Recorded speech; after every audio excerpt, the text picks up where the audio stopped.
Welcome back, everyone.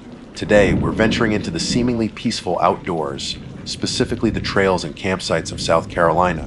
But as many true crime and scary story enthusiasts know, isolation in nature can sometimes be a recipe for terror. We're about to watch a clip titled True Camping and Hiking to South Carolina Was a Deadly Mistake Scary Stories. The title alone sends a chill down your spine, doesn't it? It suggests a first-hand account or a true event where what should have been a refreshing escape turned into a fight for survival. Let's delve into this unsettling experience and see why this trip became a deadly mistake. I don't know why I'm writing this down exactly. Maybe it's catharsis. Maybe it's a warning. Maybe I just need anyone, to know what happened out there so I don't feel like I'm completely losing my mind. My name is Jake Riley. I'm just a regular guy, or I was before last fall. 32, working a soul-crushing office job in Charlotte, you know the type, fluorescent lights, endless spreadsheets, coffee that tastes like burnt despair. I'd been burning the candle at both ends for way too long, and coupled with a breakup that hit harder than I cared to admit, I felt frayed. Like a rope stretched too tight, about to snap. I needed an escape, a hard reset. Not a beach vacation with crowds and noise, but real solitude. The kind you can only find deep in the wild. That's how I landed on Congaree National Park in South Carolina. I'd read about it, one of the last remaining tracts of old-growth bottomland hardwood forest in the country. Ancient trees, some hundreds of years old, towering like pillars in a forgotten cathedral. A place where nature was still raw, untamed. It sounded perfect, majestic, quiet, and remote enough that I could genuinely be alone with my thoughts, or hopefully, without them for a while. I'd done a fair bit of camping and hiking before, mostly long weekends in the Appalachians, so I wasn't a complete novice. I had decent gear, knew basic survival skills, how to read a map and compass. I figured a solo trip, maybe 4 days, 3 nights deep into the backcountry, was exactly the prescription for my overloaded brain. Looking back, God, the arrogance. The sheer, stupid confidence. Thinking I could just walk into a place that old, that primal, and expect it to simply soothe me. The drive down felt good, windows down, music up, the city shrinking in my rearview mirror. The air started smelling greener, thicker, the further south I got. Pulling into the park, even the entrance felt different from other national parks I'd visited. Less developed, quieter. There was a small visitor center, but it felt low-key. I picked up my backcountry permit, glanced at the map tacked to the wall showing the designated wilderness area, the winding creeks, the spread of cypress and tupelo. The ranger, a woman with kind eyes but a no-nonsense demeanor, reminded me about packing out everything, being aware of wildlife, snakes, wild hogs, the usual, and the possibility of sudden flooding. Standard stuff. I nodded, assured her I was prepared. Stick to the trails, especially after dark, she added, her gaze lingering for just a second longer than necessary. It gets real dark out there and easy to get turned around. I thanked her, grabbed my pack from the trunk, and headed towards the trailhead for the Weston Lake Loop, planning to branch off onto the Oak Ridge Trail deeper into the park. The first few miles were almost easy. Parts of the trail near the visitor center are elevated boardwalks, designed to keep feet dry from the swampy ground below. The scale of the place hit me immediately.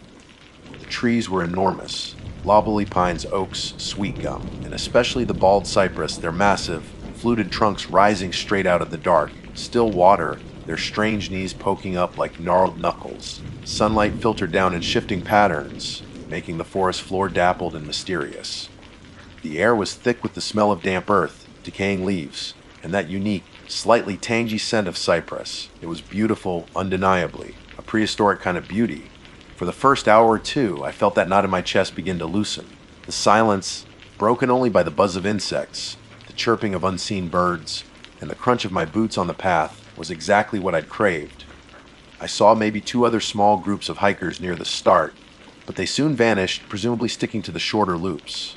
As I pushed further, venturing off the main loop onto the more primitive Oak Ridge Trail, the path became less distinct, marked only by occasional blazes on trees. The ground grew softer, muddier in places. The feeling of solitude intensified, pressing in from all sides. This was it. This was the immersion I wanted. By late afternoon, I estimated I was a good 5 or 6 miles in, deep within the designated wilderness area, far from any boardwalks or day trippers. I found a spot that felt right, a small, relatively dry clearing maybe 50 yards off the trail, screened by a thicket of cane and palmetto, with a cluster of truly colossal cypress trees standing sentinel nearby, their bases disappearing into a murky slough. It felt secluded, protected, ancient. Setting up camp was routine. Tent up, sleeping bag and pad unrolled, water filter ready by the slough's edge, after checking carefully for snakes, of course. I gathered some dry-ish wood challenging in the damp environment, and managed a small, low fire, mostly for morale and to boil water for my dehydrated dinner. As dusk began to settle, the forest changed character. The bird song faded, replaced by the chirping of crickets and the deep croak of bullfrogs. Shadows stretched and deepened, merging the bases of the trees into an undifferentiated gloom. The sheer verticality of the forest became more pronounced. Looking up felt like staring into the rafters of a vast, dark hall. The firelight pushed back the immediate darkness, but it also made the surrounding woods seem blacker, more impenetrable. I ate my meal, listening to the sounds of the night, the usual clicks, rustles, and snaps of a forest settling down. A barred owl hooted somewhere in the distance. Who cooks for you? Who cooks for you all? Its call echoing eerily through the timber. I felt a sense of peace, accomplishment even. I was here, doing it. Surviving, disconnecting, exactly as planned. I let the fire burn down to embers, the flickering light casting dancing shadows on my tent walls. The air grew cooler, the humidity still hanging heavy. Around maybe 10 or 11 p.m., tucked into my sleeping bag, I was drifting towards sleep when I first heard it. It was faint. So faint, at first, I thought it was the wind sighing through the high canopy, or maybe water trickling somewhere nearby. But there was no wind. The air was dead calm. And the sound, it wasn't natural. It was a whisper, low, sibilant, indistinct, like voices murmuring just beyond the range of comprehension. My eyes snapped open in the darkness of the tent. I held my breath, straining to hear. There it was again. A soft, drawn-out shake sound, followed by a low, breathy murmur. It seemed to come not from one direction, but from all around, as if the very air was whispering, or worse, as if the trees were whispering. The massive cypress trees surrounding my little clearing. The sound had a strange resonance, a texture that didn't match wind or water. It felt organic, human almost, but not quite. I sat up slowly, my heart starting to thud against my ribs. My logical brain scrambled for explanations, animals, raccoons chittering, and owls' feathers rustling. None of it fit the sound. It was too consistent, too conversational, even though I couldn't make out any words. It rose and fell slightly in cadence, like multiple people talking quietly, conspiratorially. I fumbled for my headlamp, my hand shaking slightly. Clicking it on, I unzipped the tent flap just enough to peer out. The beam cut a sharp white cone through the absolute blackness. It illuminated the nearest tree trunks, the damp leaf litter, the dense wall of vegetation just beyond the clearing. Nothing. No eyes reflecting back, no movement. Just the silent, imposing forest. And the whispering continued, unchanged by the light, seemingly indifferent to my presence. It wasn't loud, but it was pervasive. Just there, under the threshold of normal sound, a constant, unsettling susurrus. I swept the light beam around the clearing slowly, methodically. Nothing. I zipped the tent shut again, the sound maybe slightly muffled by the thin nylon, but still undeniably present. A cold trickle of unease snaked down my spine. This wasn't right. Experienced camper or not, I knew the sounds of the woods at night, and this wasn't one of them. I told myself it was my tired mind, the stress, the unfamiliar environment playing tricks on me. Auditory pareidolia, the brain finding patterns in random noise. Yeah, that had to be it. But the feeling of being listened to, not just hearing something, began to creep in. The whispers didn't sound random. They felt directed, even if they weren't directed at me. I lay back down, pulling the sleeping bag tighter around my shoulders, clutching the small camp knife I kept near my pillow. Sleep was impossible now. Every creak of a branch, every rustle of leaves, sounded amplified, sinister. And beneath it all, the constant, low murmuring, like secrets being shared by the ancient woods themselves, secrets I wasn't meant to overhear. I lay there for hours, rigid listening, until the first faint hints of gray began to lighten the eastern sky, the whispers finally fading with the receding darkness, leaving only a profound sense of dread and the conviction that I was not truly alone out here. The first night was over, but the real fear was just beginning to take root. Dawn in Congaree doesn't break, it seeps. A slow, gray filtering of light through the dense canopy, gradually pushing back the oppressive darkness.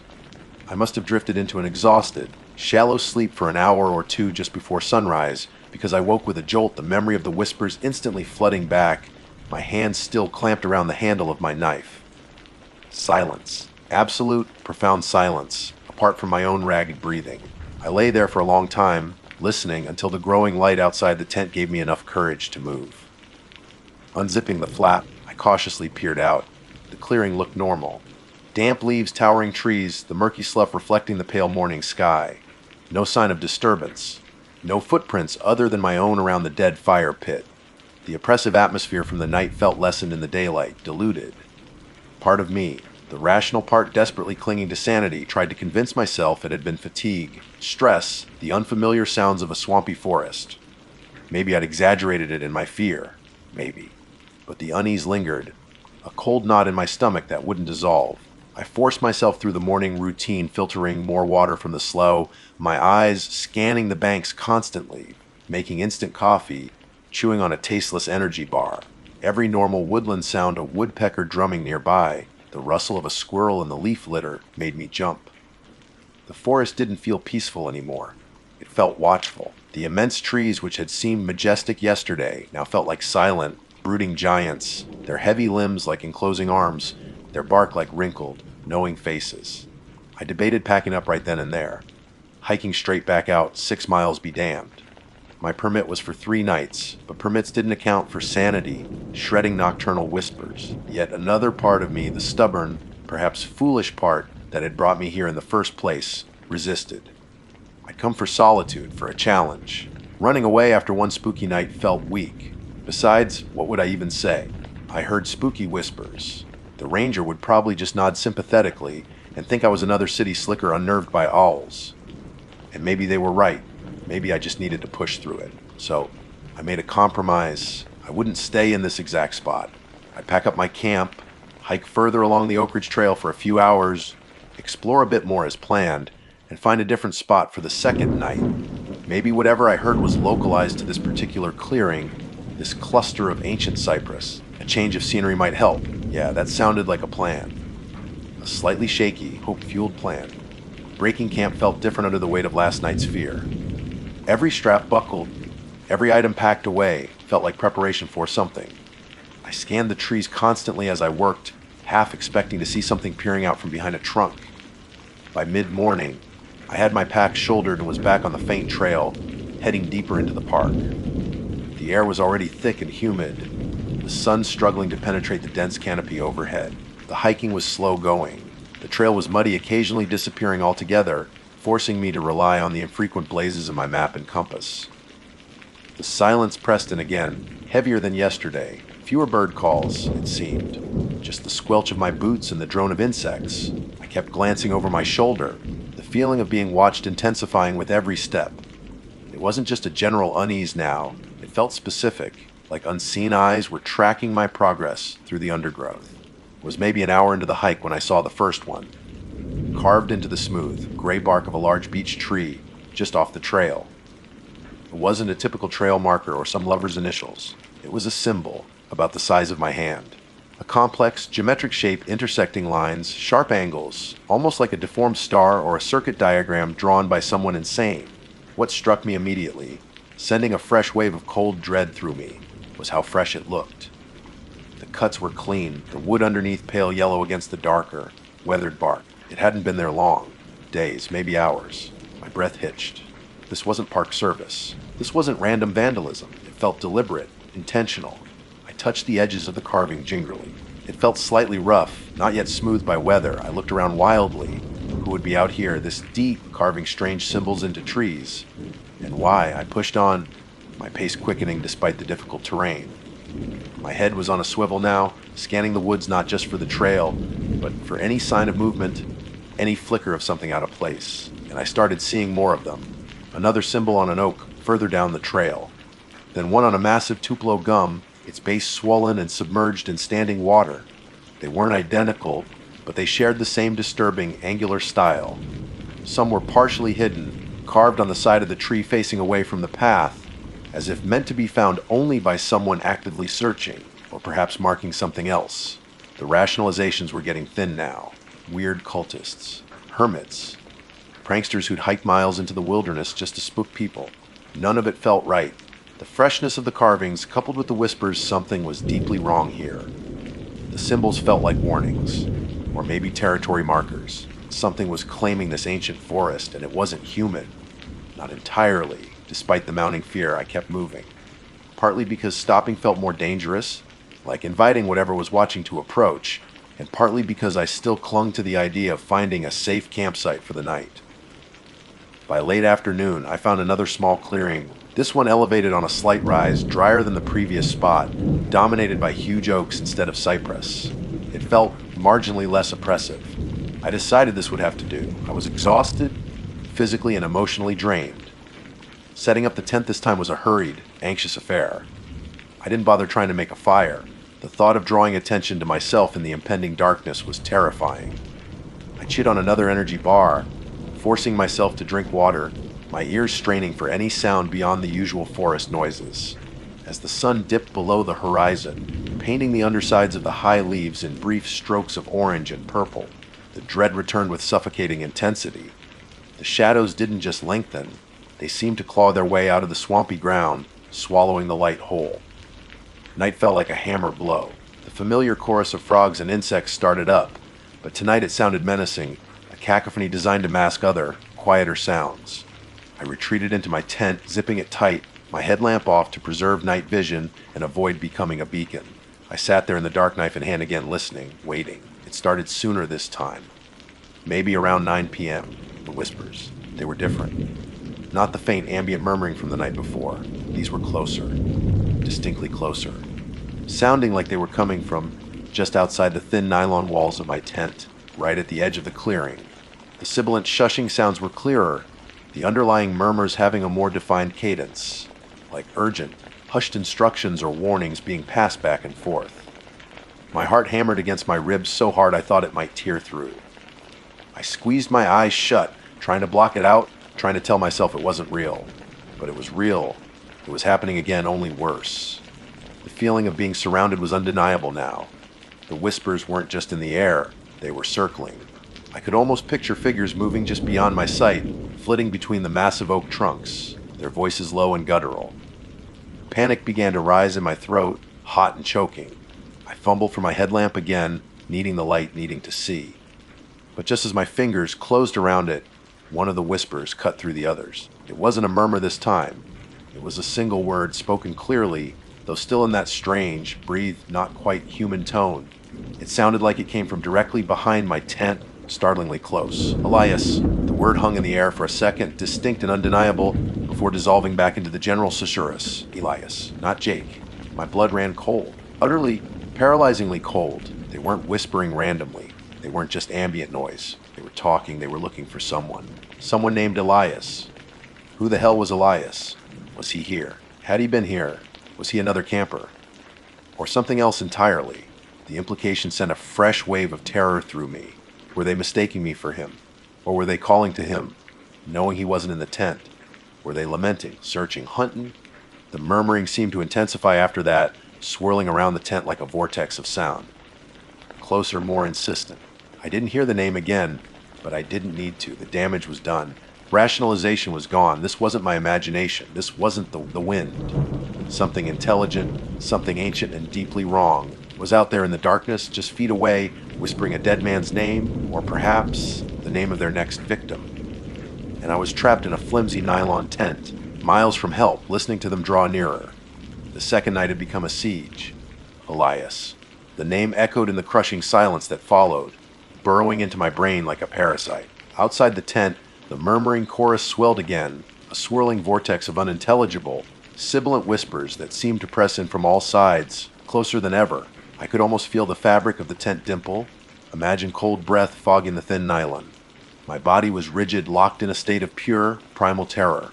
Every nerve ending screamed danger. Forget sleep, forget waiting for dawn. Staying here felt like volunteering to be the next course in whatever nightmare was unfolding in these ancient woods. Who was Elias? What happened to him? The questions hammered at me, but offered no comfort, only deeper fear. Were they calling for a lost member? A victim? Did they think I was Elias? Or were they just reminding themselves? The ambiguity was torture. I sat there, huddled in the suffocating darkness of the tent, knife clutched in a white, knuckled grip, for what felt like an eternity. Time lost all meaning.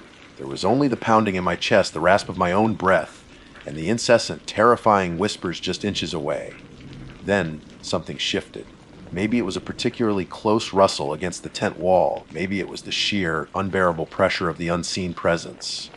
But the paralysis broke, replaced by a surge of desperate adrenaline. Run. The thought was instinctual primal. Staying meant waiting to see what happened when they finally decided to investigate the tent properly. Running in the pitch dark, through miles of treach or swampy forest, was insane. But it was better than the alternative. Panic lent a frenzied energy to my movements. I didn't care about being quiet anymore. Stealth was a luxury I couldn't afford. My hands shook violently as I fumbled with the zipper of my sleeping bag, scrambling out of it. Headlamp on, beam cutting a frantic, bouncing path across the inside of the tent. I started shoving gear into my backpack with reckless abandon. Sleeping bag crammed in half rolled, cooking pot clanging against my water filter, spare cloves bundled carelessly. I left the tent stakes, probably dropped my small first, aid kit somewhere in the chaos. All that mattered was getting the pack on my back and getting out. The whispers outside seemed to react to the noise, rising in pitch and intensity, sounding almost agitated, excited.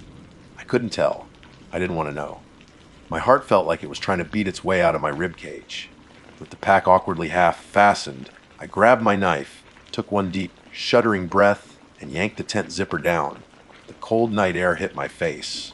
The headlamp beam sliced through the absolute blackness beyond the clearing. For a heart-stopping moment, I froze, sweeping the light wildly around. Nothing. Just the massive, indifferent trunks of the oaks, the dense wall of undergrowth, the cloying smell of damp earth and decay.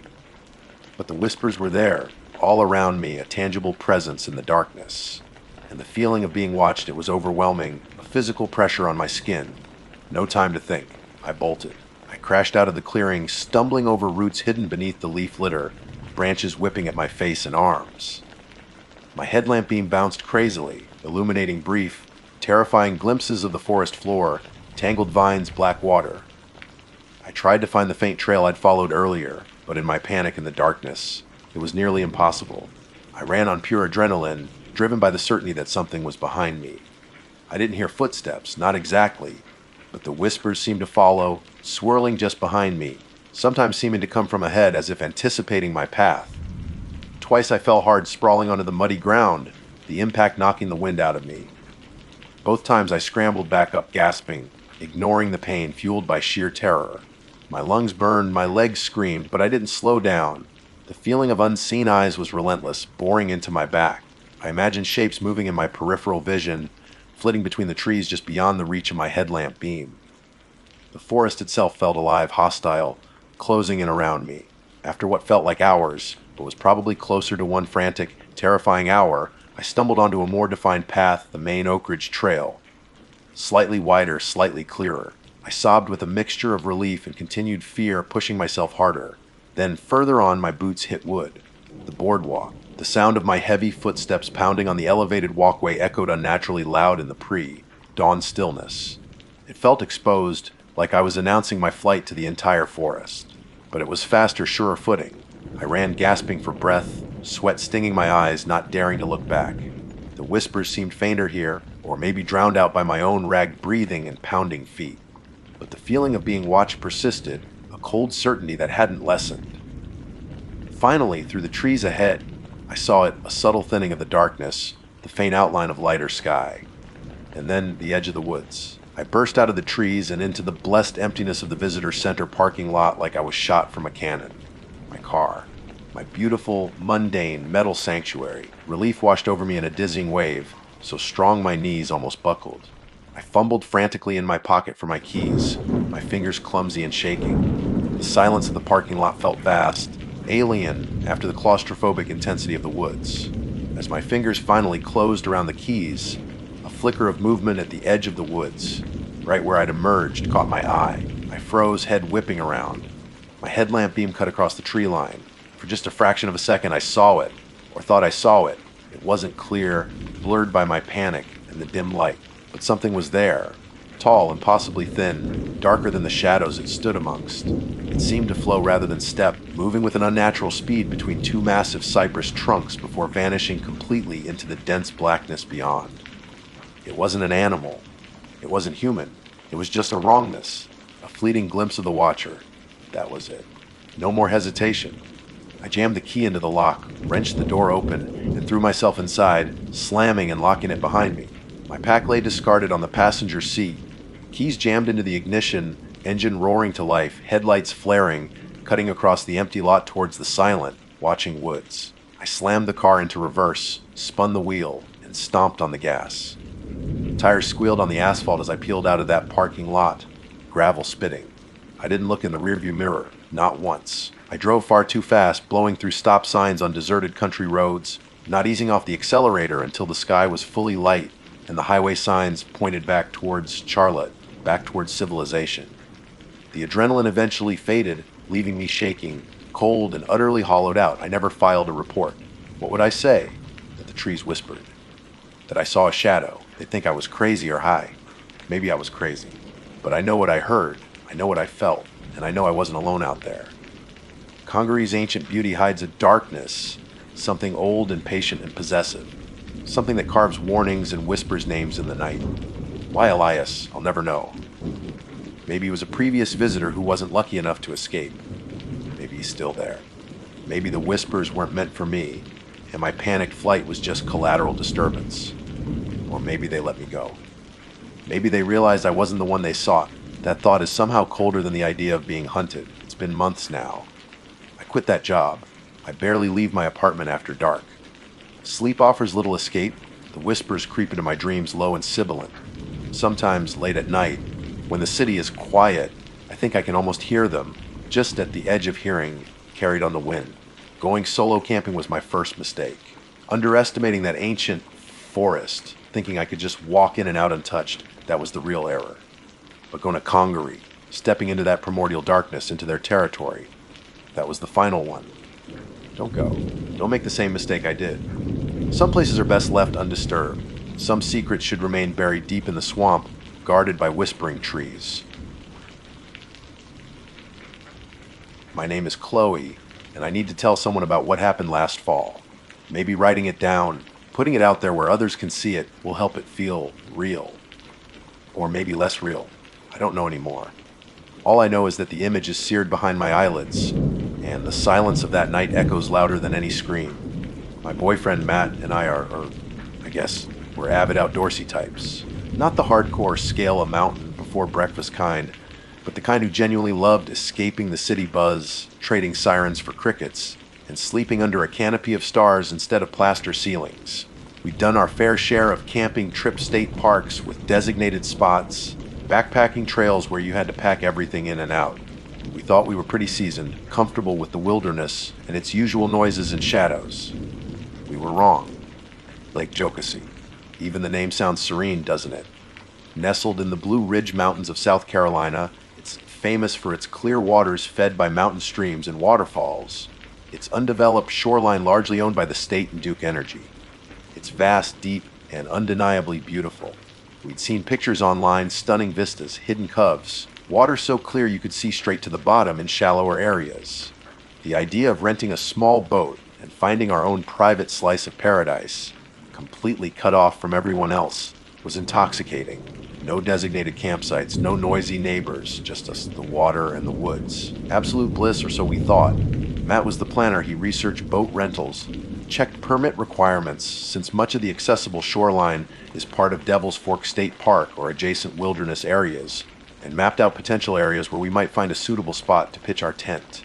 I was in charge of provisions, planning meals that were easy to cook over a fire or camp stove, packing snacks, ensuring we had enough water purification tablets, and crucially, the first aid kit. We spent a couple of weeks gathering everything, the anticipation building with each purchased pack of trail mix or checked off item on Matt's meticulously crafted list. We talked about swimming in the cool water, exploring the little inlets, maybe even trying some fishing, though neither of us was particularly adept. Mostly we looked forward to the quiet, the isolation. The drive down was filled with the usual road trip chatter and Bad singing along to the radio. pulling into the marina at Devil's Fork State Park. The gateway to Jokosee felt like stepping into another world. The air was cleaner, scented with pine and damp earth. The lake stretched out before us, a vast expanse of sparkling blue under a clear autumn sky. It was even more breathtaking than the pictures. We loaded our gear tent, sleeping bags, cooler, backpacks filled with food and essentials onto the small, sturdy motorboat Matt had rented. It wasn't fancy, just a basic little vessel, but it was our ticket to solitude. Setting off across the water felt like freedom. The shoreline slipped away, dotted with a few other boats near the main park area, but soon they too dwindled. The lake is huge, with countless fingers and coves branching off the main body. We consulted Matt's map, heading towards a less frequented northern section he'd identified. Waterfalls cascaded down rocky cliffs directly into the lake in several places. Postcard, perfect scenes that had us gasping. The sheer scale of it was humbling. After about an hour of cruising, watching the densely forested shoreline glide by, we found it. A small, natural cove, sheltered from the main channel, with a flat, mossy patch just large enough for our two-person tent set back maybe 20 yards from a tiny strip of muddy bank. It was perfect, utterly secluded. You couldn't see any sign of human habitation, couldn't hear anything but the lapping water, the breeze in the trees, and the distant calls of birds. We beached the boat carefully, unloaded our gear, and felt a shared thrill of discovery, of claiming this little piece of wilderness for ourselves, just for a few days. The first 2 days were idyllic, exactly what we dreamed of. We set up camp quickly, pitching the tent on the soft moss, arranging our sleeping bags, and setting up our makeshift kitchen area near a cluster of rocks that served as a natural fire pit. The weather was perfect, sunny days, cool nights. We swam in the surprisingly clear, chilly water, the depth dropping off quickly just a few feet from shore. We took short hikes directly from our campsite, pushing through ferns and underbrush, though the woods were thick and we didn't venture too far. We cooked simple meals over the fire, watched the sunset paint the sky in fiery colors across the water, and pointed out constellations in the incredibly dark night sky, unpolluted by city lights. There were noises, of course. Rustles in the leaves just beyond the firelight, the hoot of an owl, the splash of a fish jumping. Normal woods sounds. Once on the second night, I thought I heard something heavier, like footsteps, further back in the trees. Matt heard it too. We shone our flashlights into the darkness, catching only the reflection of leaves and the stark trunks of trees. Probably just a deer, Matt had said, his voice calm, reassuring. I accepted it easily. We were in their territory, after all. Another time, while swimming near dusk, I had the brief, prickling sensation of being watched from the shore. I scanned the tree line, saw nothing, and dismissed it as paranoia, the natural human unease with wild places. Matt surfaced beside me, shaking water from his hair, and the feeling vanished. Everything felt right, peaceful, safe. We were completely alone, cocooned in our little bubble of nature. That was the allure, wasn't it? The isolation. The third day started like the others, bright and clear. But by late afternoon, a change began. The wind picked up slightly, carrying a cooler, damper air across the lake. Clouds started to gather, not angry storm clouds, but a low, gray ceiling that muted the sunlight. By the time we finished dinner, a mist was beginning to creep across the surface of the water, thin tendrils reaching towards our cove, like ghostly fingers. Fog's rolling in early. Matt commented, squinting towards the main body of the lake, which was already disappearing into the haze. Adds atmosphere, I replied, trying to sound nonchalant, though a tiny, irrational flicker of unease sparked within me. Fog on water always felt different, somehow more ancient and mysterious than fog on land. We cleaned up our dinner things, the gray light fading fast. The fog wasn't just rolling in, it was thickening, settling heavily around us. By the time darkness fell completely, our world had shrunk to the small circle illuminated by our campfire and headlamps. Beyond that, a wall of impenetrable white. The air was damp and still, muffling sound. Even the familiar lapping of water against the shore seemed distant, muted. The silence wasn't peaceful anymore. It felt heavy, expectant. We sat by the fire for a while, talking in lower tones than usual, the thick fog seeming to press in on us. The isolation we'd craved now felt absolute. Claustrophobic, we couldn't see the water just yards away, couldn't see the trees surrounding our tent. It felt like the rest of the world had simply ceased to exist. Eventually, the damp chill seeped into our bones, and the unsettling quiet urged us towards the relative security of the tent. We zipped ourselves in, The nylon wall's a flimsy barrier against the dense white outside. Matt read for a bit with his headlamp, but I couldn't concentrate. I just listened to the oppressive silence, punctuated only by the faint sizzle of damp wood in the dying fire pit and Matt turning a page. He fell asleep first, his breathing slow and even beside me. I lay awake longer, staring up at the dark canvas roof, the fog outside seeming to absorb every tiny sound, every molecule of normalcy. Eventually, exhaustion won, and I drifted into an uneasy sleep, the strange, heavy stillness of the fog bound cove permeating my dreams. I don't know what time it was, maybe midnight, maybe later when I woke up. It wasn't a noise that woke me, but that's specific. Urgent pressure that signals a trip to the bathroom is unavoidable. Groaning inwardly, I fumbled for the tent zipper, trying desperately not to wake Matt. The thought of stepping out into that thick, silent fog was deeply unappealing. It felt wrong, somehow, to disturb the stillness. But biology called. Taking a deep breath, I slowly pulled the zipper down, the sound ripping through the silence like a tear in fabric, and pushed the flap aside to step out into the cold, damp air. That's when I saw it, and the idyllic piece of Lake Jokasee shattered forever. The cold hit me first, a damp, biting chill that clung to the fog. My eyes, still adjusting from the darkness of the tent, struggled to penetrate the swirling white. But even in the gloom, illuminated faintly by the dying embers of our fire pit a few yards away, it was unmistakable. Standing right at the edge of the water, where the muddy bank met the lake, was a figure. My breath hitched in my throat, lodging there like a stone. It was tall. Impossibly tall, easily clearing 7 feet, maybe more. And thin, skeletally, unnaturally thin, like stretched ligaments over sharp bones, though its form was indistinct, blurred by the fog that clung to it like a shroud. It was positioned sideways, uninitially, but as I watched, frozen half, and half out of the tent, it seemed to turn its upper body slowly, deliberately, towards me. Towards the tent. It had no discernible features, no face, no clothes that I could make out, just a silhouette, darker than the fog, stark against the pale luminescence reflecting off the water's hidden surface. It was utterly still, statue-like, its posture radiating an intense, focused attention that felt ancient and malevolent. It wasn't just standing there, it was watching. Every instinct screamed danger. This wasn't an animal. It wasn't another camper, lost in the fog, who would stand like that. So still, so tall, so wrong. My mind scrambled, trying to process, to rationalize what I was seeing. A trick of the light, a strangely shaped tree branch I hadn't noticed before. But the fog wasn't that thick right by the water, and the embers cast just enough flickering light. This was solid. This was real. And it was looking right at our tent. My bladder suddenly felt agonizingly full, but the need was completely overridden by a primal wave of terror that rooted me to the spot. I couldn't move, couldn't breathe, couldn't tear my eyes away from the silent sentinel by the lake.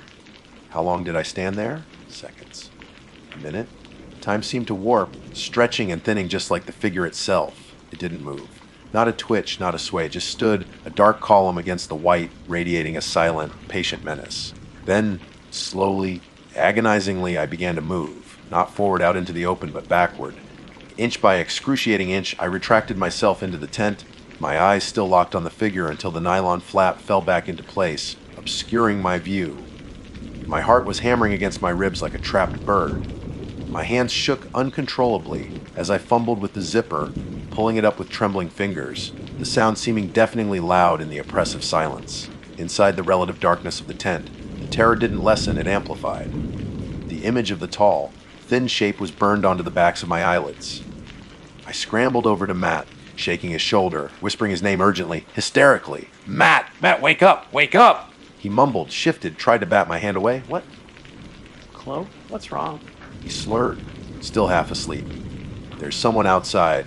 I choked out, my voice barely a whisper, terrified the sound would carry through the thin walls. By the water, something tall. He blinked, trying to focus on my face in the dimness.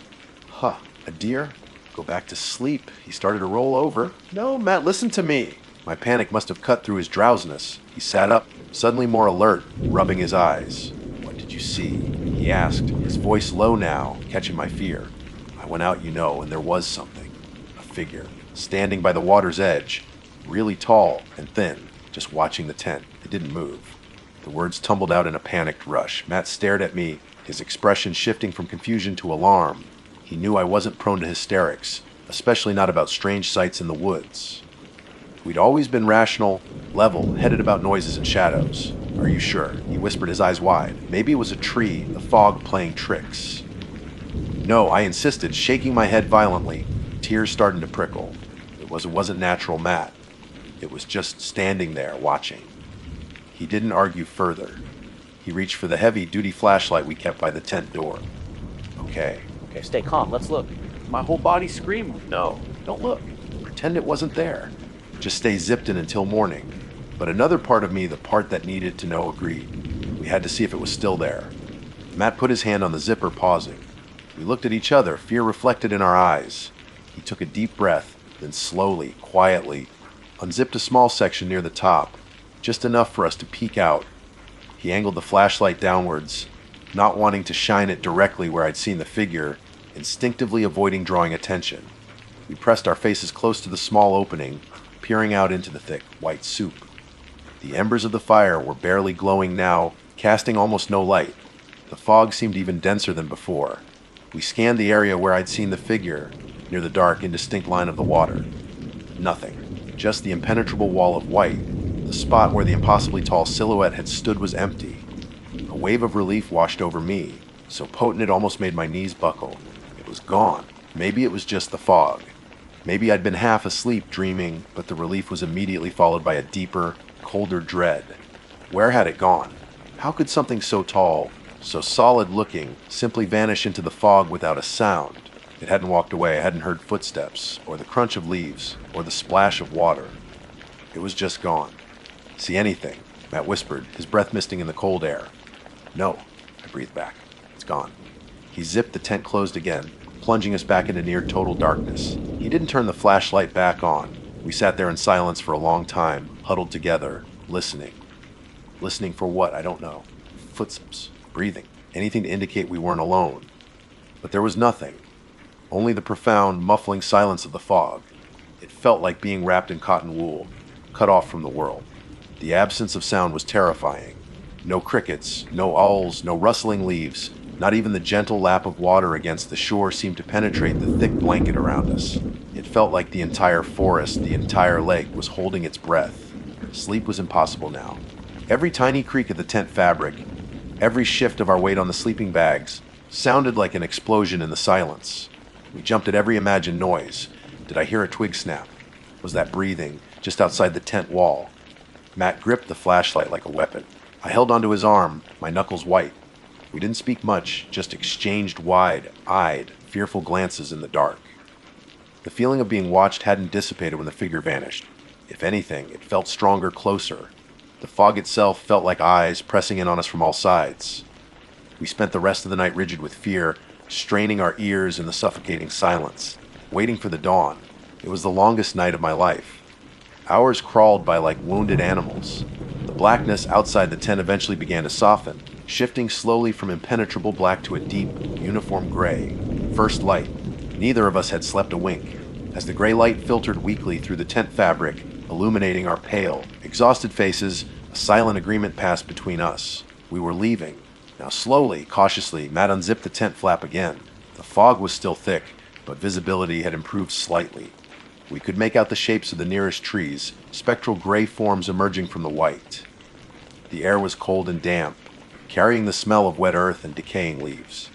The oppressive silence remained. We crept out of the tent, stiff and sore from hours of tense immobility. Our eyes immediately went to the water's edge, to the spot where I'd seen the figure. The fog swirled, thinner now near the ground, and we saw them. In the soft, dark mud bordering the lake, exactly where I had seen the figure standing, were footprints. But they weren't human. They were long, disturbingly long and narrow, tapering almost to a point at the heel and splaying slightly at the front, though there were no distinct toe impressions. They looked stretched, elongated beyond any natural shape. There were several impressions deep in the mud, as if something heavy had stood there for some time. My blood ran cold. Matt knelt, careful not to disturb them, his flashlight beam tracing their impossible outlines. He didn't say anything, but his jaw was tight, his face grim. The prints were starkly clear in the damp earth. There was no denying them. They were proof that I hadn't imagined it. Something had been standing there. Then Matt shone the light further, following the tracks. They led directly to the edge of the water, And then they stopped. There were prints leading into the Lake Jokasee, but none leading out. None leading back towards the woods. None anywhere else around our campsite. Just these bizarre, elongated impressions, emerging from nowhere, standing silently by the water, and then vanishing into its cold, dark depths. Seeing those footprints was worse, somehow, than seeing the figure itself. The figure could have been a hallucination, a trick of the fog and fear. My mind could have conjured it from the unsettling atmosphere, the isolation, but the footprints, they were tangible proof. Cold, muddy evidence that something deeply unnatural had shared that cove with us, had stood just yards away, watching us while we slept. Something heavy enough to leave deep impressions, yet seemingly capable of vanishing without a trace into the water. Matt stood up slowly, his face pale under his usual tan. He looked from the footprints to the still, fog-shrouded lake, then back at me. No words were needed. The shared terror was a palpable thing between us, thick and suffocating as the fog itself. The only thought in both our minds was escape. Pack, he said, his voice hoarse, barely above a whisper. Now, fast. What followed was a frantic, disorganized scramble. All thoughts of careful packing, of leaving no trace, vanished. We threw things into bags haphazardly. The sleeping bags were stuffed messily into their sacks. The tent poles clattered as Matt wrestled them down, not bothering to fold the damp canvas neatly. Cooking gear, half-eaten snacks, clothes, everything was shoved into backpacks and dry bags with trembling hands. Every few seconds, one or both of us would dart fearful glances towards the water's edge, towards the woods surrounding us, half expecting to see the tall, thin figure emerge from the thinning mist. The silence still pressed in, heavy and unnatural. Even the birds seemed strangely quiet, as if respecting the presence that had lingered there during the night. My mind kept replaying the image, the silhouette against the fog, the impossible height, the chilling stillness.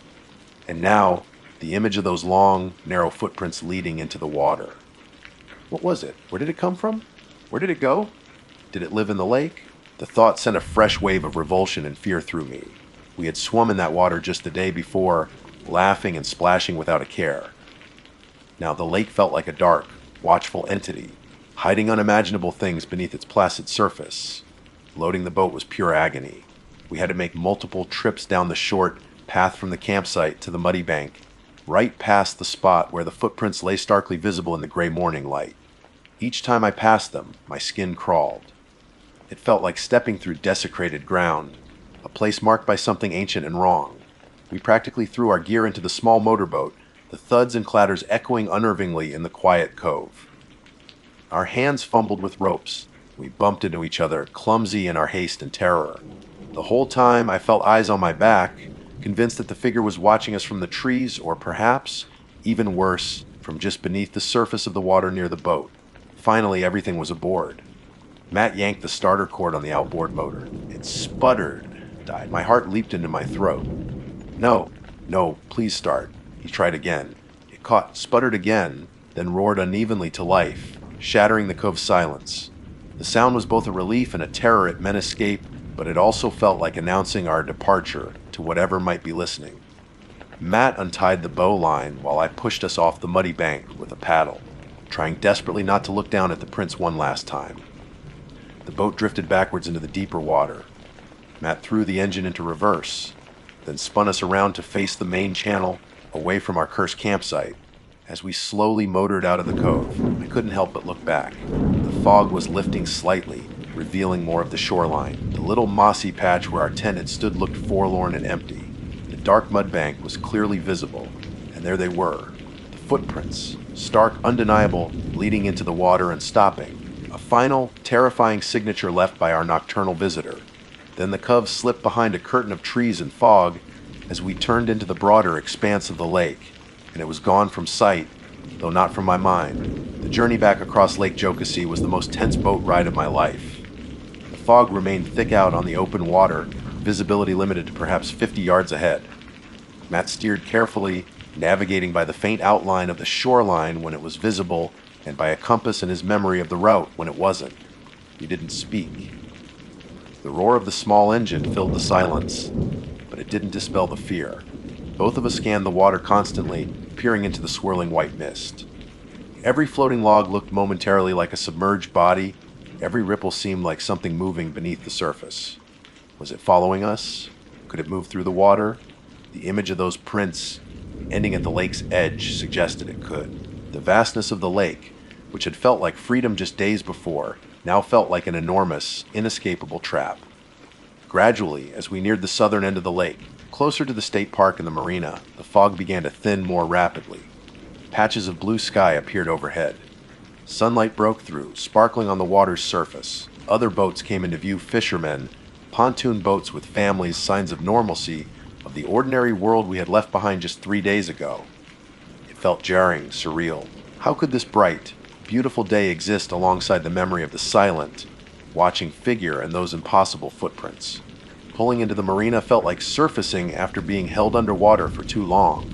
The familiar sights and sounds, people launching boats, kids laughing, the smell of gasoline were both overwhelmingly welcome and strangely alien. We tied up the boat, unloaded our gear in near silence, our movements stiff, exhausted. When Matt went to check the boat back in, the park ranger asked him cheerfully if he'd had a good trip. Matt just nodded, mumbled, "Yeah, fine," and practically fled back to the car. The drive home was a blur. We didn't talk about what happened. We couldn't. The experience felt too raw, too terrifying, too unbelievable to put into words yet. We just drove, the miles receding behind us, putting physical distance between ourselves and Lake Jocassee. But the psychological distance, that felt impossible to achieve. We haven't been camping since. My love for the quiet solitude of the wilderness has been replaced by a creeping fear of isolation, of what might be watching from just beyond the firelight, hidden by trees or fog. Matt feels it too. We tried talking about it weeks later, but the words felt inadequate, clumsy. We confirmed what we both saw, what we both felt, the sheer wrongness of the figure, the undeniable evidence of the footprints. But we have no explanation. Locals sometimes talk about Jocassee being haunted, about strange lights or feelings on the water, whispers about the areas flooded when the lake was created, but nothing like what we saw.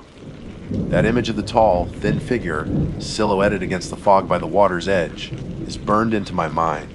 It visits me in nightmares sometimes, standing silently watching. The silence of that night, the oppressive weight of the fog, the chilling discovery of the footprints leading into the lake, it's all still vivid months later. Lake Jocassee is beautiful, undeniably so, but its beauty hides something. Something ancient, unnatural, and deeply unsettling. Something that watches from the fog, leaves impossible tracks, and retreats into the cold, dark water. We were lucky, I think. All it did was watch. I don't know why I'm writing this down. Maybe to warn others who might be tempted by Jocassee's secluded coves. Maybe just to get it out, to make it feel less like a secret horror festering inside me. Maybe I hope someone else has seen it, knows what it is. All I know is we went seeking solitude, and we found something else entirely. We found proof that some places are best left undisturbed, and that sometimes the most beautiful surfaces hide the deepest, darkest secrets. And the water keeps its secrets very well. My name is Ben Carter. Most folks who know me, the ones I hike with occasionally, or the guys at the outdoor gear shop downstate, would probably call me an experienced hiker, and I wouldn't have argued with them, not until Sumter. I've logged hundreds, maybe thousands of miles under my boots over the last 15 years. Climbed peaks in the Rockies, navigated dense Appalachian forests, endured desert treks where the sun felt like a physical weight. I respected the wilderness, understood its power, its indifference. I knew about preparation, about map and compass work, about redundancy backup navigation, extra water, first aid. I carried a PLB, a personal locator beacon, for genuine emergencies. I wasn't some weekend warrior stumbling off a paved park path in flip-flops. I prided myself on my competence, my self-reliance. Maybe that was the problem. Maybe I got too comfortable, too confident. Pride, as they say, goeth before a fall, or in my case, before getting swallowed whole by a forest that didn't play by the rules. This particular trip last fall was meant to be a reward. Work had been brutal, endless deadlines, office politics, the usual soul-crushing grind. I needed to disconnect, truly disconnect, in a way only deep woods solitude can provide. I craved the smell of damp earth and decaying leaves, the sound of wind sighing through pines, the simple, rhythmic crunch of my boots on the trail. I wanted a challenge, but not a life or death epic. Just something to push me a little, remind me I was alive outside the fluorescent hum of the office. That's how I landed on the Sumter National Forest in South Carolina. It's a vast expanse, crisscrossed with trails, some popular, some barely footnotes in old guidebooks. I was specifically drawn to a section in the Andrew Pickens Ranger District. On the maps, there was a loop trail, let's call it the Fork Mountain Trail, though I've never found it officially named that anywhere reliable since. It wasn't on the main Park Service handouts, just referenced on a couple of older topographical maps I had collected and corroborated on one slightly obscure hiking forum online. The forum post described it as challenging, overgrown in sections, but worth it for the isolation and views from the ridge. Crucially, multiple sources, including the faded topo map, indicated it was blazed marked with trail markers. Supposedly, as I later learned, was the operative word. The ranger I spoke to briefly on the phone when checking conditions was vague. Fork Mountain area. Yeah. Folks go up there sometimes. Less maintained than the main corridors. Make sure you got your map and compass, was the gist of it. No warnings, no red flags. Just standard advice. It sounded perfect. Remote demanding skill, but navigable. Exactly the reset I needed. I drove down on a Friday, arriving at the designated pull off little more than a widened gravel shoulder off a winding Forest Service road as the sun was painting the eastern sky in shades of bruised purple and hopeful orange. The air was crisp, carrying the scent of pine and damp soil, autumn hinting at the edges. Nobody else was there. Perfect. I double-checked my pack water filter extra layers, headlamp with fresh batteries, hefty first aid kit, fire starter knife, the aforementioned PLB map, compass, and my GPS as a backup, though reception could be spotty, hence the map and compass emphasis. I felt the familiar thrum of anticipation, the shedding of the city skin, the reconnection to something primal and real. The trailhead itself was unassuming, a simple wooden post, weathered and gray with no sign attached. Beyond it, a faint path disappeared into the dense undergrowth. It looked less like an official trail entrance and more like a deer path that someone had optimistically decided to follow. But my map, aligned with the landscape, insisted this was the spot. Okay, maybe overgrown in sections, started right at the beginning. No big deal. I took a swig of water, hoisted my pack, took a deep breath of that clean, wild air, and stepped into the green embrace of the Sumter National Forest. The first hour was exactly what I'd hoped for. The path, though narrow, was discernible. The forest was alive with the chatter of squirrels and the flitting of unseen birds. Sunlight filtered through the canopy in shifting, dappled patterns. Occasionally, I'd spot them faded blue blazes painted onto tree trunks. They were old, peeling, sometimes half obscured by moss or lichen, but they were there. Confirmation. I was on the right track. The terrain was undulating, gentle slopes that warmed me up without taxing me too much. I fell into that steady rhythm of hiking, mind clearing, senses sharpening. This was it. This was the cure. The second hour saw the terrain steepen. The path grew fainter, requiring more concentration to follow. The undergrowth pressed closer, thorny vines snagging at my sleeves. The blue blazes became less frequent. I'd go several minutes, scanning the trees ahead before spotting the next one, a small thrill of validation each time. Still, nothing alarming. This matched the descriptions. Challenging, overgrown. My map and compass readings correlated perfectly with the landmarks. I could identify a creek crossing here, a distinctive rock outcropping there. I felt competent in control, maybe a little smug even. While others were queuing for crowded viewpoints, I was here, navigating the real wilderness. By the third hour, the climb had intensified. I was sweating freely now, breathing a bit harder, the initial euphoria replaced by determined effort. The forest had also grown quieter. The birdsong had faded, the squirrel chatter ceased. There was just the sound of my own breathing, the crunch of my boots, and the rustle of leaves as I pushed through encroaching branches. The blazes were now few and far between. I passed one, a particularly faded blue smudge on a large oak, making a mental note of its position relative to a lightning, scarred pine just off the trail. I estimated I was nearing the ridge described in the forum posts. Time for a water break and a map check before the final push. I found a relatively clear spot, a small patch of mossy ground beneath a thick hemlock. I shrugged off my pack, the relief immediate. Leaning against the tree, I pulled out my Nalgene bottle, unscrewed the cap, and took a long, satisfying drink. The water was cool, tasting faintly of plastic and purification tablets, the taste of self-sufficiency. I let out a breath, wiping sweat from my forehead with the back of my hand. Feeling refreshed, I capped the bottle and glanced back up the trail, the way I'd just come, intending to visually confirm the location of that last blaze on the oak tree relative to my current position. My blood ran cold. The oak tree was there. The lightning-scarred pine was there, but the blaze, the faded blue smudge I had distinctly seen, noted, and mentally logged not 5 minutes ago, it was gone. Not faded further, not hidden by a trick of the light. The bark where it should have been was just bark, rough, gray-brown, empty. My first reaction was disbelief. Did I mistake the tree? No, that was impossible. The configuration with the scarred pine was unmistakable. Had I hallucinated the blaze earlier? Was I that dehydrated or tired? No, I felt fine, sharp even. I stood up, leaving my pack, and walked the 20 yards back up the slight incline. I ran my hand over the bark of the oak. Nothing. No peeling paint, no faint outline, no indentation. It was as if the blaze had never existed. A knot of unease tightened in my stomach. That wasn't right. Blazes don't just vanish. I shook my head, trying to rationalize. Maybe it was a different tree further back. Maybe I was more turned around than I thought.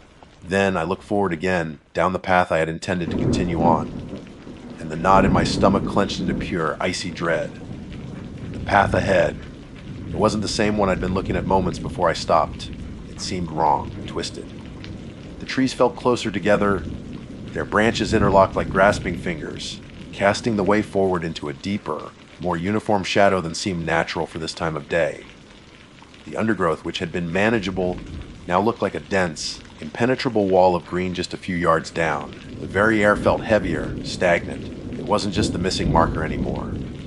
The trail itself felt like it had subtly, maliciously, rearranged itself while my back was turned. Something was wrong, terribly wrong, and I was 3 hours deep alone on a path that was starting to feel less like nature and more like a trap. My breath hitched in my throat, catching somewhere between my lungs and my lips.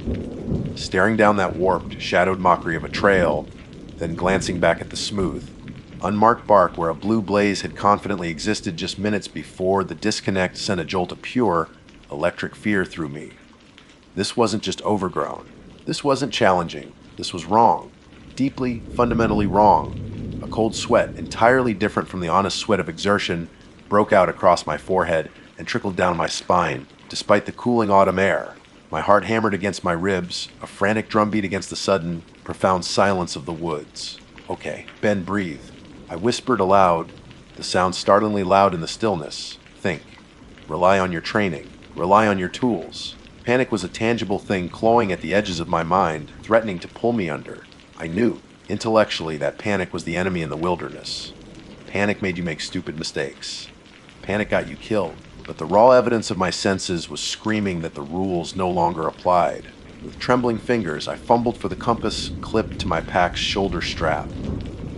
The familiar weight of it, the smooth rotation of the Bazil, was usually a comfort, an anchor to objective reality. I unzipped a side pocket and carefully pulled out my topographical map, unfolding its worn creases. The map was my gospel, the compass my priest. Together they should tell me the truth. I laid the map on a relatively flat patch of moss, trying to orient it to the landscape, features. I thought I recognized a distant ridge line, barely visible through the trees, the creek I'd crossed maybe an hour back. But even that felt uncertain now. Had the ridge always looked quite like that? Was the creek really in that direction? Doubt gnawed at me, ignoring the tremors in my hands. I placed the compass flat on the map, aligning the direction of travel arrow towards what I believed should be north. I held my breath, waiting for the needle to settle, to point towards magnetic north like it had done reliably thousands of times before.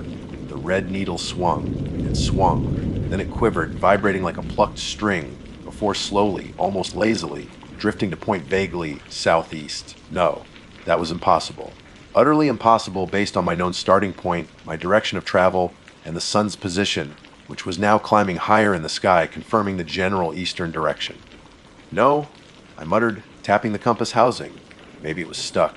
I lifted it, shook it gently, placed it back down. The needle spun again, erratic and indecisive, before settling this time on pointing almost directly west. Then, as I watched, it twitched and slowly rotated another 20 degrees. It wasn't just wrong, it was actively inconsistent. It was behaving like I was standing on a massive magnetic anomaly, or worse, like the very concept of direction had become fluid and meaningless right here in this spot. Okay, back up. My GPS. I unclipped it from my belt, thumbing the power button. The screen flickered to life, displaying the familiar boot-up sequence. Searching for satellites, the text read. I held it aloft, angling it, desperate for that reassuring chime indicating a lock. Minutes passed. The progress bar barely moved. The canopy wasn't that thick here. I'd gotten locks under far denser cover before. Then, abruptly, it beeped. Relief washed over me, so potent it almost made me weak at the knees. Coordinates flashed onto the screen. My relief evaporated instantly, replaced by a surge of nausea. The coordinates it displayed placed me roughly 15 miles southwest of my current location, somewhere in the middle of Lake Jocassee, according to my map knowledge. That was impossible. I hadn't been hiking that long, and certainly not in that direction. As I stared, the last two digits of both the latitude and longitude flickered, changing randomly, making my supposed position jump erratically across the digital map display. It was useless. Worse than useless, it was telling me I was fundamentally lost in a way that transcended simple geography. The floor dropped out of my stomach. Panic, raw and primal, surged up, choking off my breath. My trusted tools, the bedrock of my wilderness confidence, had not just failed, they had actively lied, colluded with whatever strangeness had infected this place. My map was a fantasy, my compass a lunatic, my GPS a hallucinating wreck. I was untethered, adrift. My eyes darted around, scanning the trees, the undergrowth, searching for anything familiar, anything stable. And that's when I noticed the other changes. It wasn't just the path ahead that looked wrong. The trees themselves, God, the trees, they seemed to shift when I wasn't looking directly at them. Out of the corner of my eye, trunks seemed to subtly twist or lean closer, their branches interlocking like arthritic fingers. The quality of the light filtering through the leaves seemed wrong, too uniform, casting sharp, edged shadows that felt too deep, too dark. The path I'd walked just minutes ago, the one leading back towards the non-existent blaze, now looked fainter, more overgrown, almost as if the forest were actively erasing my passage, swallowing my tracks. Was I losing my mind? Was this a severe panic attack manifesting as visual distortions? The thought offered a sliver of rational hope, but it didn't feel like panic. It felt external, pervasive. The very air seemed thick, heavy, pressing in on me, muffling the normal sounds of the forest until an unnatural silence reigned. No birdsong, no squirrels, no rustle of unseen creatures in the leaf litter. Just my own ragged breathing and the frantic pounding of my heart. Then I heard it, faint at first, like the distant, dissonant chime of wind chimes made of ice. I froze, straining my ears, tilting my head. Was it the wind? An animal. It came again, slightly louder, clearer this time. A giggle, high-pitched. Unmistakably the sound of a child giggling, but there was something wrong with it. It wasn't joyful. It held a note of malice. Mischief? It echoed strangely, seeming to come from everywhere and nowhere at once. It wasn't directional. I couldn't pinpoint a source. It felt like it was emanating from the very air, from the trees, from the soil beneath my boots. Every hair on my body stood on end. My skin crawled. Of all the things I might have expected to encounter out here, bears, snakes, injuries, the disembodied, echoing giggle of a child was so far beyond the bounds of possibility that it shattered the last vestiges of my composure. This wasn't natural. This wasn't right. The giggling faded, then returned, a playful, terrifying little sound that bounced around the silent woods. It wasn't constant, coming in short, unpredictable bursts. Enough to make me question if I'd heard it, then returning to confirm the awful reality. I couldn't stay here. That much was brutally clear. The path, the one I was supposed to be on, felt like a lie, a lure. Staying on it, trying to follow its illogical twists or hoping for another blaze, felt like walking deeper into the jaws of a trap. My map was useless paper. My compass was a spinning toy. The GPS was actively mocking me. My training screamed at me to stay put, conserve energy, wait for rescue if truly lost. But this wasn't truly lost in the conventional sense. This was something else. Something that felt active, predatory. Staying put felt like waiting to be digested. I needed to move. But where? The path was compromised. My tools were useless. I glanced up, trying to get a fix on the sun, obscured as it was by the increasingly dense canopy. West. Roughly west. That should eventually lead me towards the Forest Service road I'd driven in on, or at least towards civilization, assuming basic geography still held any meaning here. My compass, clutched in my hand, had now settled again, the needle pointing west with unnerving certainty, directly contradicting its earlier confusion in my map. Was it reliable now? Or was it another layer of the deception? I didn't know. But it was the only straw I had left to grasp. West. Away from the lying path. Away from the impossible absence of the blaze. Away from that horrible, echoing giggle. It was a desperate gamble, violating every rule of safe hiking. Bushwhacking without reliable navigation and unfamiliar, potentially hostile terrain. taking a deep, ragged breath that did little to calm the frantic energy buzzing through my veins. I stuffed the useless map back into my pocket, kept the compass clutched tightly in my sweaty palm. I pointed myself roughly in the direction the needle now indicated west. Giving one last terrified glance back at the empty oak and the twisting path, I plunged off the trail, forcing my way into the tangled, scratching embrace of the dense undergrowth. The giggling seemed to surge as I moved, louder now, bouncing off the trees behind me. Was it urging me on? Or was it laughing at the fatal mistake I was surely making? I didn't know which possibility was worse. All I knew was the crushing terror and the desperate, primal need to escape. Plunging into the undergrowth felt like diving headfirst into a wall of thorns. Branches whipped at my face, snatching my hat. Briars thick as old rope and studded with vicious curved thorns tore at my clothes and skin with greedy enthusiasm. The ground beneath was uneven, hidden by thick layers of dead leaves, sending me stumbling, twisting my ankles on unseen roots and rocks. Every step was a battle, requiring me to physically rip and push my way through the dense vegetation. The air, trapped beneath the canopy, grew thick and humid, clinging to me, making my already sweat-soaked clothes feel like a suffocating second skin. Behind me, for the first few minutes, the giggling seemed to surge, sharp and clear, as if delighted by my desperate flight. It echoed amongst the trees, a sound both innocent and utterly monstrous. Then, mercifully, or perhaps more unnervingly, it faded. Not abruptly, but slowly, as if withdrawing, leaving behind a silence that felt heavier and more pregnant with menace than the sound itself. Was it gone? Or just waiting? Hours bled into each other, marked only by the shifting patterns of light filtering through the leaves above and the deepening ache in my muscles. My compass, clutched in my right hand like a holy talisman, became my sole focus. The needle mostly held steady, pointing roughly west. Mostly. Every so often it would quiver or drift lazily a few degrees off course before correcting itself, a constant, unnerving reminder that I couldn't fully trust even this last resort. Was it guiding me out, or was it subtly steering me in circles, part of the forest's game? I ignored the phantom trails that seemed to appear at the edge of my vision. Illusions born of wishful thinking and exhaustion. I ignored the strange rock formations that looked unsettlingly like faces in profile, the trees that seemed to bend together conspiratorially just behind me. I focused on the compass, on putting one foot in front of the other, on pushing through the next thorny thicket. The physical toll was immense. Scratches turned into long, bleeding gashes on my arms and face. My hiking pants were shredded below the knees. My water ran low. I started rationing, taking only tiny sips from my Nalgene, the dryness in my throat becoming a constant, rasping presence. Thirst gnawed at me, making it hard to think clearly. Exhaustion settled deep into my bones, turning my legs into leaden weights. I stumbled frequently, catching myself on trees, falling to my knees more than once, the impact jarring through my already abused body. Mentally, I was fraying. The terror hadn't lessened, but it had changed, morphing from sharp panic into a dull, grinding paranoia. Every snap of a twig made me jump, my head whipping around, expecting what? The giggling child. Something worse. The silence was a constant pressure, broken only by my own ragged breathing, the tearing of vegetation, and the frantic thumping of my own heart. I felt watched, constantly. Not by any specific creature, but by the forest itself. There was an intelligence here. I felt it deep in my marrow, ancient, alien, and deeply, deeply malevolent.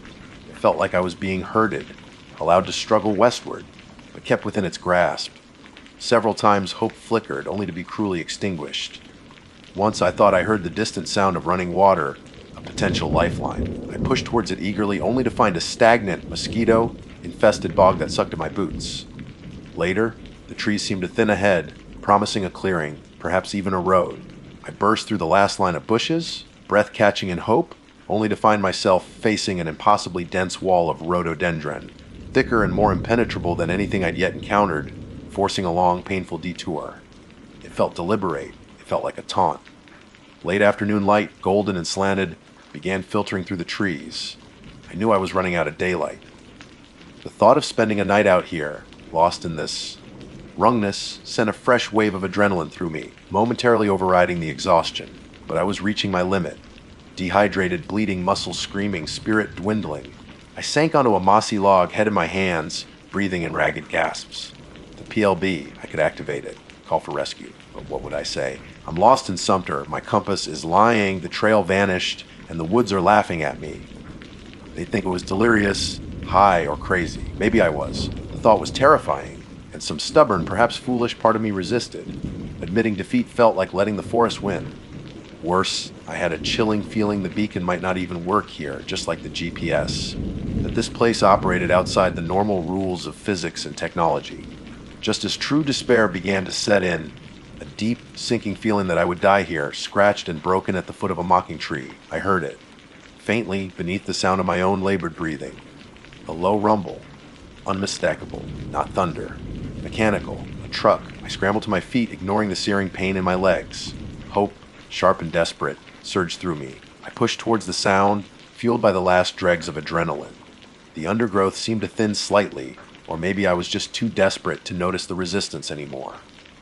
The rumbling grew louder, accompanied by the higher, pitched whine of tires on pavement. Then, through a gap in the tree's blessed, beautiful, impossible asphalt, I burst out of the tree line, stumbling, nearly falling onto the gravel shoulder of a road. Not a narrow Forest Service road. A 2-lane paved highway.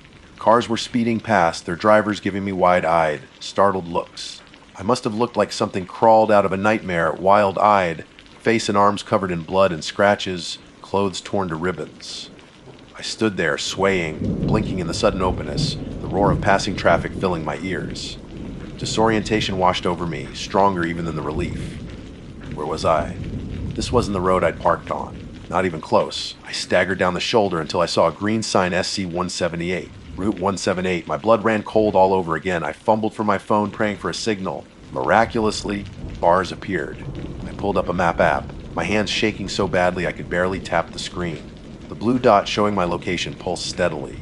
According to the map, I was nearly 30 miles southeast of the gravel pull, off where my car sat waiting. 30 miles. Bushwalking west, through some of the densest terrain imaginable, for maybe 5 or 6 hours. It was impossible. Absolutely, physically impossible. I couldn't have covered that distance, not in that time, not in my condition, not in that direction. The math didn't work. The geography didn't work. The only explanation was that the forest hadn't just played games with my perception, it had played games with space and distance itself. It had chewed me up, terrorized me, and then spat me out miles away onto a random highway like a piece of unwanted gristle. Getting help was a blur. A kindly, deeply concerned elderly couple pulled over, their faces etched with alarm. I mumbled something incoherent about getting lost, turned around, bad hike. I couldn't bring myself to tell them the truth. The look in their eyes told me they couldn't believe it. They drove me to the nearest town, where I could arrange a ridiculously expensive taxi back to my car, still parked faithfully on that lonely gravel shoulder, miles and a lifetime away. That trail in Sumter wasn't natural. Now, weeks later, the scratches have faded, but the fear hasn't. It lingers, cold and heavy in my gut. That forest, that specific part of it, felt alive, aware, and deeply, profoundly malevolent. It watches, it waits, and it plays games with those who stumble into its domain. Hiking that supposed trail wasn't just a bad decision born of overconfidence. It felt like trespassing somewhere sacred and hostile, somewhere ruled by forces that don't adhere to the laws of map and compass. I got out. I survived. But survived feels like the wrong word. It feels more like I was allowed to leave, spat out as a warning, scratched, terrified, and forever stripped of the easy confidence I once had in the wild. Some places aren't meant to be explored. Some trails lead nowhere you want to go. And some woods have teeth and laughter. My name is Maria, and I used to think I was brave. Maybe not run into a burning building brave, but certainly handle the creepy crawlies and things that go bump in the night brave. Growing up near the low country of South Carolina, you get used to a certain level of wildness. Spanish moss dripping like ancient beards from live oaks. The sharp, prehistoric profile of an alligator slicing through dark water, the sudden explosion of wings as a heron takes flight, it's all part of the backdrop. You learn to respect it, even find beauty in its raw, untamed nature. But some places hold a deeper, older kind of wildness. The kind that doesn't just want respect. It wants to be left utterly alone. I learned that lesson the hard way on a Blackwater River, somewhere south of Charleston, a place I can't quite bring myself to pinpoint on a map anymore. It was late spring, the air already thick with the promise of summer's oppressive humidity. My boyfriend, Ben, and I had been planning this kayaking and camping trip for months. He was the experienced outdoorsman, the one who knew how to read a map that wasn't on a phone screen and could tie knots that actually held. I was mostly along for the adventure, lured by his descriptions of pristine beauty, paddling through cypress forests mirrored in glassy black water, camping under stars unobstructed by city lights. The river he'd chosen was one of those slow, meandering waterways that snake through coastal swamps, fed by tannin-stained creeks until the water itself looks like dark tea. It wasn't a major tourist spot, access was tricky, requiring a long drive down bumpy dirt roads and launching from a crumbling, half-forgotten landing. Perfect, Ben had said. Secluded, untouched. The first day was almost exactly as he'd promised. The paddling was serene, hypnotic. Our kayaks cut smoothly through the dark water, the only sounds the rhythmic dip of our paddles, the gentle gurgle as water displaced, and the distant chorus of birdsong.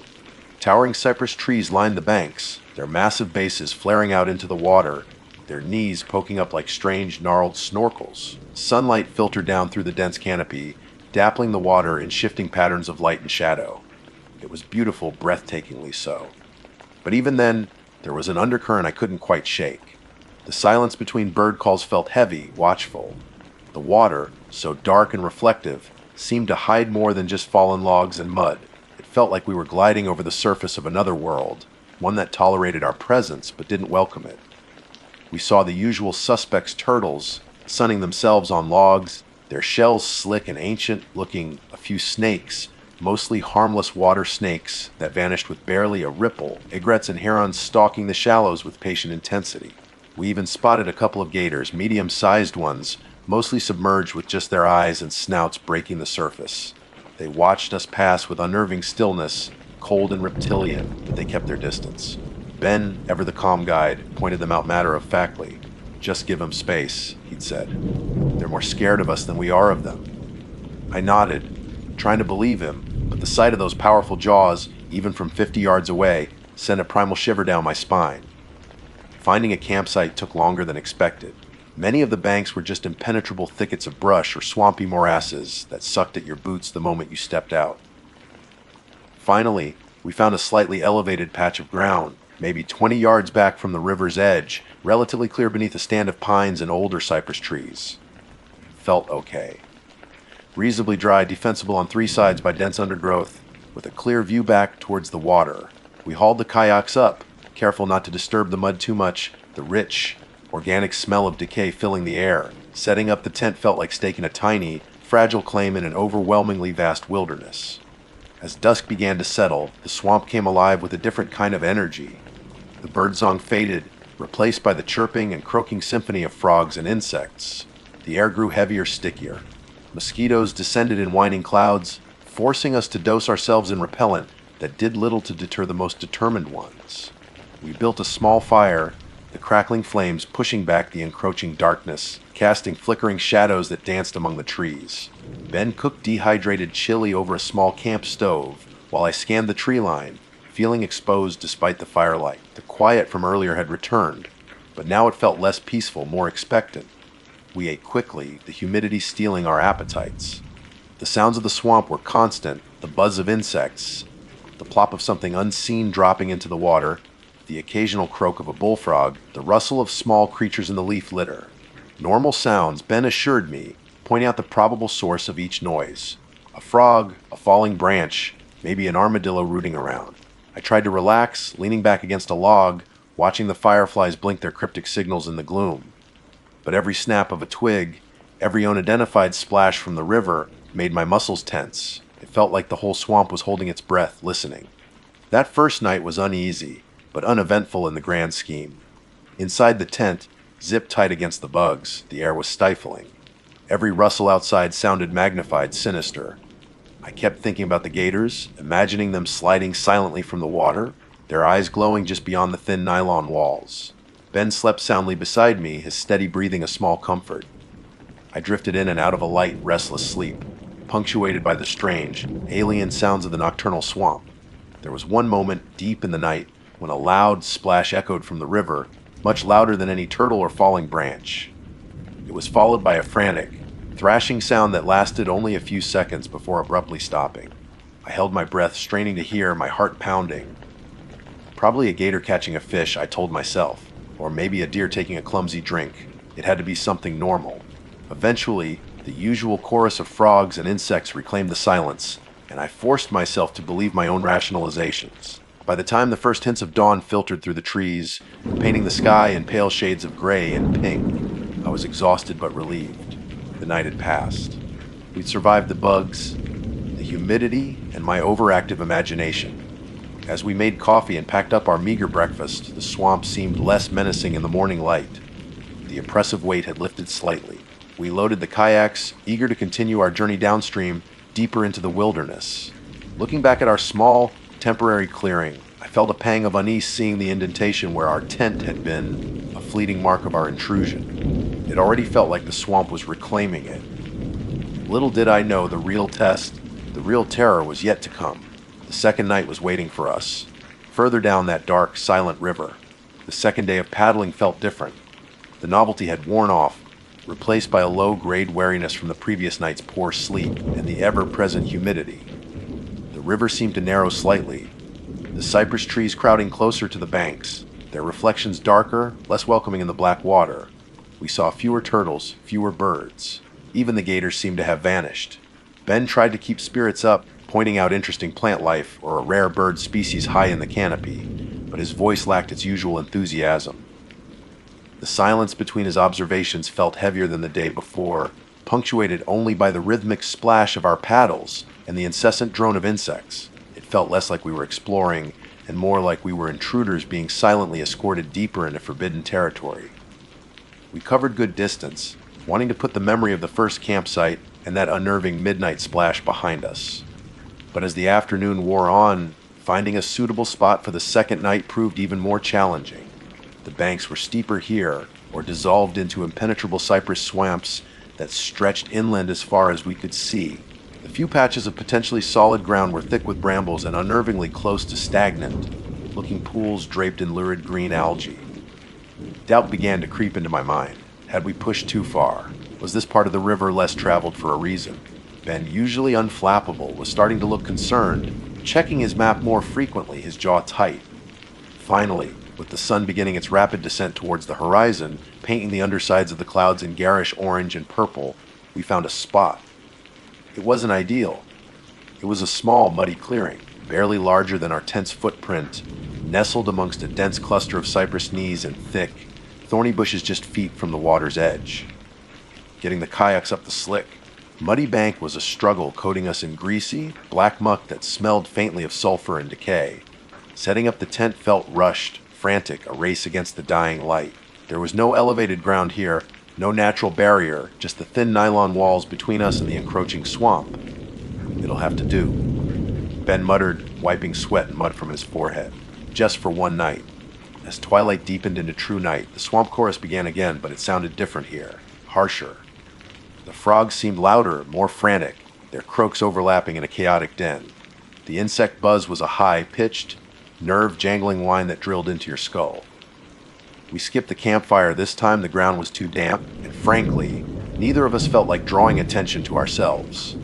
We ate cold protein bars huddled by the tent flap, swatting uselessly at mosquitoes that seemed immune to our repellent. The air was thick, almost liquid, pressing in on us. Every rustle in the undergrowth, every splash from the river, seemed amplified ominous. I kept glancing towards the water, half expecting to see pairs of eyes reflecting our headlamps, but there was only darkness. We retreated into the tent early, the oppressive atmosphere outside becoming unbearable. Zipping the door shut felt less like securing safety and more like sealing ourselves into a humid, nylon coffin. We lay side by side in our sleeping bags, the air inside already hot and sticky. Neither of us spoke.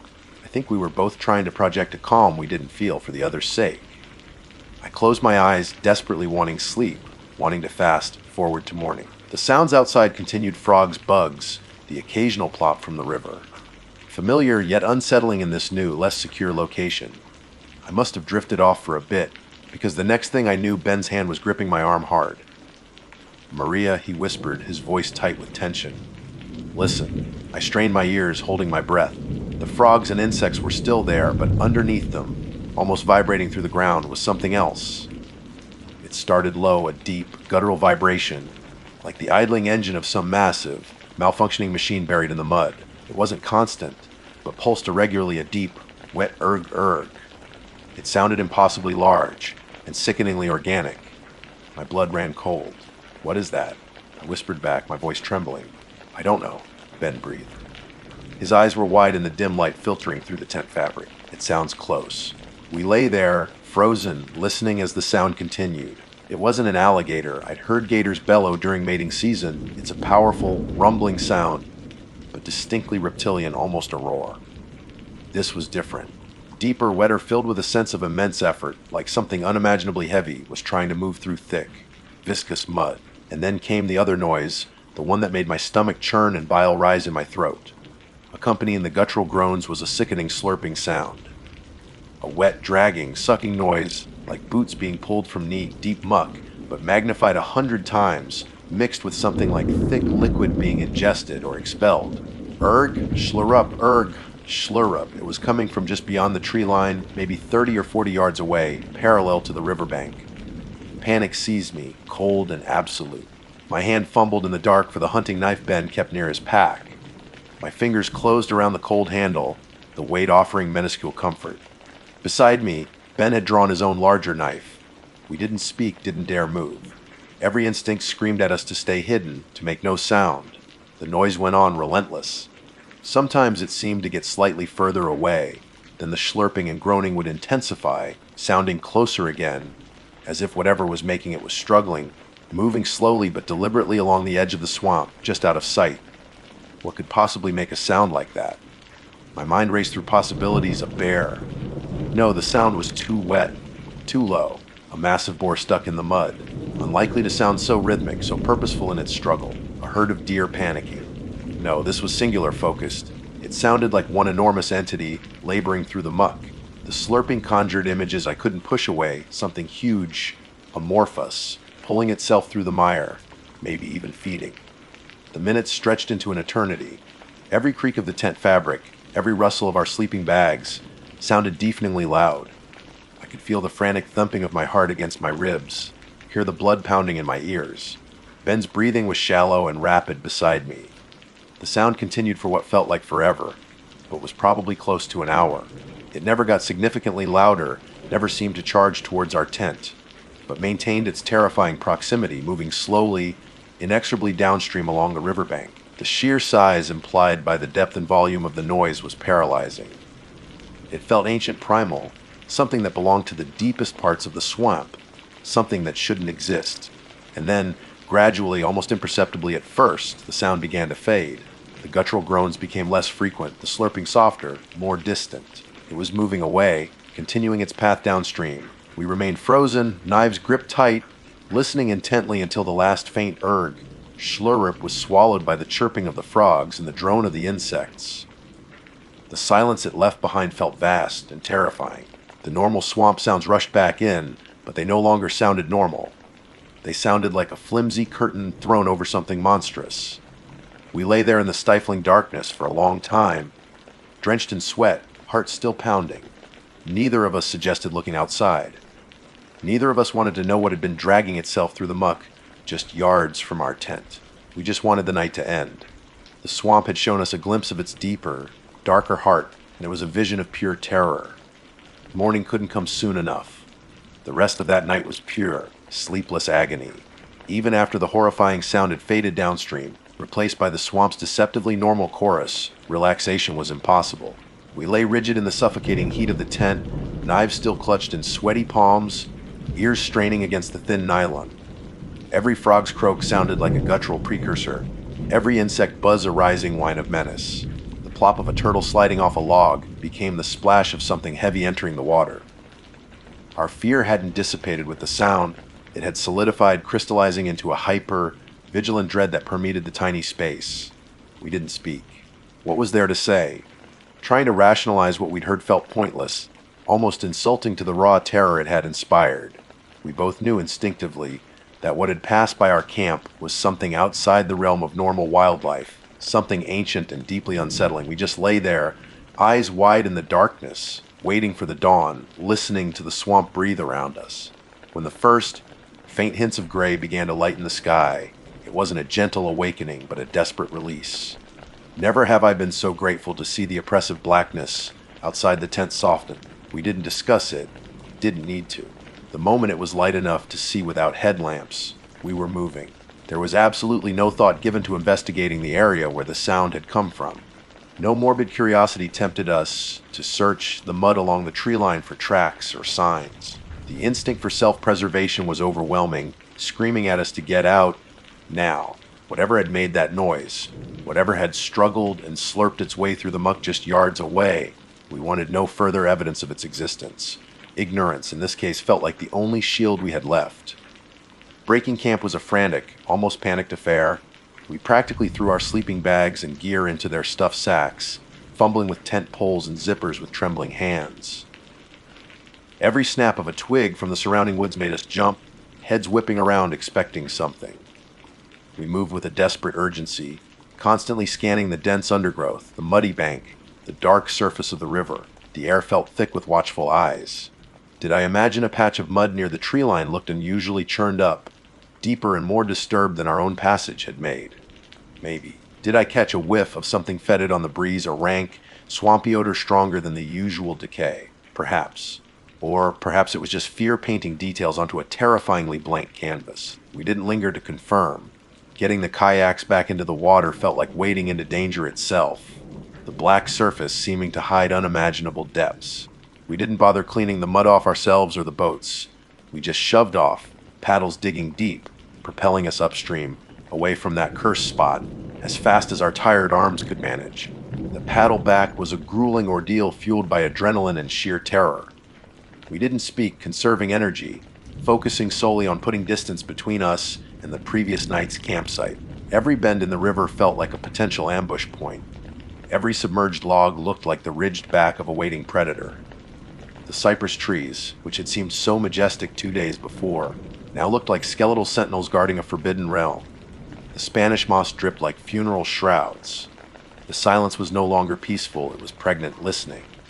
We paddled relentlessly, muscles burning, sweat stinging our eyes, constantly glancing over our shoulders, half expecting to see ripples on the water behind us that weren't from our own wake, or to hear that guttural groan echoing from the trees. Hours later, exhausted and running on fumes, we finally rounded a familiar bend and saw it, the crumbling concrete slope of the boat landing. It was the most beautiful sight I had ever seen, scrambling out of the kayaks onto relatively solid ground. Even ground littered with broken beer bottles and old tires felt like reaching sanctuary. We practically dragged the kayaks up the slope, not caring about scratching them, desperate to get them loaded onto the car rack. The mundane sight of our beat-up Subaru, covered in dust from the dirt roads, felt like an anchor to reality, a reality we had briefly, terrifyingly departed from. The drive back was mostly silent. We were both coated in dried mud and sweat, smelling faintly of swamp water and fear. The windows were down, letting the humid air rush through, but it couldn't seem to clear the oppressive atmosphere that clung to us. Ben stared straight ahead, his knuckles white on the steering wheel. I watched the dense woods lining the highway blur past, seeing monstrous shapes in the shadows between trees. What had we heard? What colossal, struggling thing lived, or perhaps lurked in the depths of that blackwater swamp? The questions circled endlessly in my mind, unanswered and likely unanswerable. Was it some undiscovered creature, a relic of a bygone age hidden in the unexplored mire? Was it something else? Something not entirely natural? The sheer wetness of the sound, the sickening slurping, hinted at something beyond simple flesh and bone. Not knowing was horrifying, leaving a space for imagination to conjure terrors far worse than any concrete reality. We never really talked about it afterwards. Not really. We tried once, a few weeks later, but the words felt inadequate, clumsy attempts to describe a primal fear that defied language. We just looked at each other, and the shared memory, the shared terror was enough. Our relationship didn't survive long after that trip. Maybe the shared trauma was too much, or maybe it simply exposed a fragility we hadn't acknowledged. I don't know. What I do know is that the experience changed me. My easy comfort with the wild, my casual bravery, evaporated that night. Nature is beautiful, yes, but it's also powerful and different, and holds secrets far older and darker than we can comprehend. Ben had wanted seclusion, an untouched wilderness. We found it, and we learned that some places are untouched for a reason. They remain isolated not because they are inconvenient to reach, but because something within them actively repels intrusion. That Blackwater River, the cypress knees standing like silent, ancient watchers, the sucking mud holding its secrets, it taught me a profound and terrifying lesson. Some swamps should remain unexplored. Some sounds should remain unidentified. And whatever was struggling and slurping its way through the muck near our tent that night, somewhere south of Charleston, I pray I never, ever come close to discovering what it was. The echo of it still haunts my quiet nights. My name is Liam. It feels strange writing that down, like signing a confession for a crime I didn't commit but witnessed. Or maybe worse, a crime where the perpetrator wasn't even human. Some names you only whisper in the dark, tied to memories that fester.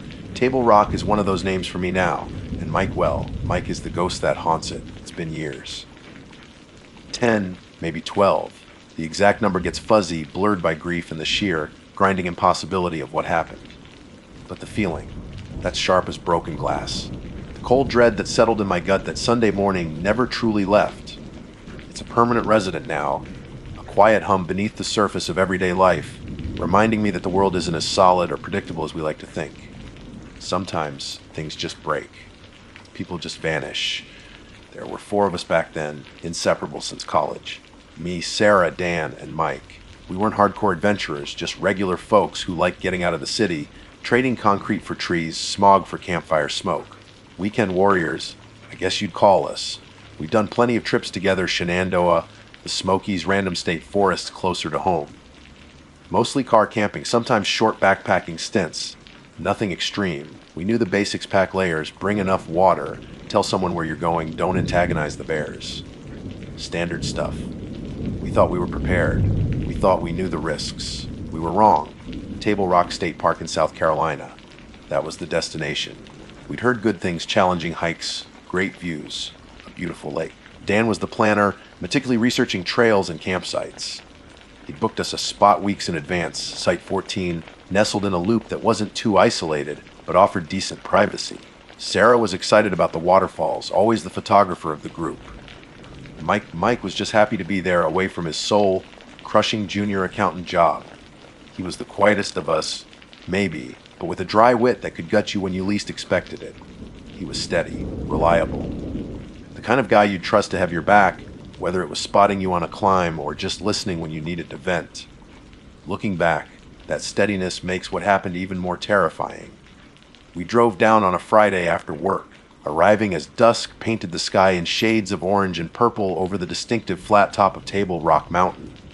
The air was crisp, carrying the scent of pine and damp earth. Setting up camp was a familiar ritual: tents popped up, sleeping bags unrolled, camp chairs unfolded around the fire pit. Dan, ever efficient, got the tent situated while Sarah and I started gathering firewood. Mike wrestled with the cooler, organizing the food, and more importantly, the beer. There was laughter, easy banter, the comfortable silence of old friends falling back into rhythm. No premonitions, no dark clouds on the horizon, just the promise of a good weekend.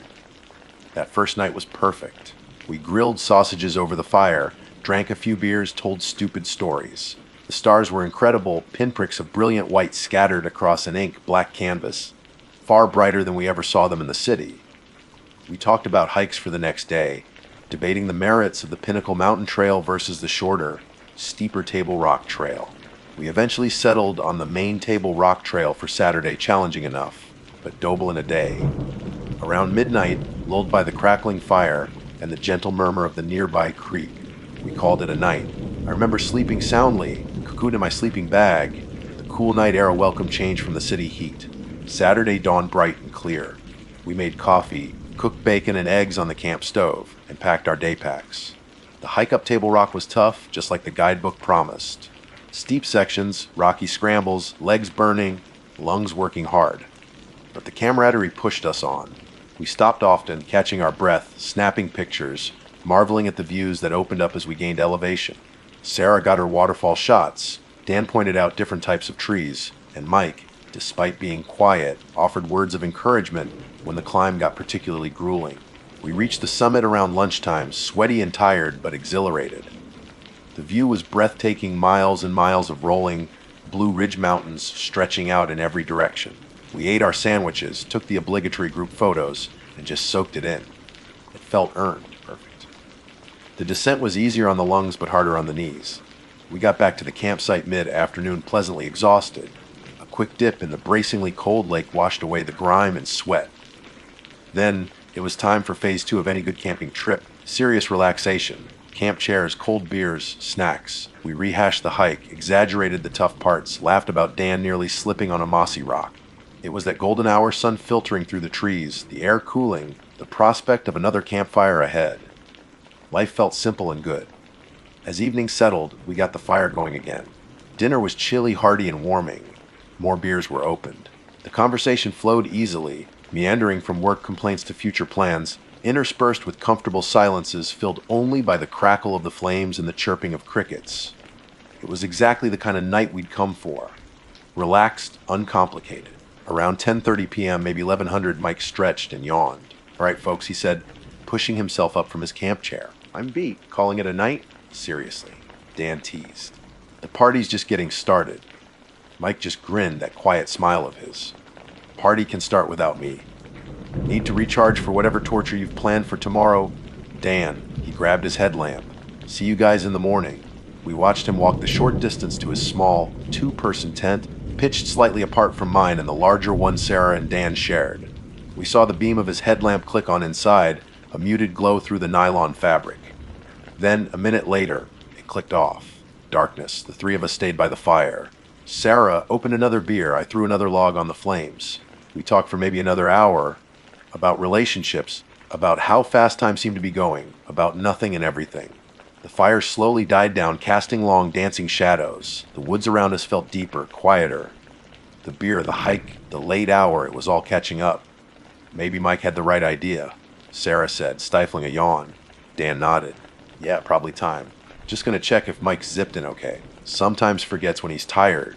It seemed like a normal, slightly paternalistic gesture from Dan, the group's resident planner and worrier. He stood up, grabbed his flashlight, and walked towards Mike's tent, maybe 20 feet away. Sarah and I started gathering trash, preparing to douse the fire. We heard Dan call out softly at first. "Mike," you good man. Silence. He called again, louder this time. "Mike." There was a strange note in his voice now. Not quite panic, but confusion. He unzipped the tent flap. The beam of his flashlight cut through the darkness inside.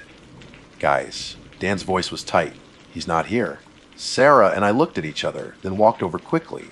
Dan was shining his light into the small tent. It was empty. Disturbingly empty. Mike's sleeping bag was still tightly rolled, just as he'd left it that morning. His backpack was there, his hiking boots neatly placed beside it. But Mike was gone. "What the hell?" I muttered, sweeping my own flashlight beam around.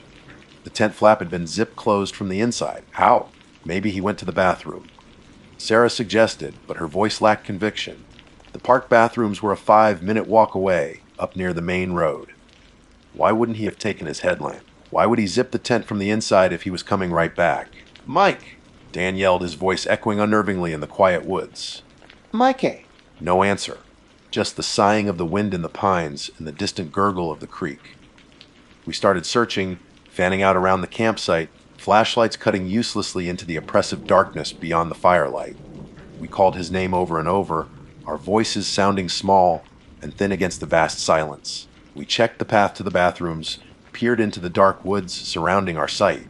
Nothing. No footprints leading away from the tent. The ground was covered in pine needles and dry leaves. But there was no sign of disturbance beyond our own frantic movements. No broken branches, no dropped headlamp, nothing. He had gone into his tent. The light went off. The tent was zipped, and then he wasn't there. It was impossible. Utterly, terrifyingly impossible. The easy camaraderie of the evening evaporated, replaced by a cold, creeping fear. Where could he have gone? And how? It was like the night itself had swallowed him whole, right out of his zipped-up tent, leaving only questions and a silence that screamed louder than any of our calls. The first hints of dawn were still hours away, and the woods felt ancient, watchful, and deeply, profoundly wrong. The darkness pressed in, thick and suffocating. Our flashlights felt laughably inadequate, carving small, trembling circles in an ocean of black. Every rustle of leaves, every snap of a twig, every hoot of a distant owl sent jolts of adrenaline through me. We'd shout Mike's name until our throats were raw, the sound swallowed instantly by the dense woods. We stumbled through the underbrush just beyond the edge of our campsite, scanning the ground, peering behind trees, hoping for what? A sign. A clue. Mike himself grinning sheepishly, explaining some bizarre late-night urge to explore. But there was nothing. Absolutely nothing. The ground remained stubbornly undisturbed, save for our own chaotic tracks. After maybe an hour of this frantic, fruitless searching, the initial panic began to curdle into something colder, heavier. Despair. Disbelief. The sheer wrongness of the situation started to sink its teeth in. How does a person just disappear? From inside a zip tent? Leaving behind his sleeping bag, his boots, everything? We retreated, drawn back to the weak, flickering embers of our campfire like moths to a dying flame. We didn't know what else to do. Plunging deeper into the unfamiliar woods in the dead of night felt reckless, dangerous. What if we got lost too? What if whatever had taken Mike was still out there? That thought, unspoken but hanging heavy in the air between us, kept us huddled close, casting fearful glances into the darkness beyond the firelight. Sarah was crying silently, tears tracing paths through the grime on her cheeks. Dan paced restlessly, running his hands through his hair, muttering calculations under his breath, how long Mike had been gone, how far he could have walked, tide levels in the lake, anything his logical mind could grasp onto, even though logic had clearly checked out for the night. I just sat there, numb, staring into the dying coals, replaying the evening in my head, Mike yawning, Mike saying goodnight, the headlamp glow inside his tent, the click as it went off, Dan gonna check, the empty tent, the rolled sleeping bag, the zipper, closed from the inside, it looped endlessly, a horrifying, nonsensical film reel. Did we hear anything? A shout, a struggle. I strained my memory. Nothing. Just the usual night sounds, the crickets, the fire crackling, our own voices. Could someone have taken him? Unzipped the tent, pulled him out, zipped it back up from the inside. It made no sense. It would have been noisy, difficult. Mike wasn't tiny, he would have fought back. We would have heard something. We considered hiking out right then, in the dark, to get help. But the trail down Table Rock was treacherous even in daylight. Doing it by headlamp, panicked and exhausted, seemed like suicide. We were stuck, prisoners of the night and our own fear, waiting for the sun. It was the longest night of my life.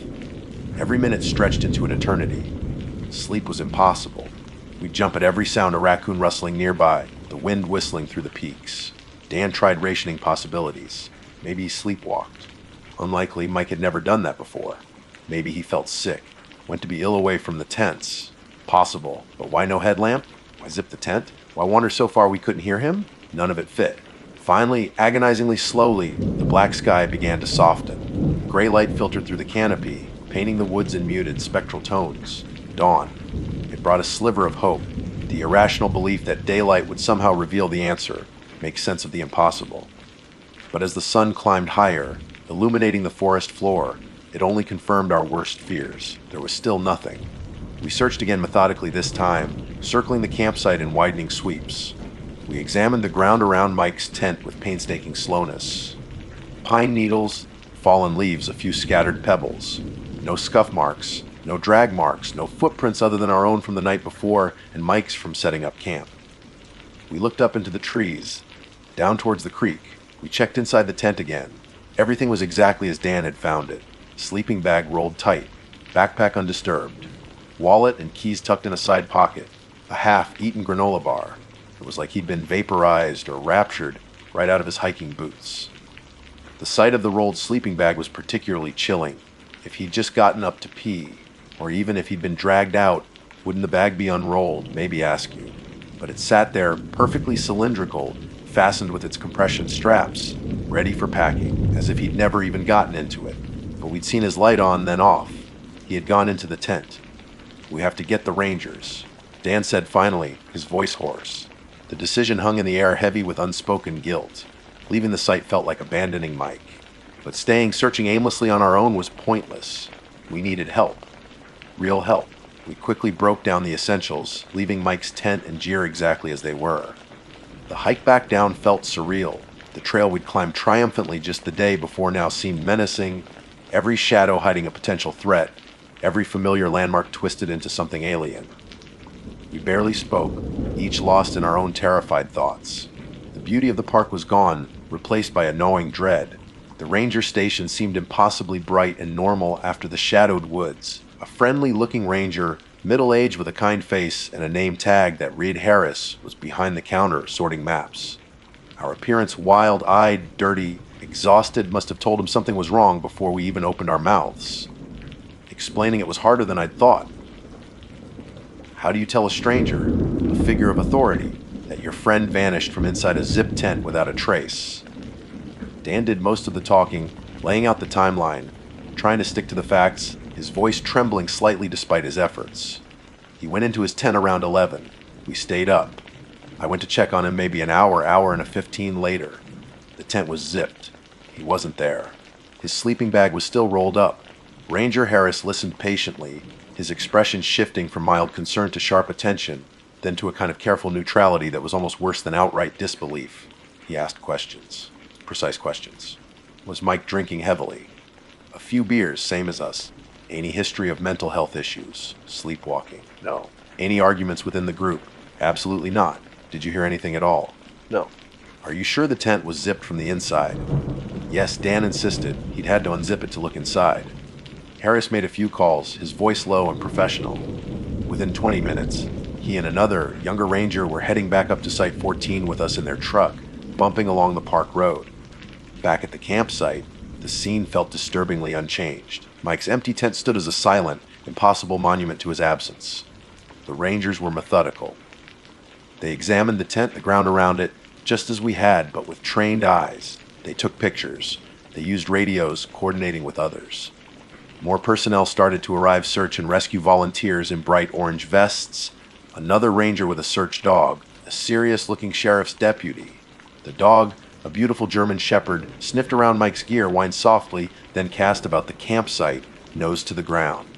It circled the tent several times, followed the faint path towards the bathrooms for about 50 yards, then seemed to lose the scent completely. It circled back to the tent, confused, letting out a low bark. The handler tried again, casting the dog further out, but it was no use. Whatever trail Mike might have left ended abruptly, right there at the edge of our small clearing. We were taken aside, interviewed separately this time. The questions were sharper, more probing. They went over the timeline again and again. What did we talk about after Mike left? Did he seem depressed, anxious? Was there anything unusual about his behavior at all? We told them everything we could remember, every insignificant detail, but it all led back to the same impossible conclusion. Mike went into his tent, and then he was gone. I could feel the subtle shift in their questioning, the unstated suspicion. 3 friends remain, 1 disappears under baffling circumstances. It's the oldest story in the true crime playbook. But this felt different. This wasn't a crime scene, it was a void. We were told to wait back at the main parking lot, near the ranger station. Sitting there, numbly watching SAR teams coordinate grid searches, hearing the occasional crackle of radios, the shouts of searchers echoing faintly from the woods, it was agony, utter helplessness. Our friend was missing in that vast wilderness, maybe hurt, maybe lost, maybe worse, and all we could do was sit and wait. The first day of the official search yielded nothing. Hours turned into a long, grueling afternoon. Teams swept the surrounding areas, checked the trails, rappelled down small cliffs near the summit trail, scanned the lake shore. They found no footprints, no torn clothing, no sign of a struggle, no broken branches indicating a fall or a panicked flight through the woods. Nothing. By late afternoon, Ranger Harris came over to update us. His face was grim. We've covered a 2-mile radius pretty thoroughly, he said, his voice quiet. The dogs lost the scent right at the campsite boundary.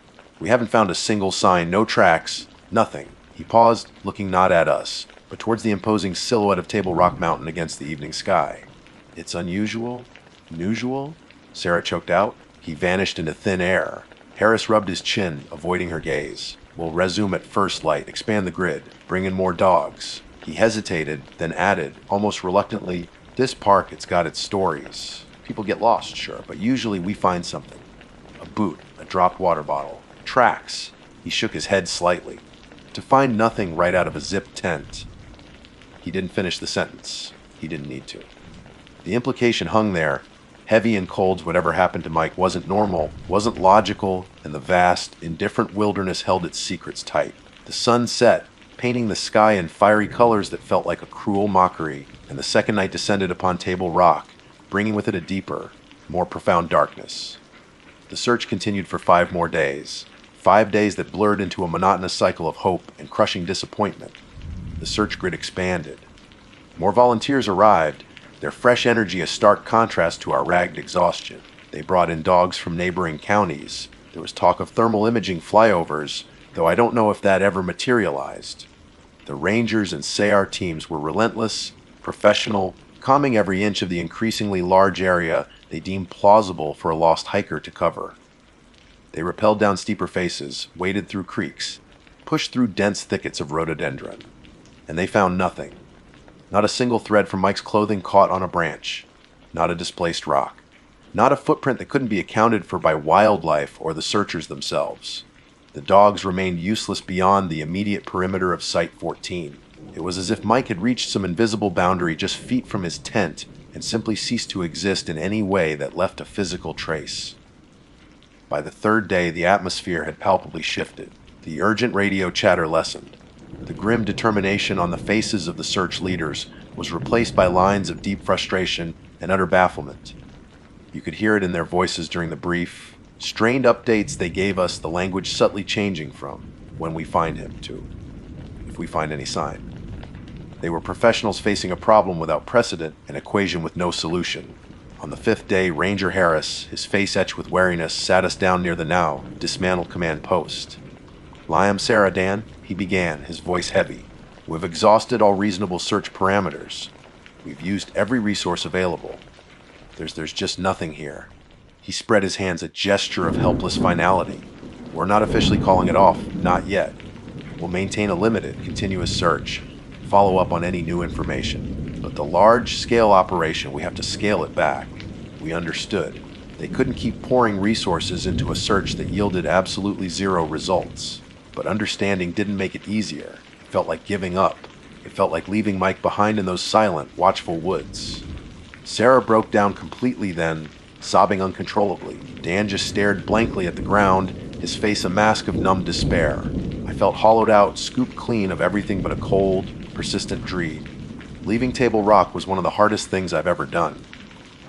Packing up our gear, leaving Mike's tent still standing per the Ranger's request, as an ongoing investigation scene, though we all knew it was becoming a memorial, felt like a betrayal.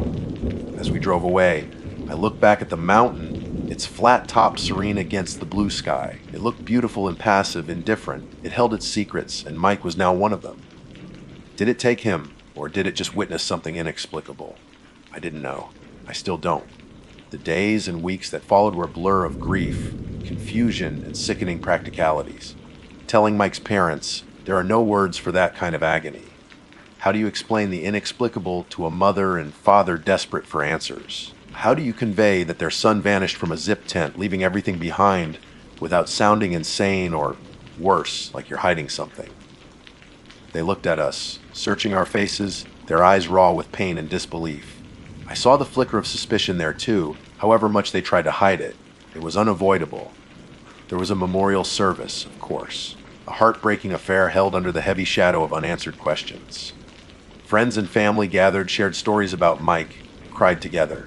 But without a body, without closure, without even a theory of what happened, it felt incomplete, unreal. A local newspaper ran a story focusing on the bizarre Table Rock vanishing, as they called it. It brought a brief flurry of unwanted attention, crank calls, armchair detectives offering wild theories, alien abduction, secret government experiments, portals to other dimensions. None of it helped. It just amplified the freakishness of it all. The three of us, me, Sarah, and Dan, clung together at first, united by the shared horror. We were the only ones who truly knew what it felt like to stand by that empty tent in the dead of night. The only ones who understood the bone, deep chill of that impossibility. But shared trauma is a tricky thing. It can bind people together, or it can become toxic, poisoning the ground it grows in. For us, it was the latter. The silences grew longer. When we did talk, we circled the event endlessly, dissecting every second of that weekend, searching for a missed clue, a forgotten detail. Did Mike say anything strange? Did he seem worried about work? Did anyone see anyone else near our campsite? The lack of answers became a chasm between us. Unspoken accusations lingered in the air. Maybe Dan hadn't checked the tent properly. Maybe Sarah and I hadn't searched hard enough initially. Maybe one of us had heard something and dismissed it. It was irrational, born of grief and helplessness, but it was there.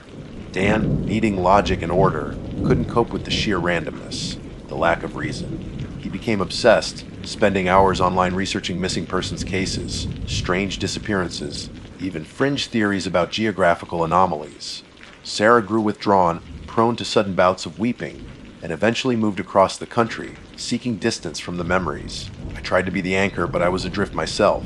Within a year, we barely spoke. The friendship, forged over years, was another casualty of that weekend at Table Rock. Losing Mike broke us, just like I said. The aftermath shattered the pieces. Years have passed. I've tried to move on, built a life, a career. But Table Rock is always there, a dark shadow in the back of my mind. I haven't been camping since. The thought of sleeping in a tent surrounded by the rustling darkness of the woods fills me with a primal fear I can't shake. Sometimes, late at night, I pull out the old case files I requested years ago, copies of the Ranger reports, SAR summaries, witness statements arsed. It's all there in black and white. The timeline, the interviews, the map of the search area, and the conclusion, no trace of Michael Henderson found. The case remains open pending new information. I still run through the theories, even though I know it's pointless. An animal? A bear? Maybe. But wouldn't there be blood? Tracks? A torn tent? Wouldn't we have heard the attack, the panic? Did he fall in some hidden fissure, an old mine shaft? Unlikely right beside the tent, leaving no sign of his passage. And how did he zip the tent behind him? Human abduction. The most logical, perhaps, in a world that requires logic. But again, how? Silently. Zipping the tent from the inside after taking him. Why? Mike had no enemies, no ransom potential. Sleepwalking. He'd never done it. And where did he go? Why did the dogs lose the scent? And then there are the other thoughts, the ones that whisper in the darkest hours. Was it something else? Something ancient, tied to the mountain itself. Ranger Harris hasn't mentioned the park having its stories, echoes in my memory. Locals sometimes talked about strange lights, about places deep in the woods where you felt watched, where compasses spun wildly. Dismissed as folklore, of course, but when logic fails so completely, the mind starts grasping at straws, even spectral ones. The core of it, the thing I always come back to, is the tent, zipped from the inside. Sleeping bag rolled, boots beside it. It defies explanation. It feels like a deliberate staging, but by whom, or what, and for what purpose? It's a cosmic locked room mystery, played out in nylon and netting under the indifferent stars. I don't know what happened to Mike Henderson. Sarah doesn't know. Dan doesn't know. The Rangers don't know. Maybe Mike himself didn't even know. Maybe he just ceased to be. That's the thought that chills me the most. Not a violent end necessarily, but a simple, inexplicable erasure from existence. All I know is that 4 of us went camping at Table Rock State Park, seeking a simple weekend getaway. Only 3 of us came back. We made a mistake going there, not because we were careless or unprepared in the usual ways, but because we stumbled into something ancient or alien or just fundamentally wrong, something that operates outside the rules we rely on. We poked at the thin membrane separating our mundane world from something else, and it took Mike. Camping there feels like a cursed memory now, a deadly, unexplainable mistake. Sometimes I wonder if the mountain remembers us. Sometimes I feel like it's still watching, and sometimes I worry that whatever happened to Mike, it wasn't random, and it might not be finished. My name is Jessica. Even writing this down feels strange, like I'm tempting something, inviting it back into my thoughts. But maybe getting it out, sharing it somewhere people might actually believe these things happen will help, or maybe it won't. Maybe it'll just make the memory sharper, clearer, the fear more present. I don't know, but I have to try. What happened in Francis Marion National Forest? It wasn't normal. It wasn't an animal, it wasn't a prank, it was something else. Something old and patient and terrifyingly silent. My sister, Chloe, and I had been planning this trip for months. We grew up camping, mostly car camping with our parents in state parks, the kind with designated sites, running water and rangers making rounds. We loved it, the smell of campfire smoke, sleeping under the stars, the escape from suburbia. But as we got older, we yearned for something wilder, more remote. We'd done a few backpacking trips in the Appalachians, shorter trails learning the ropes. We were meticulous planners, Chloe especially. She's the detail-oriented one, the list maker, the rule follower. I'm a bit more impulsive maybe, but when it comes to the wilderness I knew better than to mess around. We both did. We researched Francis Marion extensively. Over 250,000 acres of forest and wetlands just outside Charleston, South Carolina. Big, dense, crisscrossed with trails and old logging roads, steeped in history and, apparently, more than a few local legends we'd initially dismissed. We chose a dispersed camping zone along one of the less trafficked hiking trails. Dispersed camping meant no facilities, no designated spots, just finding a suitable location off the trail, following leave no trace principles strictly. Pack it in, pack it out. Minimize impact. That was the appeal. True solitude, just us in the wild. We pored over maps, checked water sources, read recent trail reports, mostly warning about ticks, mosquitoes, and the occasional black bear sighting. Standard stuff. We double-checked our gear: sturdy tent, reliable water filter, GPS device and map and compass. Chloe insisted. First aid kit that could handle almost anything short of amputation, bear spray just in case, though encounters are rare there, and enough food for an extra day. We filed our hiking plan with the ranger station, letting them know our intended route and expected return date. We felt prepared. Confident, even. Looking back, that confidence feels naive, almost arrogant. The drive down was filled with the usual pre-trip excitement, singing along badly to the radio, making stupid jokes, anticipating the peace and quiet. We picked up our permit, had a brief chat with a friendly ranger who reminded us about fire safety. Only build fires in existing rings if possible, and make sure they're dead out before leaving or sleeping, and warned us again about the bugs. Mosquitoes are the state bird this time of year. He chuckled. We laughed along, swatting at one that had somehow already found its way into the car. The hike-in was beautiful, if demanding. It was late spring, and the South Carolina humidity was already starting to build. The air was thick, buzzing with unseen insects. Sunlight filtered down through the dense canopy of loblolly pines and cypress trees draped in Spanish moss, creating shifting patterns on the forest floor. The trail was clear but narrow, winding through thick undergrowth. We saw woodpeckers hammering away, squirrels chattering indignantly at our intrusion, a small green snake that vanished into the leaf litter before Chloe could even yelp. It felt alive, ancient. We hiked for about 5 miles, finding a suitable spot just off the trail near a slow-moving creek, hidden from the main path by a thicket of palmettos. It felt secluded, perfect. Setting up camp was routine. Tent up, sleeping bags unrolled, inflatable pads puffed up. Chloe meticulously organized the food supplies, hanging the bear bag well away from our sleeping area, exactly as prescribed. I gathered firewood plenty of dry, down branches nearby. We filtered water from the creek, the filter making its rhythmic pumping sound, a small bubble of normalcy in the growing quiet of the woods.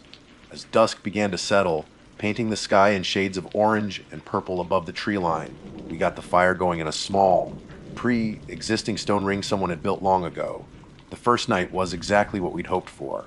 We cooked dehydrated chili over the fire, watched the flames dance, talked about everything and nothing. The woods came alive with different sounds as darkness fell: the chirping of crickets, the basso profundo croak of bullfrogs from the creek, the occasional hoot of an owl. Distant, identifiable sounds, comforting in their own way. We made sure the fire was reduced to embers, doused it thoroughly with water until it was cold to the touch, and crawled into the tent. I remember feeling completely relaxed, cocooned in my sleeping bag, the gentle sounds of the forest lulling me to sleep. Chloe was out like a light within minutes. I might have heard some rustling outside later, maybe a twig snap, but I dismissed it. Deer, raccoon, possum, the forest was full of creatures going about their nocturnal business. Nothing felt wrong. Nothing felt threatening. The next day was equally idyllic. We woke late, made coffee, had oatmeal. We decided against a long hike, opting instead to just explore the immediate area around our campsite, following the creek for a mile or so downstream before looping back. We took photos, identified some wildflowers Chloe recognized from her guidebook, felt utterly disconnected from the stress of work and city life. It was rejuvenating. The air felt clean, the silence profound. Looking back, maybe it was too profound. Maybe the usual background chatter of birds and squirrels was starting to diminish, but we didn't notice. We were lost in our own little bubble of wilderness bliss. As evening approached on the second day, we repeated our routine. Gathered more wood, filtered more water, prepared for dinner. The sun dipped below the horizon, and the woods began to darken quickly. We rebuilt the fire, the flames pushing back the encroaching shadows, creating our small haven of light and warmth. We sat in our camp chairs, poking the logs, enjoying the familiar crackle and pop. Chloe was telling me about a problem she was having with a coworker, and I was half listening, half watching the way the firelight flickered on the surrounding trees, making them seem like they were breathing. That's when I saw the first one, or rather, the first pair. Just beyond the edge of the firelight, where the darkness became absolute, two small points of light reflected the flames. My initial thought was deer. Their eyes reflect like that, but they were too high off the ground, and they weren't moving. Deer usually flick their ears, shift their weight, look around. These were just fixed. Staring. Hey, I said, interrupting Chloe. Do you see that? She stopped talking, followed my gaze. See what? Out there. I pointed, trying to keep my voice steady. Yes. She squinted. Where? Oh, yeah. Raccoon up a tree, maybe. Maybe. I said, but doubt was already creeping in, cold and sharp. It didn't feel like a raccoon. It felt intentional. Then, a little further to the left, another pair appeared. Same height, same unnerving stillness. Then another to the right, and another. Within maybe 30 seconds, we could count at least 6 pairs of eyes, maybe more, forming a rough semicircle just outside the fire's reach. They weren't blinking. They weren't moving. They were all at roughly the same height, too high for a coyote or fox, too low for a standing bear unless it was unnaturally still, and definitely too steady and numerous for deer. They were just watching us, reflecting the firelight from the impenetrable darkness of the Francis Marion National Forest. The easy silence of moments before was gone, replaced by a heavy, charged stillness that pressed in on us. The crickets seemed quieter. The frogs had stopped croaking. Even the fire seemed to crackle less loudly, as if subdued by the silent attention focused upon it, upon us. My heart started hammering against my ribs, a frantic drumbeat against the sudden, awful quiet. Chloe gripped the armrest of her camp chair, her knuckles white.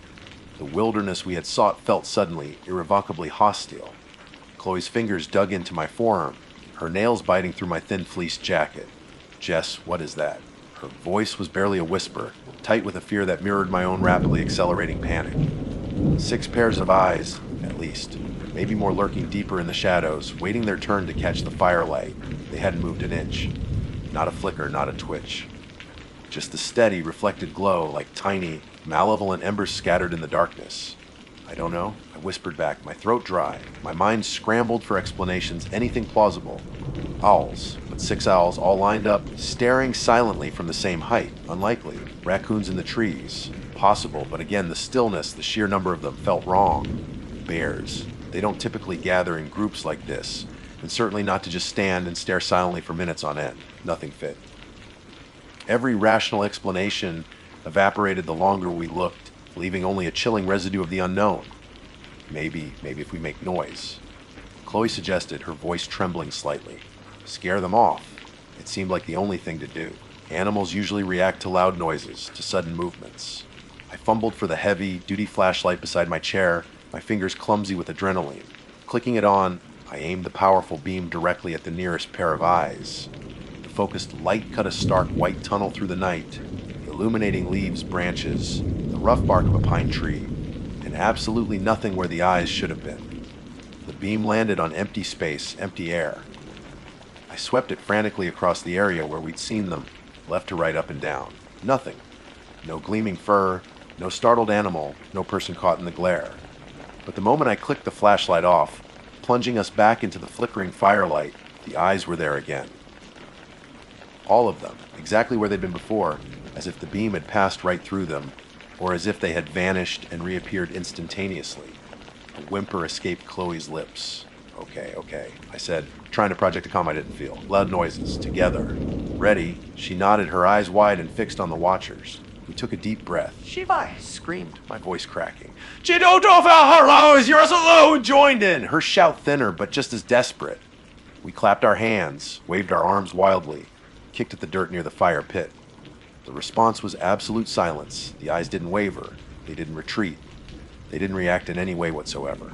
It was as if our shouts, our frantic movements, were nothing more than the buzzing of insects to them. The lack of reaction was profoundly unsettling, far more frightening than if they had growled or charged. It suggested something utterly alien, something operating by rules we couldn't comprehend.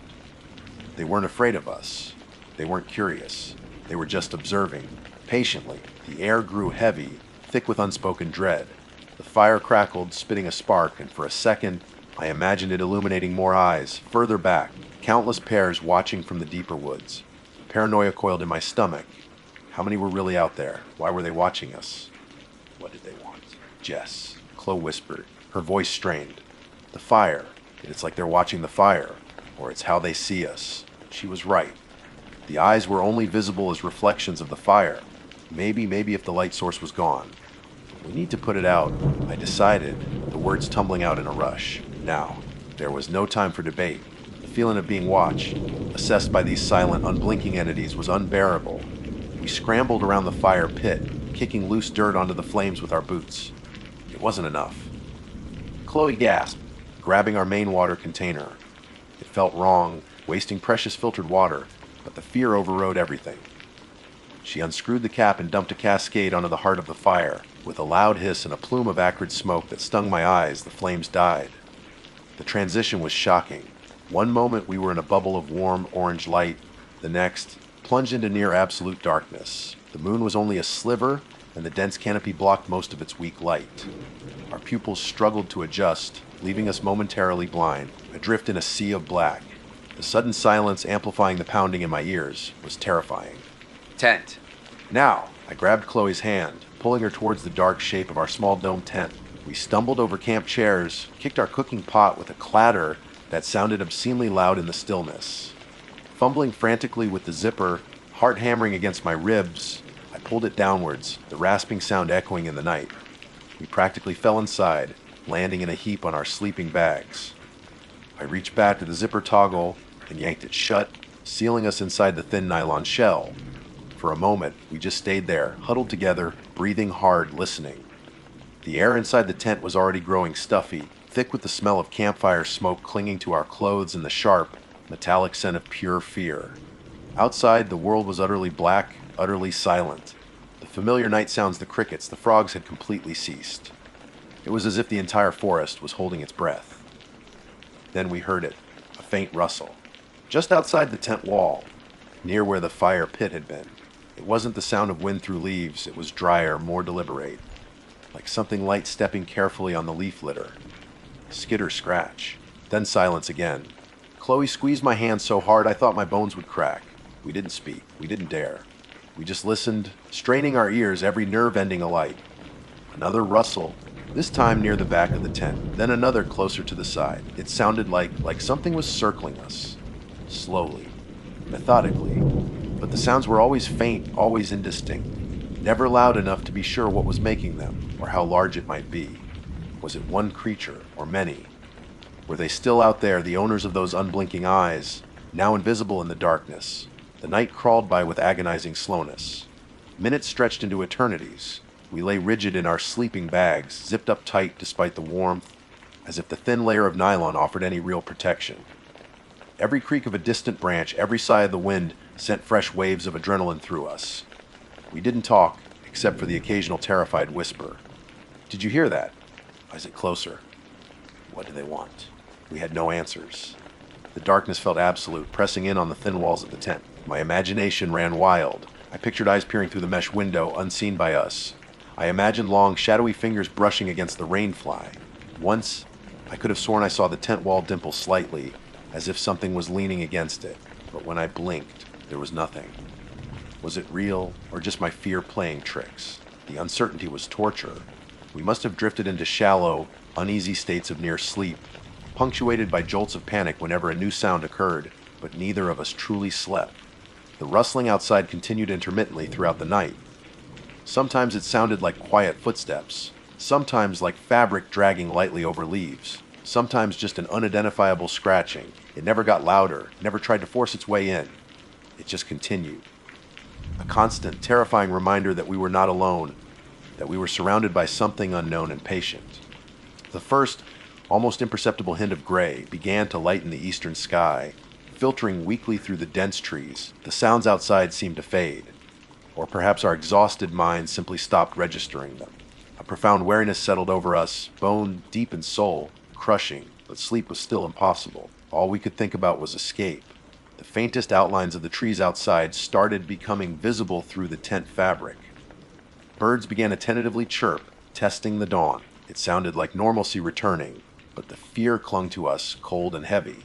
We lay there, waiting for enough light to see, listening to the forest slowly waking up, wondering what we would find when we finally dared to unzip the tent. The silent, unblinking observation felt like a lifetime ago, yet the terror it instilled was still fresh, raw, and overwhelming. The longest night of our lives was ending, but the horror felt far from over. The pale gray light filtering through the tent fabric wasn't comforting. It felt cold, exposing.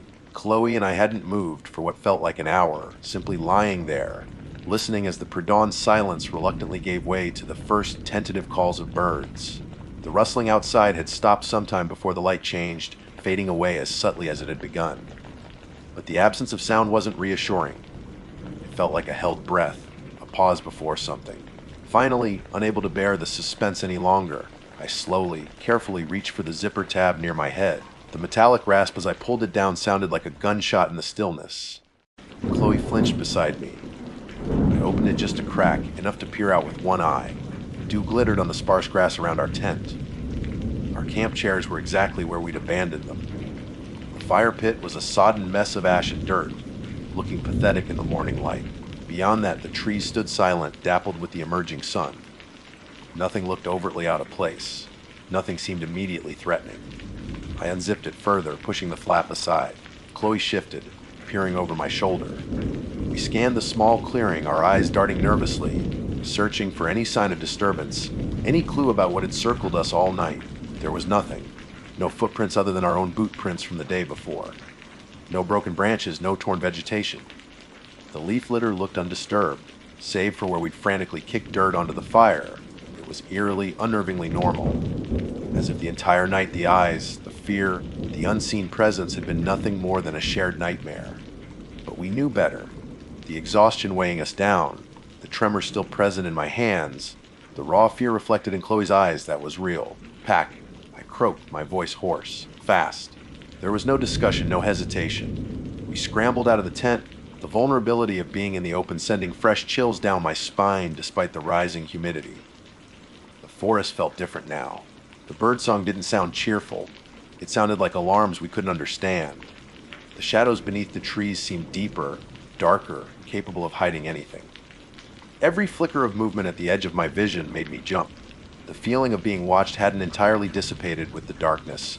It had merely retreated slightly, lingering like a bad taste in the back of my throat. We worked with frantic, clumsy energy. Sleeping bags were shoved into stuffed sacks without being properly rolled. The tent poles were yanked apart and bundled haphazardly. Cooking gear was crammed into backpacks on top of clothes. We didn't bother with breakfast, didn't even think about coffee. Every second felt borrowed. Every snap of a twig in the surrounding woods sounded like footsteps approaching. I kept glancing back towards the dense tree line, half expecting to see those pairs of eyes materializing again, even in the daylight. Chloe worked with her back to the woods, her shoulders hunched as if physically warding off whatever might be lurking there. Within 15 minutes, a task that usually took us closer to 45, we had broken camp. Our packs were heavier, clumsier than usual, but we didn't care. We hoisted them onto our backs, cinched the straps tight, and without a word started power walking towards the trail marker, back the way we had come. The 5-mile hike out was the longest 5 miles of my life. We moved at a punishing pace, half walking, half jogging, ignoring the burning in our lungs and the ache in our legs. Fear was a relentless motivator. We didn't talk. The only sounds were our ragged breathing, the thud of our boots on the packed earth, and the ambient noise of the forest, which now seemed menacingly loud. Was that rustling just a squirrel, or something else pacing us? Was that shadow just a cloud passing over the sun, or a figure moving between the trees? Paranoia gnawed at us. I kept remembering the line from the original prompt that inspired this telling, never looking back. The urge to glance over my shoulder was almost overwhelming, a primal instinct screaming that something was behind us. But I didn't. Chloe didn't either. We just kept pushing forward, eyes fixed on the trail ahead, desperate to escape the suffocating embrace of those woods. When we finally saw the edge of the parking lot through the trees, the sight of the dusty asphalt and our beat-up old sedan was the most beautiful thing I had ever seen. Relief washed over me in a dizzying wave, so potent it almost buckled my knees. We stumbled out of the tree line, blinking in the brighter open space.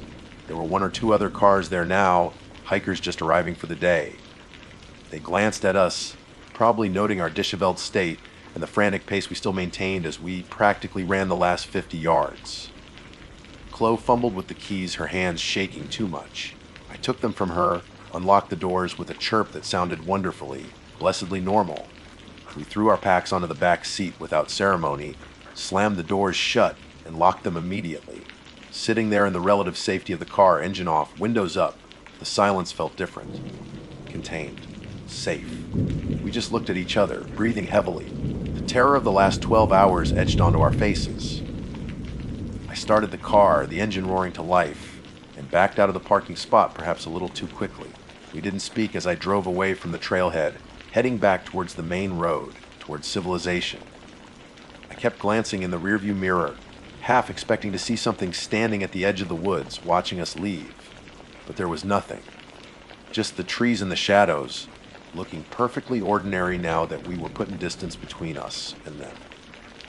We didn't talk about it for the rest of the drive home, stopping only once for gas and lukewarm coffee that we barely tasted. The experience felt too raw, too terrifying to put into words just yet. Back at my apartment, after showering and changing into clean clothes, the adrenaline finally began to ebb, leaving behind a profound exhaustion and a deep, resonant fear. What was it, Jess? Chloe finally asked, her voice small, curled up on my couch with a blanket wrapped around her despite the warm afternoon. I admitted, sinking down beside her, and I don't think I want to know. We briefly, haltingly, tried to rationalize it. Animals. People. Some weird natural phenomenon. Nothing fit the silent, unblinking observation. The sheer number of eyes, the complete lack of reaction, the unnerving sound circling the tent. We quickly abandoned the effort. We both knew deep down that what we had experienced wasn't normal, wasn't easily explained away. We made a pact right then and there not to tell anyone, not the rangers who would likely dismiss it as bears or an overactive imagination, not our families who would worry endlessly or simply not believe us. It would be our secret, our shared trauma. It's been 6 months since that trip. We haven't been camping since. I doubt we ever will again, at least not deep in the backcountry, not just the two of us. The woods don't feel peaceful anymore. Darkness feels different, heavier. Sometimes, when I'm trying to sleep, especially if it's too quiet, I can almost see them again, pairs of eyes, reflecting some unseen light, watching me from the corners of my room. It's the observation that haunts me the most. That silent, unblinking, patient watching. It felt intelligent, ancient, and utterly indifferent to our fear. We weren't prey being stalked. We were specimens being observed. I don't know what was in the Francis Marion National Forest that night. I don't know what it wanted, or why it showed itself to us. All I know is that we stumbled into something we weren't supposed to see, something old and watchful that resides in the deep, quiet places of the world. And the memory of its silent, unblinking gaze is a horror that no amount of daylight can ever fully erase. Writing this down hasn't helped as much as I'd hoped. The fear feels just as sharp. But maybe, just maybe, someone else out there has seen them too. Maybe we weren't the first. And maybe we won't be the last.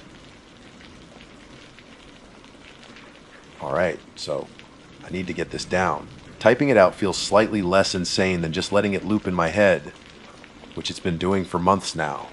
Maybe putting it out there, even anonymously on the internet, will help exorcise it a little. Or maybe it'll just make me sound like I lost my marbles somewhere on a trail in South Carolina. Honestly, I'm past caring about that. I just need someone else to know. My name's David. Well, that's what most people call me. Davey depends on who you ask. I'm pushing 40 now, work a desk job that pays the bills but slowly grinds the soul down to a fine powder. You know the type. Fluorescent lights, stale coffee, endless spreadsheets. My escape, my sanity valve, has always been the woods. Hiking, backpacking, whatever gets me away from the concrete and the noise. I'm not some hardcore survivalist nut, not Bear Grylls wrestling gators or anything. But I know my way around a map and compass. I can pitch a tent in the rain, filter water, handle myself out there. I've done sections of the AT, explored bits of the Rockies, spent countless weekends in state parks. Solitude doesn't scare me, it's what I crave. The quiet, the rhythm of your own footsteps, the feeling of being small under a vast sky, that's my church. Last fall, I decided to tackle a decent chunk of the Foothills Trail. It snakes along the border of North and South Carolina through the Blue Ridge Escarpment. It's beautiful country steep climbs, waterfalls, dense hardwood forests. It's also known for being pretty rugged and relatively remote in sections. Perfect. I carved out 10 days of vacation time, plotted a route covering about 70 miles, packed my Osprey with freeze, dried meals and essentials, told my sister where I was roughly heading, standard procedure, always leave a plan, and drove down from Asheville. The first few days were exactly what I needed. Crisp autumn air, the leaves just starting to turn fiery shades of red and gold, the satisfying burn in my legs after a long climb.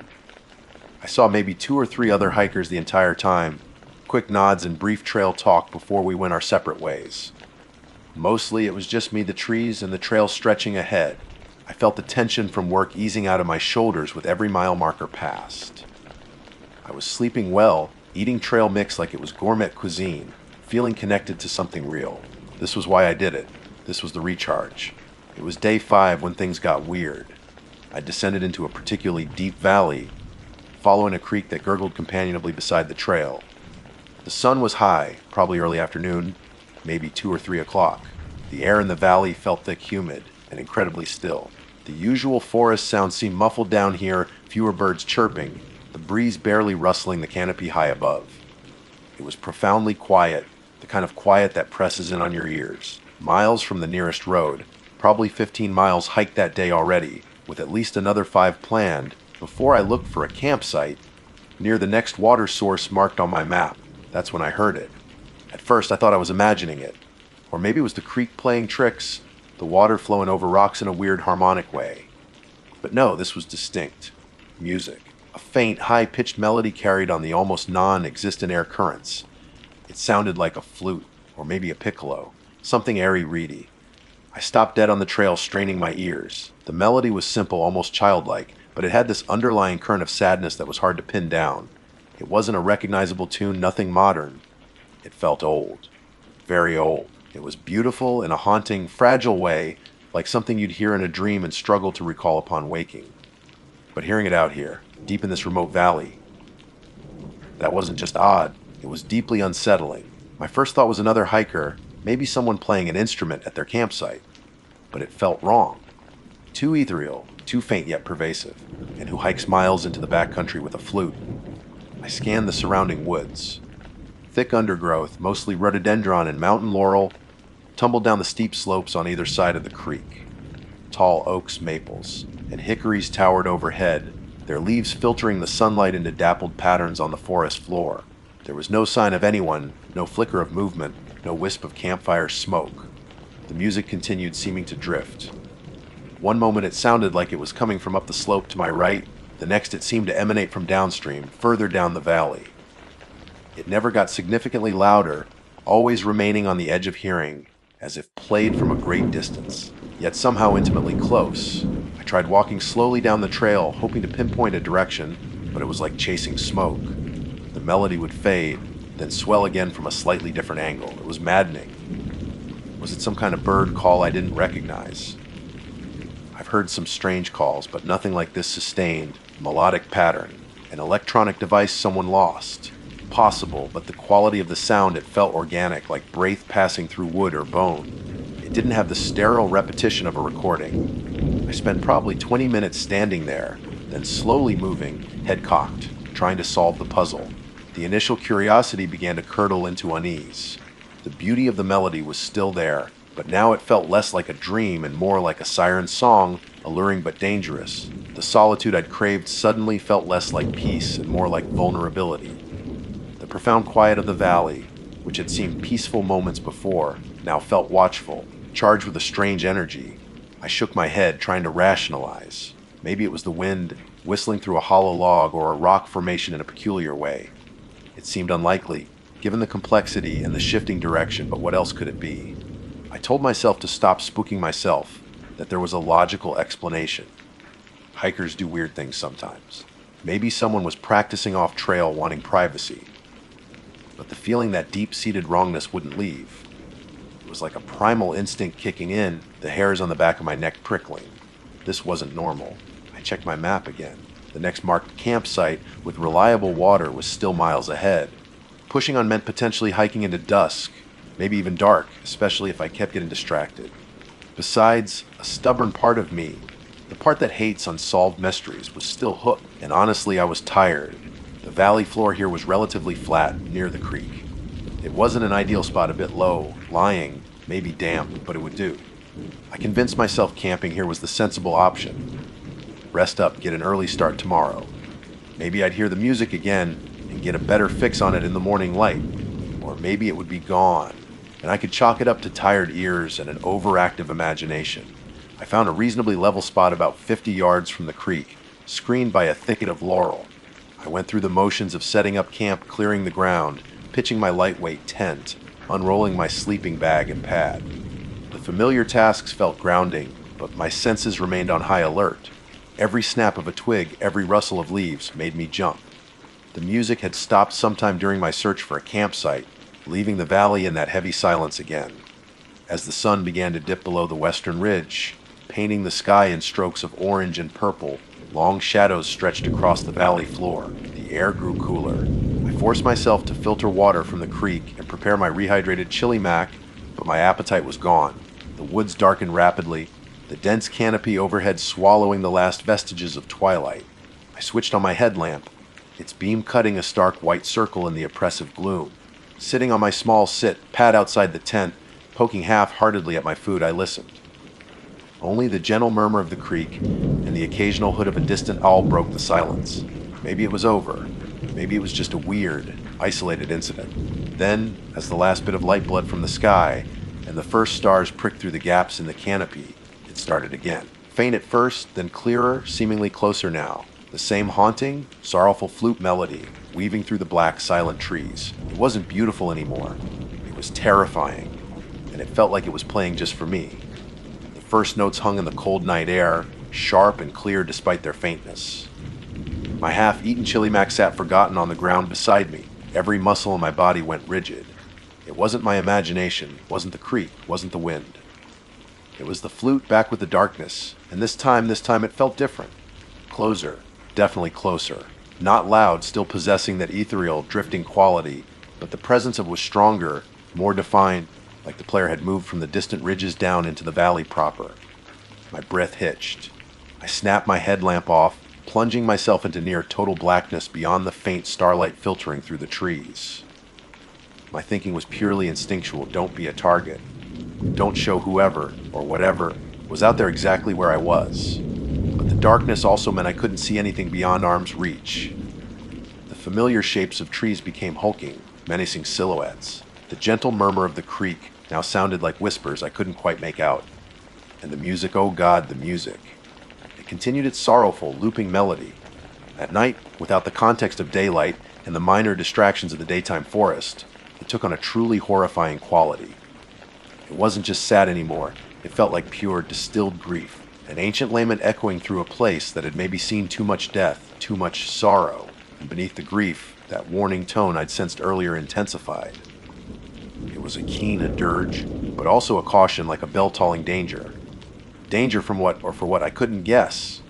Was the music itself the threat, or was it trying to warn me about something else lurking in the valley? The ambiguity was almost worse than certainty. I scrambled backward on my hands and knees, grabbing my discarded bowl and spork, and practically fell into my tent, fumbling with the zipper. The thin nylon walls felt utterly useless, like hiding behind tissue paper. I zipped it shut, the sound unnervingly loud in the charged silence between musical phrases.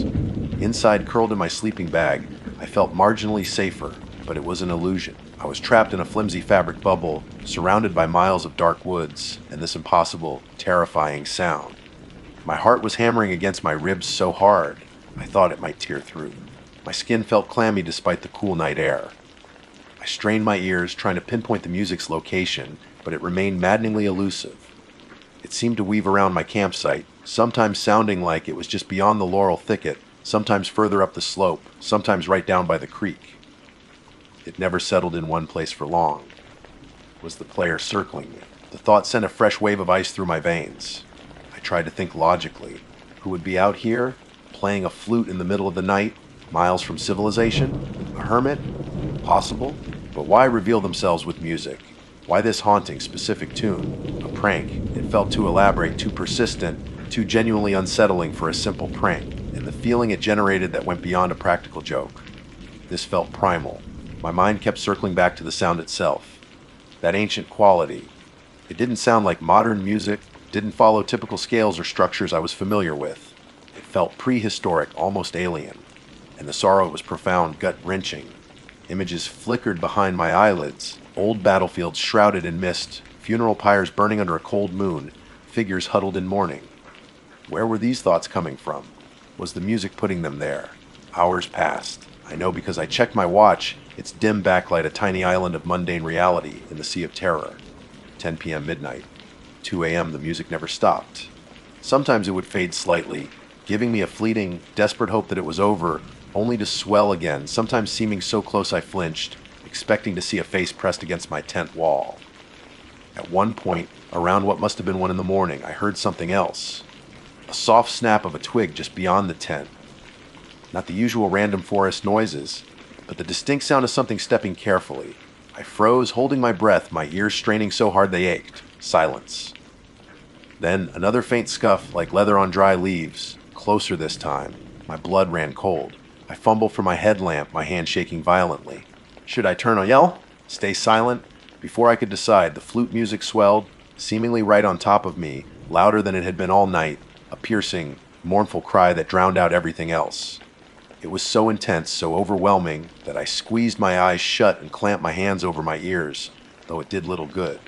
The sound seemed to bypass my ears entirely, vibrating directly in my skull.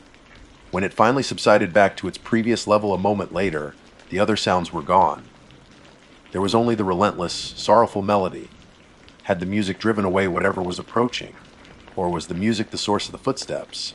I didn't know which possibility was worse. Exhaustion began to war with terror. My body screamed for sleep, but my mind refused to shut down, hyper alert, replaying the twig snap, the scuffing sound, analyzing the shifting melody. Eventually, despite my fear, my eyelids grew heavy. I drifted into a state that wasn't quite sleep, wasn't quite wakefulness.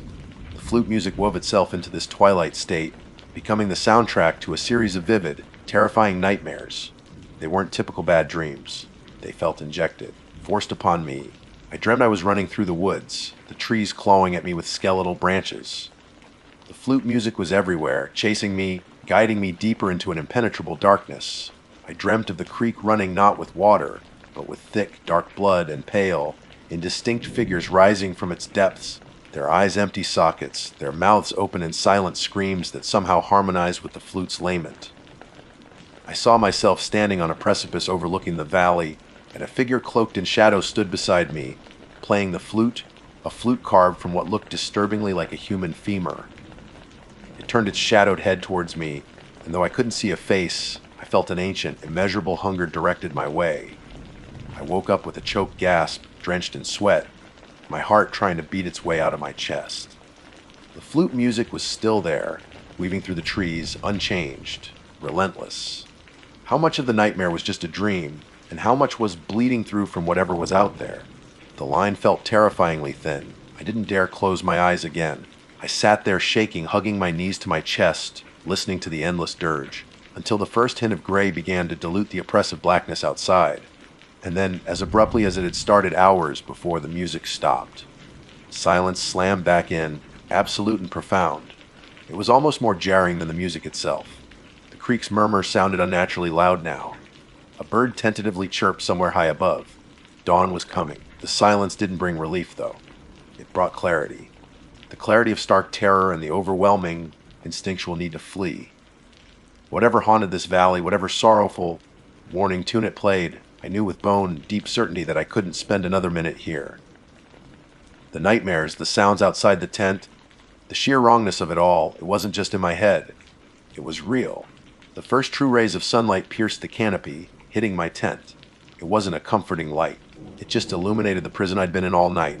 I had to get out now. Before the sun set again. Before the music returned. There was no conscious decision, no weighing of options. There was only the primal, overriding imperative Jeet Oat. As soon as the silence confirmed the music had stopped, and the first weak sunlight filtered through the trees, I was a whirlwind of panicked activity. Forget breakfast, forget boiling water, forget carefully packing my gear to distribute the weight. I practically threw everything into my backpack. jamming my sleeping bag and tent into their stuffed sacks with shaking hands, not caring if they were compressed properly. Every few seconds, I'd freeze, straining my ears, convinced I heard a faint note, a distant echo of the flute, but there was nothing.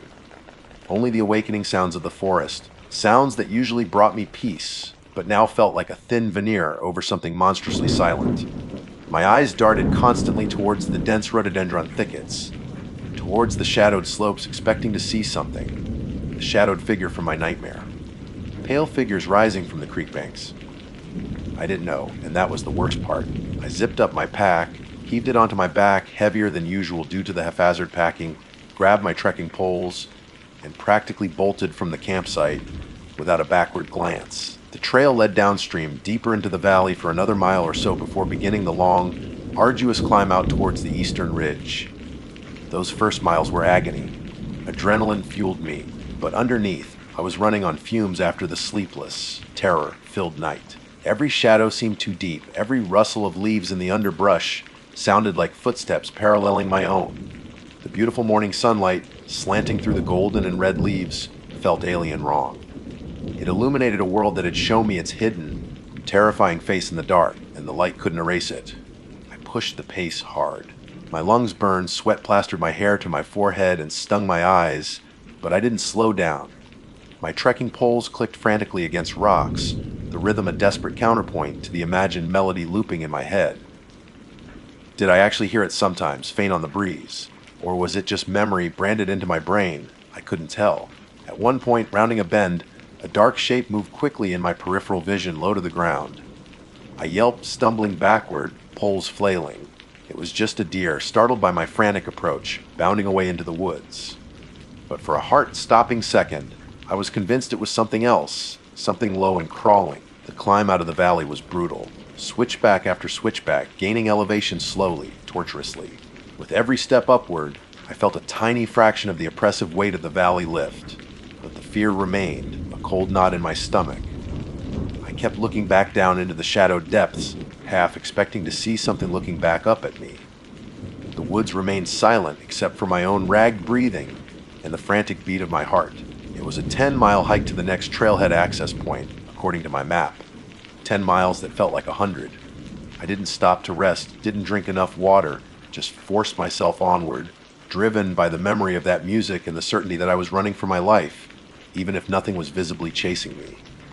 Hours later, utterly spent, legs trembling, I finally saw at a break in the trees ahead the glint of sun on metal, a Forest Service road, and parked there unbelievably was a beat-up pickup truck. A figure leaned against it, smoking a cigarette. Another hiker heading out. A hunter. I didn't care. It was another human being.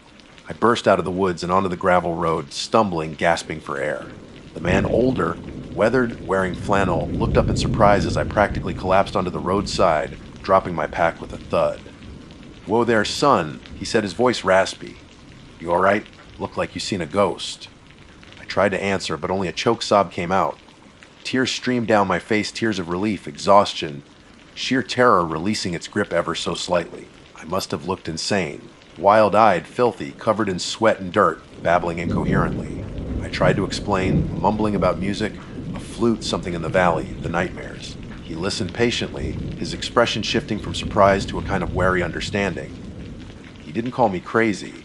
He offered me water from a thermos in his truck, which I downed gratefully. He told me he was just out checking hunting spots.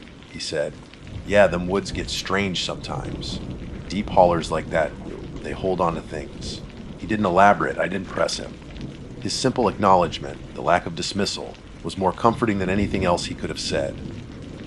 He offered me a ride to the nearest town, an offer I accepted without hesitation.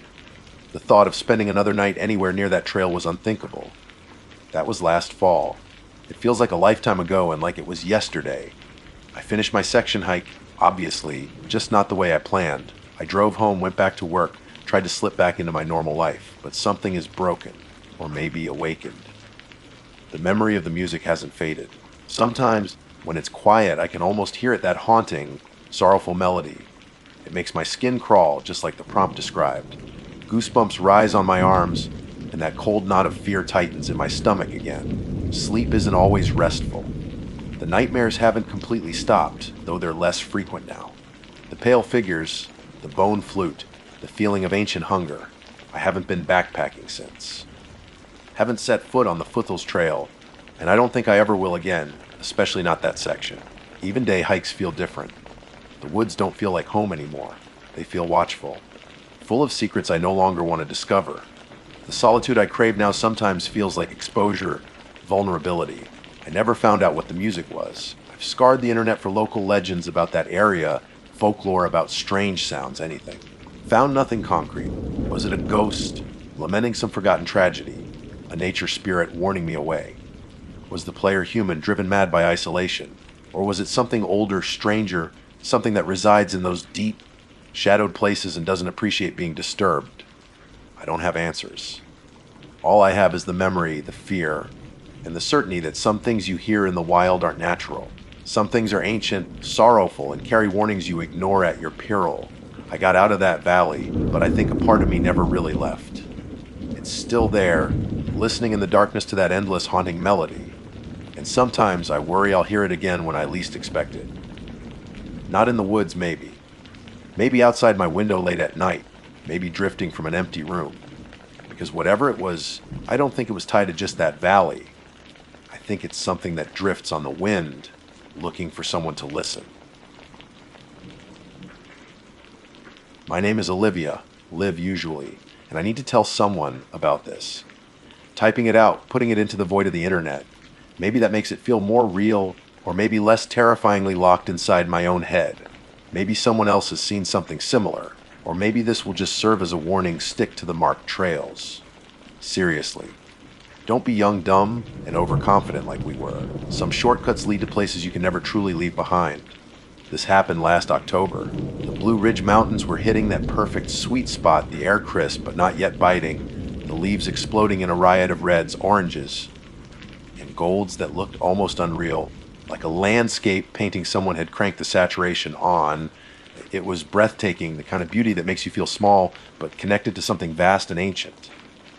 There were 4 of us, me, Maya, Ben, and Jake. We'd been friends since college, bonded over late night study sessions fueled by cheap coffee and a shared love for escaping the city whenever possible. Hiking was our main thing.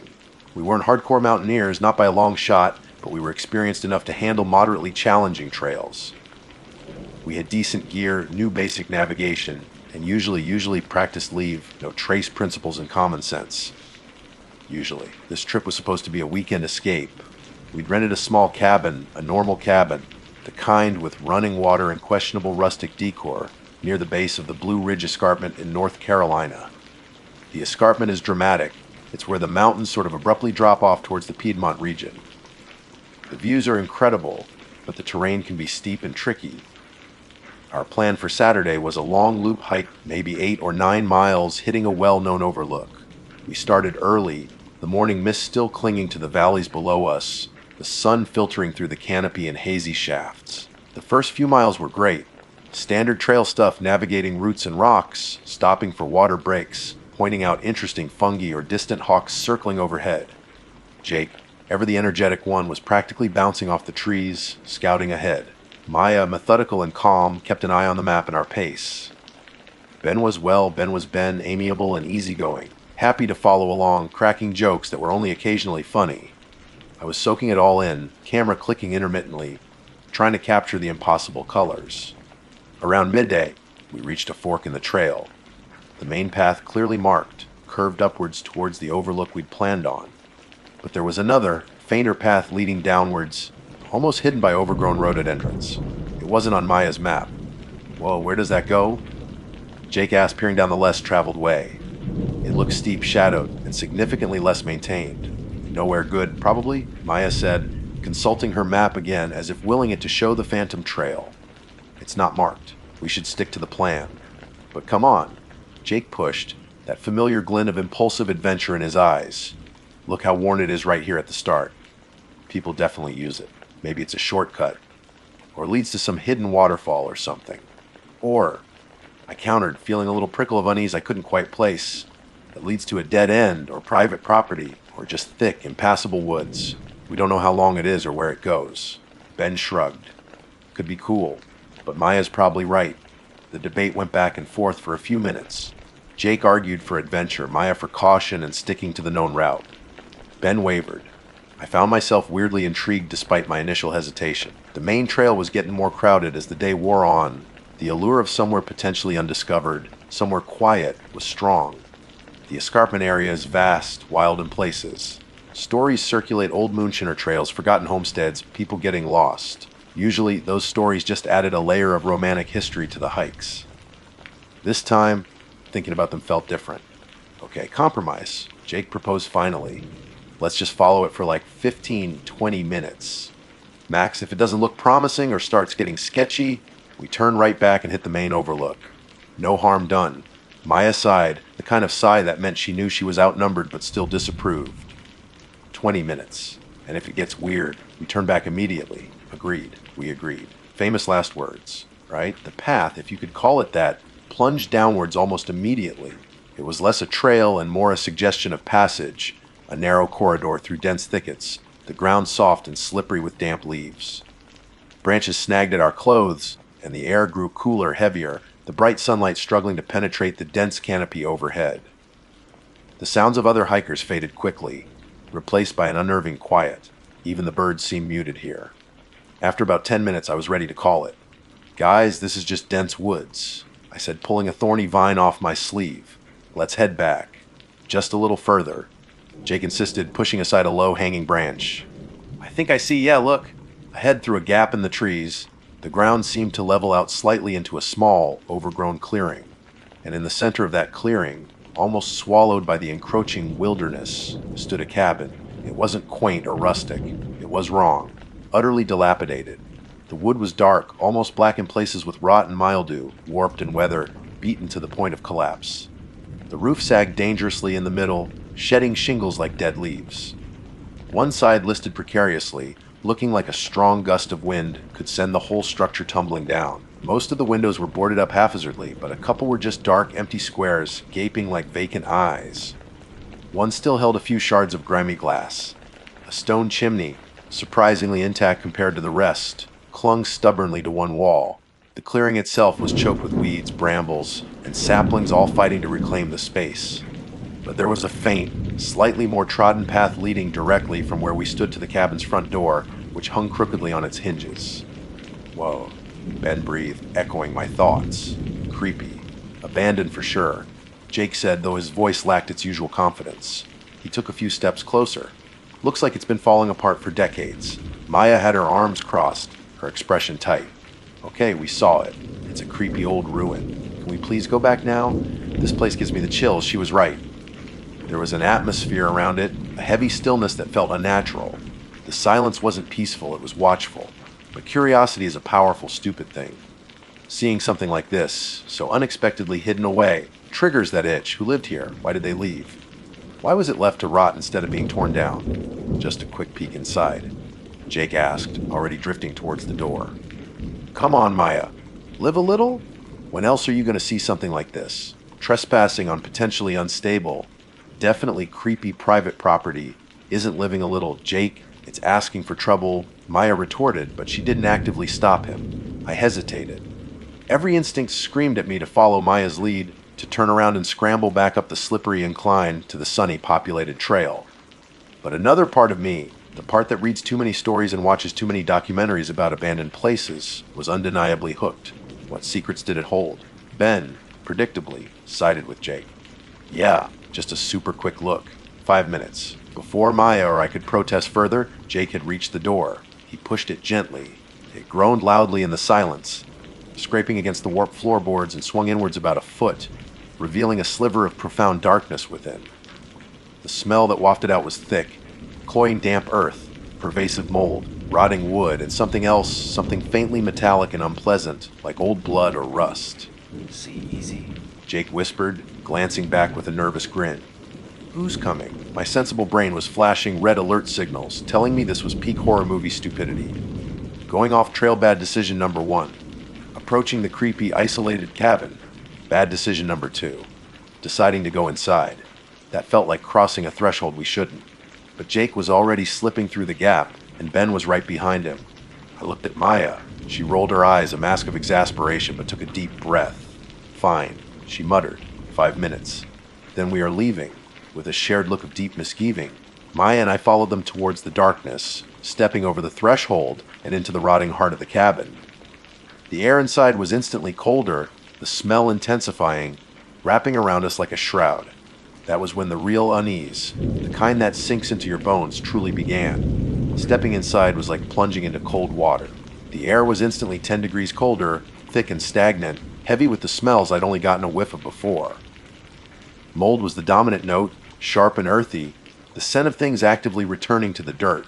Underneath it was the pervasive dampness, the smell of old, wet wood, and something else, something vaguely sour and lived in, like unwashed bodies and stale food. My eyes took a moment to adjust to the gloom. What little light filtered and came through the grimy window pane I'd seen from outside and a few cracks in the warped walls. Dust motes, thick as insects, swirled lazily in these weak beams. The floorboards immediately under the door were surprisingly solid, but just a few steps further in, they became treacherous. Some were missing entirely, revealing the dark, damp earth beneath. Others felt spongy and soft under my hiking boots, groaning in protest at even the slightest weight. We spread out instinctively, testing each step, our movements slow and hesitant. Jesus, Ben whispered, his voice unnaturally loud in the confined space. He ran a hand over a section of wall, pulling it back quickly, covered in grime and sticky cobwebs. This place is literally falling apart. He wasn't wrong. The main room was chaos. A rough-hewn wooden table lay on its side, one leg snapped off. A couple of overturned, rotted chairs were nearby, looking like they'd crumble if touched. Plaster had fallen from the walls and ceiling in huge chunks, littering the floor along with indeterminate debris, bits of rusted metal, shards of glass, leaves and twigs blown in through the cracks. In one corner, the roof had clearly given way years ago, a tangle of vines snaked down the wall, reaching towards a pile of collapsed timbers and soggy insulation. It looked like nature was patiently devouring the cabin from the inside out. Jake, despite his earlier bravado, seemed subdued now. He nudged a piece of debris with his boot. "Wonder how long it's been like this." "Long enough," Maya said curtly. She was standing near the center of the room, arms crossed, scanning the shadows with an expression that mixed distaste and anxiety. "Can we agree we've seen enough ruin porn for one day?" "Yeah, probably," I admitted, my initial morbid curiosity rapidly being replaced by a simple desire to be back in the fresh air under the open sky. The oppressive atmosphere was getting to me. It felt heavy, like the air itself was old and sad. I kept getting the feeling of being watched, a prickle on the back of my neck that wouldn't go away. I tried to dismiss it as paranoia, my imagination running wild in the creepy setting, but it lingered. We hadn't ventured far, just a few yards into the main room, picking our way carefully around the worst of the decay. There seemed to be another doorway leading off the main space, maybe to a small bedroom or pantry, but it was partially blocked by fallen beams and shrouded in near total darkness. None of us felt inclined to investigate further. "All right, let's..." Jake started to say, but Ben cut him off. "Look at this." He was pointing towards the far corner of the room, diagonally opposite the collapsed section. It was darker there, partially obscured by shadows, but as my eyes adjusted, I saw what had caught his attention. It was different.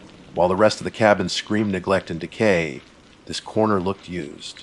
It was still filthy, don't get me wrong, but it was the filth of recent occupation, not decades of abandonment. Against the wall lay a mattress. It was stained, ripped in several places, springs probably shot, but it was undeniably a mattress someone could or did sleep on. A thin, grimy gray blanket was rumpled on top of it. Beside the mattress was a small stack of empty cans, dented baked bean tins, a couple of Campbell's soup cans, and several crushed beer cans of the cheapest variety. They weren't covered in the thick layer of dust coating everything else. Nearby, scattered on the floor, was other trash, crumpled plastic wrappers from snack cakes and cheap crackers, a few empty plastic water bottles, a scattering of cigarette butts snuffed out on the floorboards. There was even a brittle, yellowed styrofoam cup. It wasn't much, but it was undeniably recent. This wasn't the detritus of someone who lived here 50 years ago. This was the refuse of someone who might have slept on that mattress last night. A cold dread, far sharper than the general unease I'd felt earlier, washed over me. This wasn't an abandoned relic. It was a squat. Someone was living here, or at least using it regularly. Someone who probably wouldn't appreciate 4 college kids poking around their refuge. We weren't explorers, we were intruders. The mood shifted instantly. The nervous curiosity evaporated, replaced by stark fear. Okay, Maya whispered, her voice tight with urgency. Need to leave. Right now. No one argued. Jake, his face pale in the dim light, nodded mutely. Ben looked like he was about to be sick. Even the air seemed to thicken, the silence pressing in, no longer just quiet but charged, expectant. Every shadow seemed deeper, potentially concealing someone. Quietly. Jake breathed, already turning back towards the door. We retraced our steps, moving much faster now but trying desperately not to make noise. Every creak of a floorboard underfoot sounded like a gunshot. My heart was hammering against my ribs. I kept glancing back towards the occupied corner, half expecting to see someone rising from the mattress or peering out from the deeper shadows. The feeling of being watched intensified until it was almost unbearable, a physical pressure on my skin. Reaching the doorway felt like surfacing after being held underwater. Jake slipped through first, then Ben practically tripping over the threshold in his haste. Maya followed, pausing only to give me a wide-eyed, urgent look. I took one last, sweeping glance around the squalid room, the image of that dirty mattress and the fresh trash burning itself into my mind, then scrambled out after her, back into the slightly brighter, slightly fresher air of the clearing. We stumbled a few steps away from the cabin, hearts pounding, breathing heavily. The relief of being outside was immense, but short-lived. We hadn't exchanged a word, just stood there catching our breath, looking at each other with shared fear. Okay, Jake said, his voice shaky. Okay, let's just get back to the trail, quickly. He turned to lead the way back towards the faint path we'd followed down. And that's when it happened. Slam! The sound was shockingly loud, sharp and violent, echoing through the quiet clearing. We all jumped, spinning around simultaneously. The cabin door, which we had left hanging open maybe a foot or so, was now shut tight, completely closed. For a split second, nobody moved, frozen in shock. The wind. Ben offered weakly, his voice barely a squeak. He gestured vaguely. Maybe a draft. It was the obvious explanation. A dilapidated cabin, a warped door frame, a sudden gust. But I hadn't felt any wind. The air in the clearing was still heavy. And the sound hadn't been the creak and shift of old wood settling, or a door swinging gently shut on uneven hinges. It had been forceful, deliberate, like someone had kicked it closed or slammed it with their full weight. No, Maya said flatly, her eyes fixed on the closed door. There was no wind. As the word left her mouth, another sound reached us, fainter this time, muffled by the rotting walls but horribly distinct in the unnatural quiet. Thump creak, heavy footsteps inside the cabin. They weren't the skittering sounds of squirrels or raccoons that might have taken up residence in the ruin. They weren't the light, quick steps of another hiker somehow trapped inside. These were slow, heavy, deliberate footfalls. Someone walking back and forth on those groaning floorboards. Just beyond the door or someone had just slammed shut. Thump creak, thump pacing. Back and forth. A wave of pure, undiluted terror washed over me, cold and paralyzing. We hadn't been alone. Whoever lived there, whoever belonged with that dirty mattress and those empty cans, hadn't been far. Maybe they'd been hiding in the shadows the whole time watching us. Or maybe they'd just returned and they knew we'd been inside. The rationalizations died on our lips. There was no mistaking that sound, no explaining it away. Someone or something was inside that cabin just feet away from us, and the door was closed. The sound of those heavy footsteps pacing inside the cabin acted like a starter pistol. For a heart-stopping second, all 4 of us were frozen, locked in a state of pure, primal terror. Our eyes met in the clearing's dim light, wide with a shared understanding, get out. Now. There was no discussion, no plan. Just blind instinct. Jake, who was closest to the overgrown path we descended, was the first to break. He let out a choked sound, something between a gasp and a sob, and bolted. Ben scrambled after him instantly, nearly tripping over his own feet. Go! Maya yelled, shoving me forward.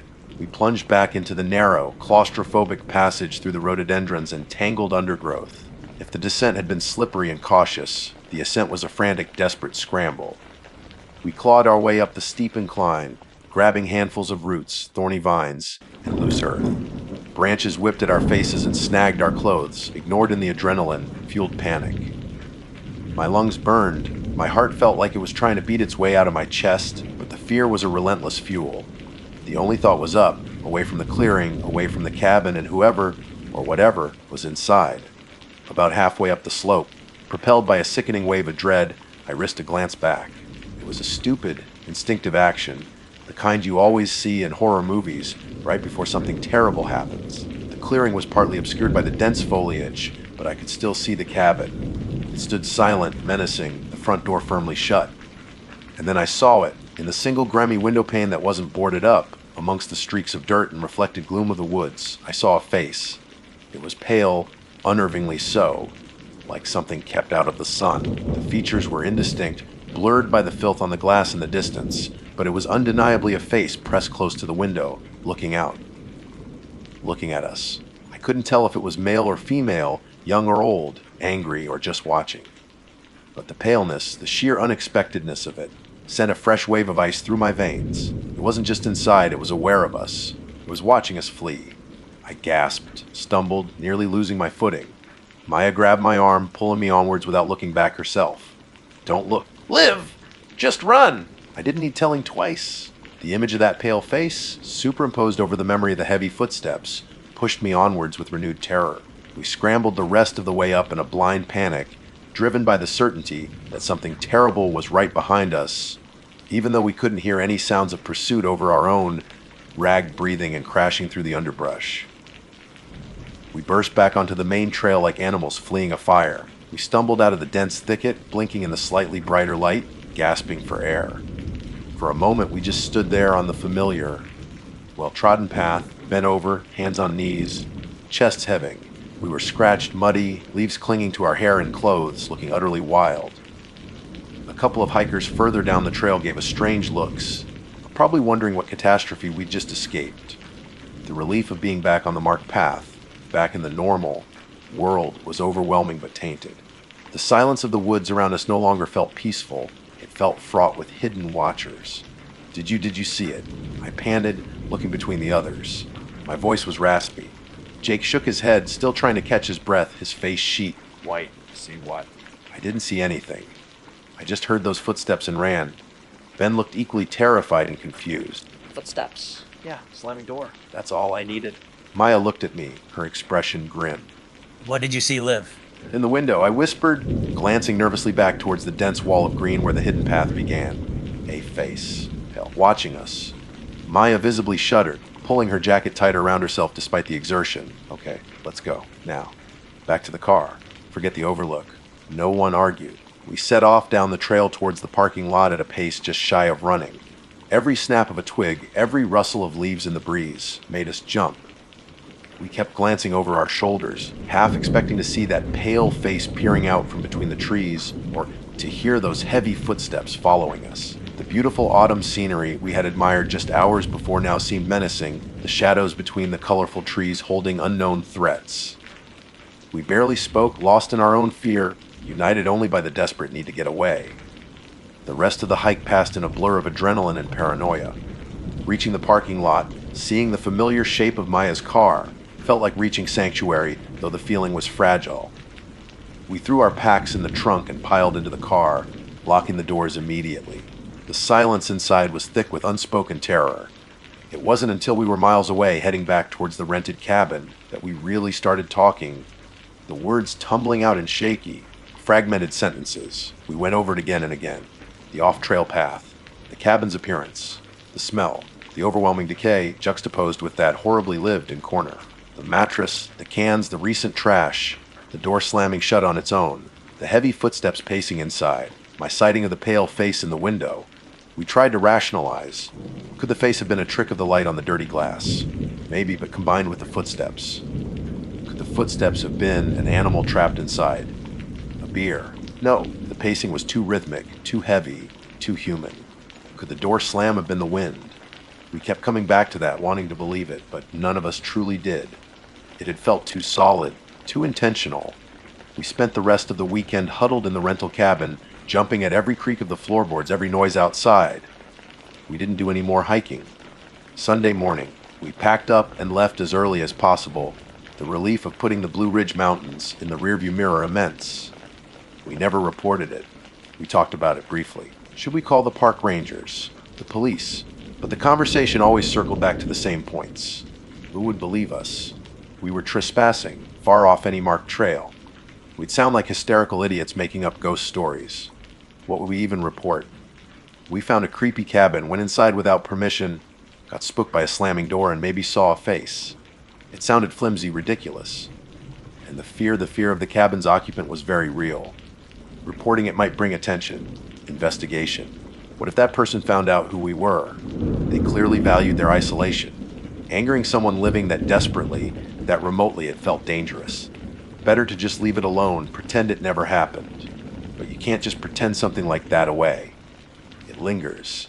I still have nightmares, sometimes the smell of mold and decay, the sound of those heavy footsteps on rotting wood, the fleeting image of that pale, indistinct face staring out from the grimy window. Going off trail was dumb, classic youthful overconfidence. Trespassing into that cabin, though, that felt different. It felt like we'd blundered into someone else's desperate, hidden world, disturbing something that should have been left alone. It felt like we'd narrowly avoided a consequence far worse than just getting lost or yelled at for trespassing. Entering that cabin didn't just feel like a bad decision, it felt like a potentially fatal error, a brush with something dark and ugly hiding just beneath the surface of the beautiful wilderness. And sometimes, late at night, I wonder who was pacing in that cabin. Are they still there? And did they see our faces as clearly as I saw theirs? My name is Noah. If you spend enough time outdoors, venturing into places where the pavement ends and the tree line begins, you start collecting stories. Most are good ones, stunning sunsets, challenging hikes that reward you with breathtaking views, the simple camaraderie around a crackling campfire. But sometimes you stumble into something else, something that doesn't fit, something that leaves a scar on your memory, a cold spot in your soul you can never quite warm up. This is one of those stories. It happened late last summer, August bleeding into September, that time in the Carolinas when the days still bake under a relentless sun, but the nights hint at the coming autumn, carrying a whisper of coolness on the breeze. Usually, I'd been itching to get out one last time before the proper chill set in, maybe catch the last of the vibrant green before the leaves turn. Caesar's Head State Park has always been one of my go-to spots. The views from the overlook are legendary, stretching across the Blue Ridge escarpment, and the surrounding Jokasee Gorge's wilderness area offers seemingly endless trails and secluded spots perfect for disconnecting. This time I wasn't alone. My buddy Mark, who I'd known since college, was eager for a break from his demanding tech job, and his cousin Liam, a younger guy, maybe early 20s, relatively new to serious camping, but full of enthusiasm, rounded out our trio. Mark's the pragmatic one, always double-checking gear, plotting routes with GPS backups. Liam was the wide-eyed rookie, asking a million questions, excited by every bird call and strangely shaped rock. And me, I guess I fall somewhere in the middle, experienced enough to be comfortable, but still holding on to that sense of wonder, that thrill of the unknown that wild places offer. Little did I know how much unknown we were about to encounter. We weren't planning on staying directly within the main state park campgrounds. Those tend to get crowded, especially on weekends. We were aiming for a more primitive experience, heading into the adjacent national forest land, where dispersed camping is allowed, provided you follow leave-no-trace principles. We hiked in for a good few miles, leaving the day trippers and casual walkers behind, following a less traveled spur trail that wound down into a densely wooded hollow. The air grew thick and humid under the canopy, the scent of damp earth and decaying leaves heavy around us. Sunlight filtered down in dapple patches, illuminating ferns and moss-covered logs. It felt ancient and secluded, exactly what we were looking for. After another hour or so, the trail opened into a small, relatively flat clearing near a burbling creek. It was perfect. Big enough for our 3 small tents, a nice flat rock that would serve as a makeshift kitchen counter, and an existing fire ring someone had built years ago, signaling we weren't the first people to think this spot was ideal. We dropped our packs, the relief immediate. Sweat dripped down our backs as we surveyed our home for the next couple of nights. "This is it, man," Mark said, wiping his brow with the back of his hand. Good water source. Flat ground, couldn't ask for better. Liam, predictably, was already exploring the creek bank. "Hey, check out these salamanders." Mark and I started unpacking, laying out ground tarps, unfurling tents. Standard stuff. The air was warm, still carrying the day's heat, maybe mid-70s Fahrenheit even here in the shade. Dragonflies buzzed lazily over the creek. It It was peaceful. Idyllic, even. And then I found it. I was looking for the best spot for my tent, trying to find the flattest patch that wasn't too close to the fire ring, or directly under any large, precarious-looking branches, widowmakers, they call them. I walked towards the back edge of the clearing, near a dense thicket of rhododendron, and I stepped into it. It wasn't gradual. It was instantaneous, like walking through an invisible doorway into a walk-in freezer. The warmth vanished, replaced by a biting, unnatural cold that seemed to seep right through my hiking shirt and into my bones. My breath hitched. Goosebumps erupted violently across my arms and the back of my neck. I stopped dead, confused. Well, glancing around, there was no breeze. None. The leaves on the rhododendrons were perfectly still. The air outside the zone was warm and humid. But right where I stood, maybe a 10-foot circle, the temperature had plummeted. It wasn't just cool, it was cold. Like January morning cold.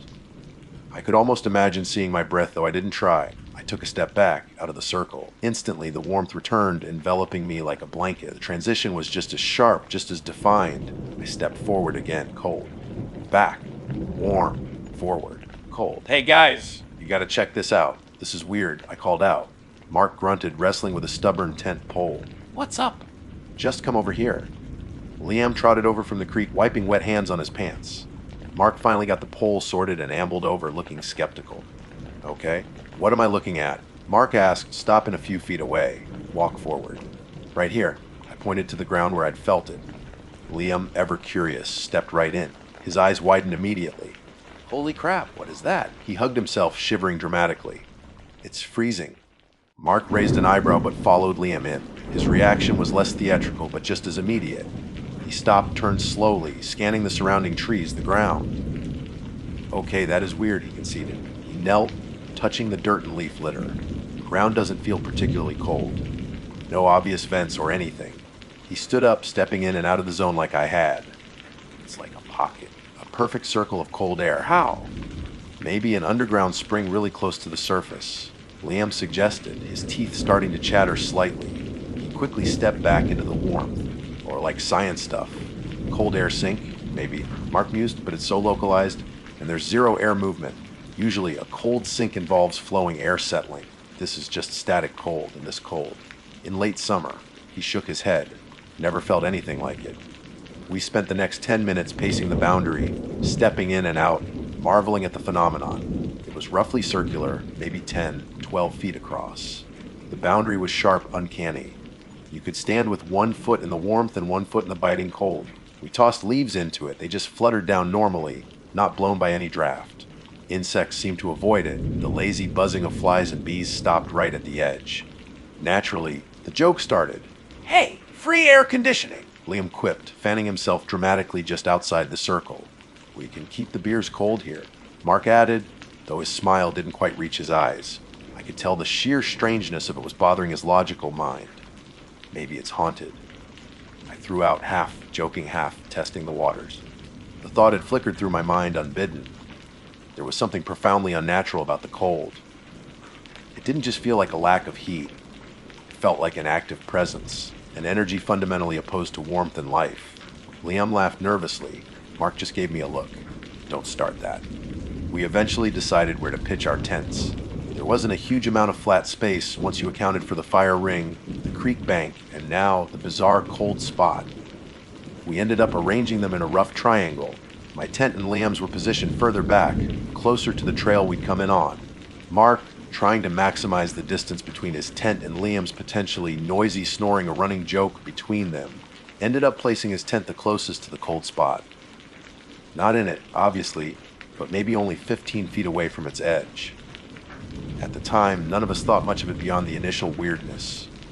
If anything, Mark joked he might get a nice cool breeze during the night. As dusk began to settle, painting the sky above the trees in hues of orange and purple, we got a fire going in the ring. The crackle and pop of the wood, the dancing flames casting flickering shadows, brought a sense of normalcy back to the campsite.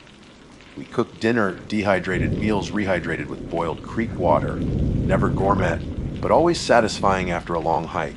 We talked, laughed, shared stories. Liam recounted his salamander discoveries with infectious enthusiasm. Mark laid out the plan for the next day's hike to a nearby waterfall. But even with the fire blazing, Casting a circle of warmth and light, my eyes kept drifting towards the back of the clearing, towards that patch of darkness where the cold spot lay. The firelight didn't seem to penetrate that area well. It remained stubbornly dim, almost absorbing the light. I tried to shake off the growing unease. It was just a weird natural phenomenon, right? A geological or atmospheric quirk. Nothing more. Yet, as the night deepened, the temperature outside the cold spot began to drop naturally as expected. The air grew crisp. But standing near the fire, you were comfortable. Walking away from the fire, you felt the cool night air. But walking near that spot, even from 10 feet away, you could feel a distinct, more intense chill radiating outwards. It wasn't just the spot itself anymore. It felt like it was subtly influencing the area around it. We talked late, the fire burning down to glowing embers. The initial amusement about the cold spot had faded, replaced by an unspoken tension. We avoided talking about it directly, but its presence loomed. When it was finally time to turn in, I remember clapping Mark on the shoulder. "Sleep well, man. Don't let the frost giants bite." He forced a smile. "Yeah, you too. Keep an ear out for Liam's chainsaw impression." Liam protested good-naturedly. We wished each other good night and retreated to our respective tents, zipping ourselves in against the night in the woods. Inside my tent, zipped snug into my sleeping bag, the normal sounds of the forest at night began to register: the gentle murmur of the creek, the chirp of crickets, the occasional rustle in the undergrowth, the distant hoot of an owl. Usually, these sounds were comforting, a familiar lullaby, but tonight they felt different, sharper, edgier. Every snap of a twig sounded like a footstep. Every sigh of the wind through the trees sounded like a whisper. And overlaying it all was a feeling, a low thrumming dread that seemed to emanate from the direction of the cold spot. It wasn't just the physical cold anymore, though I could almost imagine feeling a coolness seeping through the nylon walls of my tent, even from this distance. It was a psychological chill, a heavy, suffocating sense of being watched, a feeling of profound wrongness. I lay there in the dark, eyes wide open, straining my ears, every nerve ending tingling. Sleep felt a long way off. The idyllic campsite had lost its charm, replaced by a creeping, formless fear, and the night was just beginning. Lying there in the suffocating darkness of my tent, sleep was a forgotten luxury. Every sense was dialed up to 11, straining against the thin nylon walls. The creek wasn't murmuring anymore. It was whispering secrets I couldn't quite decipher. The crickets weren't chirping, they were issuing rhythmic warnings. And the rustling leaves weren't just stirred by the breeze, because there was no breeze. They were the furtive movements of something unseen, circling just beyond the frail barrier of fabric. My heart hammered against my ribs, a frantic drumbeat against the unnatural quiet. The dread I'd felt earlier had intensified, coiling in my stomach like a cold snake. It was more than just being spooked in the woods. This felt specific, directed. It was tied inextricably to that damned cold spot. I kept picturing it in my mind, that perfect circle of absolute chill, defying the warm night air. Was it expanding? Was the cold intensifying? I imagined frost creeping across the ground under the dark canopy, reaching like skeletal fingers towards Mark's tent. I shivered, pulling my sleeping bag tighter around my shoulders, though the chill felt internal, emanating from my own marrow. I tried to rationalize. An animal. A bear. But that didn't explain the cold, or the feeling of intent that prickled the back of my neck. My mind raced, grasping for explanations: methane vent, weird thermal inversion. Nothing fit the sharp, localized nature of the cold, or the bone, deep sense of wrongness, and nothing explained the feeling of being intently, malevolently watched. Hours seemed to crawl by. I checked my watch when 37 a.m., the deepest part of the night, when the woods feel most alien, most themselves. I might have dozed off for a few minutes, a restless, shallow sleep plagued by disjointed images of ice and shadow. I was jolted awake by something, a subtle shift in the atmosphere, a deepening of the silence. The crickets had stopped, utterly. The absence of their sound was more alarming than any noise, and then I felt it, a distinct drop in temperature inside my tent. Not the biting cold of the spot itself, but a noticeable wave of coolness, unnatural for the enclosed space and my own body heat. Goosebumps prickled my skin again. I held my breath, listening. Silence. A heavy, pregnant silence that pressed in on all sides. That's when the scream tore through the night. It wasn't a yell of surprise or a shout of pain. It was pure, undiluted terror. A raw, ragged sound that ripped out of a human throat, confronting something fundamentally unbearable. It was Mark. For a split second, I was frozen, adrenaline dumping into my system like ice water. Then survival instinct kicked in. "Mark!" I yelled, fumbling frantically for the zipper on my tent. My fingers felt clumsy, numb. I heard Lom shouting too, his voice high, pitched with panic. "Mark! What is it? What's wrong?" I finally ripped the zipper open and scrambled out, my headlamp beam cutting a shaky path through the darkness. Liam was emerging from his tent too, his own light dancing wildly. We both turned towards Mark's tent. The screaming had stopped, replaced by a choked, gasping sound, like someone fighting for breath after being submerged. "Mark, are you okay?" I shouted, taking a hesitant step forward. The air between us and his tent felt thick, heavy, and colder than it should have. The dread was suffocating now, a physical weight. The zipper on Mark's tent ripped open violently from the inside, and he practically fell out, scrambling backwards on all fours like a cornered animal. His eyes were wide with terror, pupils dilated to black pits. His breath came in ragged, hysterical sobs. He was shaking uncontrollably, his face pale and slick with sweat despite the chill in the air. "Get away," he gasped, his voice hoarse. Jet, get back. Liam and I rushed towards him, grabbing his arms. "Mark, what happened? What was it?" Liam pleaded. "Hands." Mark choked out, shivering violently. "So cold ice touched me." He recoiled, pulling his arms close as if warding off another touch. In the tent, grabbed my legs freezing. I shone my headlamp beam into his empty tent. Nothing. Sleeping bag askew, a water bottle knocked over, but otherwise empty. No sign of forced entry, no rips in the fabric other than the one he just made at the zipper. "There's nothing there. Man," I said, trying to keep my voice steady, though my own fear was threatening to overwhelm me. The cold radiating from the direction of the nearby spot felt stronger now, more malevolent. "It was there," Mark insisted, his voice cracking. He frantically pulled up his pajama pants, revealing his calves. It touched me! Freezing cold hands like death. He scrubbed at his skin as if trying to wipe away the feeling. There were no visible marks, no bruises, no scratches. Just his terrified testimony and the lingering, icy dread in the air. We pulled Mark further away, back towards the dying embers of the fire ring. Liam threw a few more logs on, coaxing the flames back to life, casting flickering, inadequate light against the oppressive darkness. Mark huddled close to the pathetic warmth, still shaking, occasionally letting out a shuddering gasp. He kept glancing back towards his tent, towards the unseen cold spot beyond it, his eyes filled with raw fear. We sat there, the three of us, shoulders hunched, illuminated by the hesitant flames. The silence stretched, thick with unspoken terror. Liam kept looking at me, his young face pale, seeking reassurance I couldn't offer. Mark stared into the fire, his face a mask of shock. What was it? Liam finally whispered, breaking the silence. Mark shook his head, swallowing hard. "I don't know. I woke up, felt this incredible cold, like the air was being sucked out of the tent. And then I felt hands grab my ankles. They weren't physical, not exactly. More like the essence of cold. Burning cold. They felt like they were made of ice, pulling me, dragging me towards the side of the tent nearest that spot." He shuddered again, violently. I kicked, screamed, and then they were gone, and I got out. His voice was low, utterly convinced. This wasn't a nightmare. This wasn't him messing around. Mark, the pragmatic, logical Mark, was genuinely terrified, convinced he'd been touched by something inexplicable and freezing. My own unease solidified into cold, hard fear. The jokes about ghosts felt sickeningly naive now. Whatever was centered on that cold spot wasn't just a weird natural phenomenon. It was hostile. "We need to move the tents," I said, my voice sounding tight. "Right now. Further away. Back towards the trail." Nobody argued. The thought of sleeping anywhere near that spot, especially after what Mark described, was unbearable. Even the idea of retrieving Mark's tent felt perilous. "Screw the tent." Mark mumbled, his teeth chattering. "Leave it. No, we need it." I insisted, trying to project a calm I didn't feel. "We'll be quick." "Liam, stay with Mark by the fire. Keep it going." My heart pounded as I approached Mark's tent again, shining my light warily towards the rhododendron thicket and the darkness that hid the cold spot. The chill was undeniable now, permeating the air around the tent.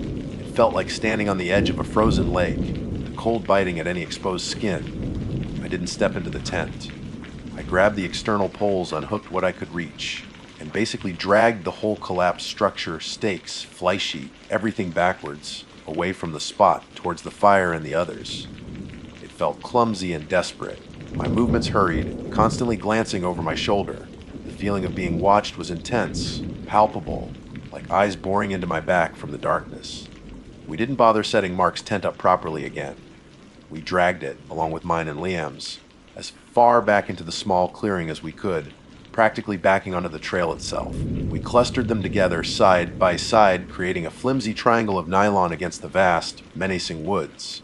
We were now maybe 50 or 60 feet from the cold spot, but it felt like nowhere near far enough. The emanating chill, or maybe just the psychological effect of it, still seemed to reach us. Nobody suggested going back to sleep. We rekindled the fire, feeding it logs almost obsessively, needing the light and the meager warmth as a shield. We sat close together, talking in low, hushed tones, recounting every detail, every feeling. Mark described the cold hands again and again, the memory clearly searing itself into his mind. Liam admitted he'd felt uneasy all evening, hearing strange whispers just at the edge of hearing. I confessed the intense feeling of being watched, the unnatural drop in temperature I'd felt in my own tent just before Mark's scream. Our explanations grew wilder as the night wore on. Burial ground, localized pocket of something evil, a gateway. Nothing made sense, but the reality of Mark's terror and the shared, oppressive feeling of dread and cold was undeniable.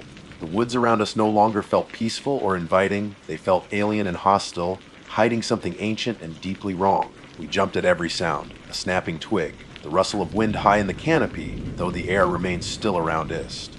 The distant cry of an animal. Each noise seemed amplified, potentially sinister. Sleep was impossible. We just sat, huddled by the fire, watching the tree line, watching the path towards the cold spot, waiting for the dawn. It felt like the longest night of my life. The decision had been made without needing to be spoken aloud.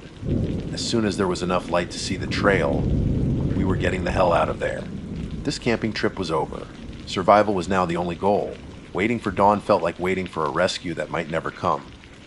Time stretched and distorted, each minute dripping away with agonizing slowness. We fed the fire compulsively, the small circle of light our only bastion against the oppressive darkness and the palpable chill that seemed to press in from the direction of the cold spot. Mark remained deeply shaken, huddled in his sleeping bag near the flames, starting violently at every nocturnal sound. Liam and I kept watch, our eyes scanning the impenetrable blackness between the trees, fueled by stale adrenaline and a growing exhaustion that felt dangerously close to despair. Finally, agonizingly, the first hints of gray began to dilute the black sky overhead. It wasn't warm, not yet, but the promise of light felt like a physical reprieve. Birds began to tentatively chirp, breaking the dead silence that had gripped the woods since Mark's screams. As the gray turned to a weak, watery blue, and shapes began to resolve themselves out of the shadows, an unspoken consensus passed between us. It was time. Let's pack. Fast. I said, my voice raspy from the night air and dessous. Nobody needed telling twice. We moved with a frantic, clumsy energy, shoving sleeping bags into stuffed sacks without bothering to roll them neatly, collapsing tents with trembling hands, stuffing gear haphazardly into backpacks. We didn't talk much, communicating mostly through gestures and grunts, our ears constantly straining, our eyes darting nervously towards the back of the clearing, where the rhododendron thicket guarded its chilling secret. The cold spot was still there, even in the growing light. You could almost see the air shimmer strangely above it, a visible marker of the unnatural temperature difference now that the surrounding air was also cool with the coming dawn. It looked obscene, wrong, a patch of perpetual, invisible winter carved into the heart of the summer woods. We worked with a singular focus: escape. None, essential items were barely considered. Half-eaten bags of trail mix, spare tent stakes, the slightly charred cooking pot, anything that wasn't critical or easily packed was left scattered around the fire ring, a testament to our panicked departure. Leave no trace principles were unfortunately overshadowed by the primal urge to flee. Mark, still pale and moving stiffly, packed his gear with a mechanical, numb sort of determination, his eyes avoiding the back of the clearing entirely. Backpacks on, cinched tight, we took one last look around the violated campsite. The dying fire pit, the abandoned gear, the 3 flattened patches of ground where our tents had briefly stood clustered together in fear. And beyond, the seemingly innocuous patch of ground near rhododendrons, radiating an invisible menace. Let's go. Mark breathed, his voice barely audible. We turned and practically lunged onto the narrow trail, Liam taking point, me behind him, and Mark bringing up the rear. The pace we set was punishingly fast, far quicker than our leisurely hike in. Branches whipped at our faces and arms, Roots threatened to trip our hurried feet, but nobody suggested slowing down. Every shadow seemed too deep. Every bird call sounded like an alarm. Every rustle in the undergrowth felt like pursuit. The miles back felt longer, somehow fraught with a tension that hadn't existed on the way in. The beauty of the forest was lost on us now. The towering trees felt like cage bars, the dense undergrowth like walls closing in.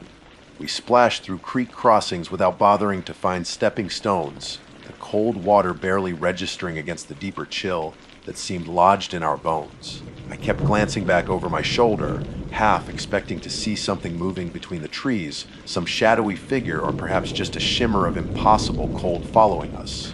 Mark stayed close behind me, his breathing ragged, occasionally stumbling. Once he tripped hard over a root, sprawling onto the forest floor. Liam and I were instantly back, hauling him up, our hearts pounding.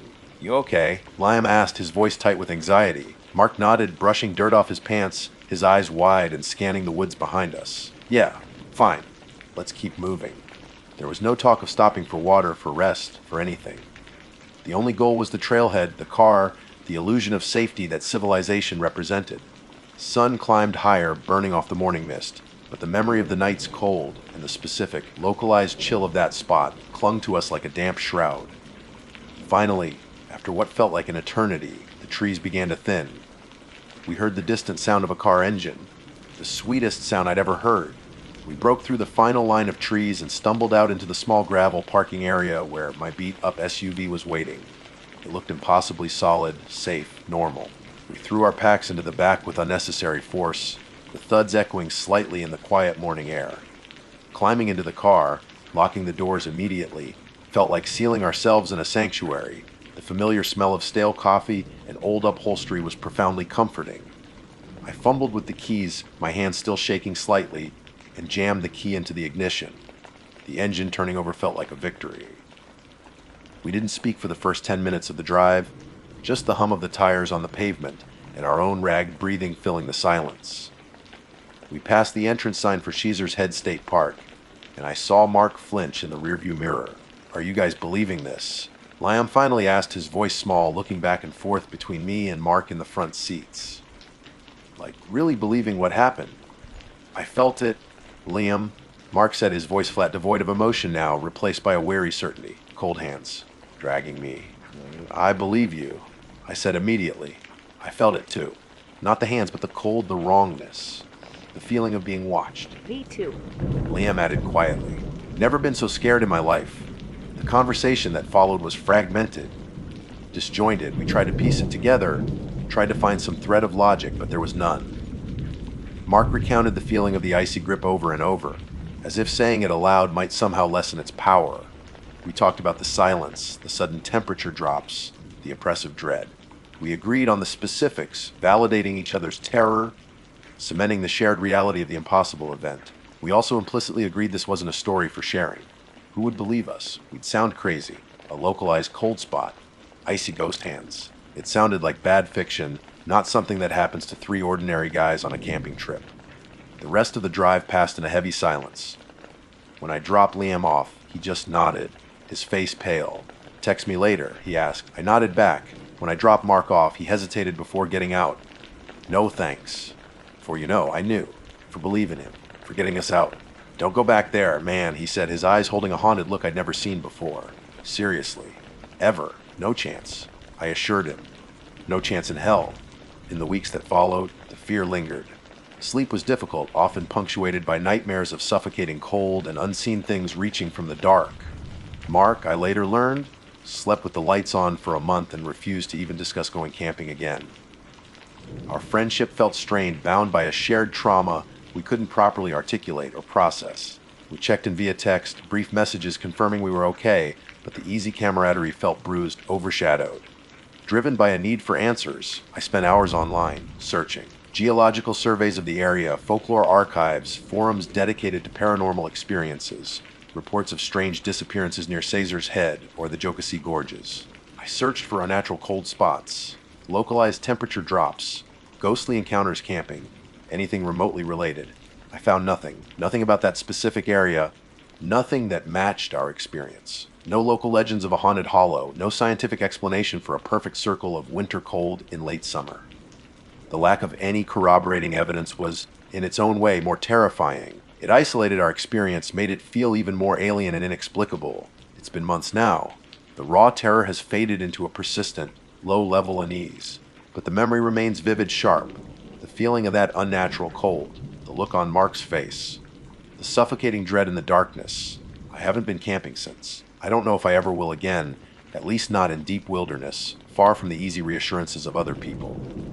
Sometimes, late at night, especially when it's cold outside, I think about that spot. I remember the feeling the prompt described, like a grave, or maybe worse, a place where warmth, where life itself was fundamentally absent, replaced by something ancient, icy, and aware.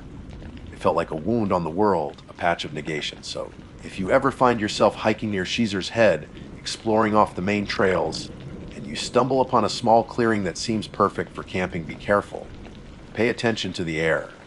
If you feel a sudden, inexplicable drop in temperature, a pocket of cold that doesn't belong, don't get curious. Don't try to explain it. Don't pitch your tent nearby. Just turn around, walk away, and don't look back. Some places aren't meant to be visited. Some places are just wrong. And whatever resides in that cold patch of earth, I don't think it likes visitors. It's still out there, I'm sure of it, waiting in the dark, cold and hungry. My name is Mark, and for the past 7 years, I've been a park ranger at Blackwood National Park. It's a sprawling wilderness nestled deep in the Appalachian Mountains, a place of breathtaking beauty, and if you spend enough time here, a place that can feel profoundly ancient. The kind of ancient that whispers secrets you're not sure you want to hear. Blackwood isn't one of those heavily trafficked national parks you see plastered on postcards. It's vast, rugged, and in many areas, still remarkably untouched. We get our fair share of hikers and campers, especially during the summer months, but there are stretches of this park that I've patrolled countless times and never seen another soul. That solitude can be both a blessing and a curse. It's why I took the job in the first place, the peace, the connection with nature. But it's also the reason why, when things go wrong out here, they can go very, very wrong. We have a tight-knit team of rangers at Blackwood. There are about 15 of us in total, spread out across different districts of the park. We rely on each other and we look out for each other. That's why what happened to Dave hit us all so hard. Dave Miller was a good guy. Solid, dependable, the kind of ranger who knew the trails like the back of his hand and could fix just about anything with a roll of duct tape and a positive attitude. He'd been with the Park Service for over 10 years, and you could tell he genuinely loved his job. He was the kind of guy who'd always have a story about some rare bird he spotted or a particularly stubborn bear he had to relocate. He was a fixture here, a part of the very fabric of Blackwood. That's why it felt so wrong when he didn't check back in after his routine evening patrol last Tuesday. Dave was assigned to the Northern District, a particularly remote section of the park known for its dense forests and winding, less maintained trails. His usual routine was to head out around dusk, check on a few of the backcountry campsites, make sure everything was in order, and then radio in his all clear around 10 p.m. But that Tuesday night, 10 p.m. came and went. Then 11 p.m. By midnight, dispatch started trying to reach him directly, but there was no response. At first, we figured it was just a radio malfunction. The reception in some parts of the Northern District can be spotty at best. Maybe his radio died, or he was in a dead zone. We've all been there. You lose contact for a few hours, finally get a signal, and everyone breathes a sigh of relief. But as the hours ticked by and the sun began to rise on Wednesday morning, a knot of unease started to tighten in all of our stomachs. Dave was meticulous about his communication. He always checked in. Always. For him to go completely silent for this long was unheard of. By 7 a.m., a search party was organized. It was all hands on deck. Rangers from every district, including myself, converged on the northern sector. We knew the general area Dave was patrolling, and we started fanning out, calling his name, listening for any sign of him. Around mid-morning, one of the search teams found it. Dave's patrol vehicle. It was parked neatly on the shoulder of a rarely used logging road, about 5 miles into his assigned area. The engine was off, but the keys were still in the ignition, turned to the on position, as if he'd just stepped out for a moment. My heart sank when I heard the news over the radio. Finding the vehicle was a bad sign. If he'd had a medical emergency or some kind of mechanical issue, he would have used the radio. Leaving the keys in the ignition, it just didn't make any sense. We converged on the location, the air thick with a nervous energy. The scene was unsettling. The car was perfectly aligned with the edge of the road, not a single tire track out of place. The driver's side door wasn't fully closed, hanging slightly ajar. Inside, everything looked normal. His thermos of coffee was in the cup holder, his maps were neatly folded on the passenger seat, and his duty belt was still buckled in place. Then we looked at the ground. The logging road was dusty, the kind of surface that holds footprints easily. We meticulously examined the area around the vehicle, widening our search in concentric circles. We were looking for any sign of Dave, any indication of where he might have gone. But there was nothing. No footprints leading away from the vehicle. No scuff marks, no broken branches, no disturbed undergrowth. It was as if Dave had simply vanished, poof, gone, into thin air. We spent the rest of Wednesday and all of Thursday combing the area. We brought in search dogs, but they couldn't pick up a scent. We even had a helicopter fly over, scanning the dense canopy below, but there was no sign of him. It was like he'd been swallowed by the forest itself. The official report called it a missing person case.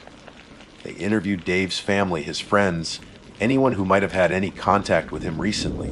They even brought in the state police to investigate, but they came up empty-handed. The lack of any evidence, any clues whatsoever, was what made it so chilling.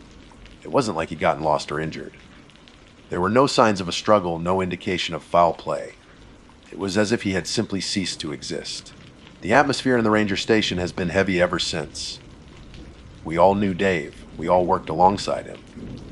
The thought of him just disappearing like that, it's unnerving. It makes you look over your shoulder when you're out on patrol. It makes the silence of the woods feel a little more menacing.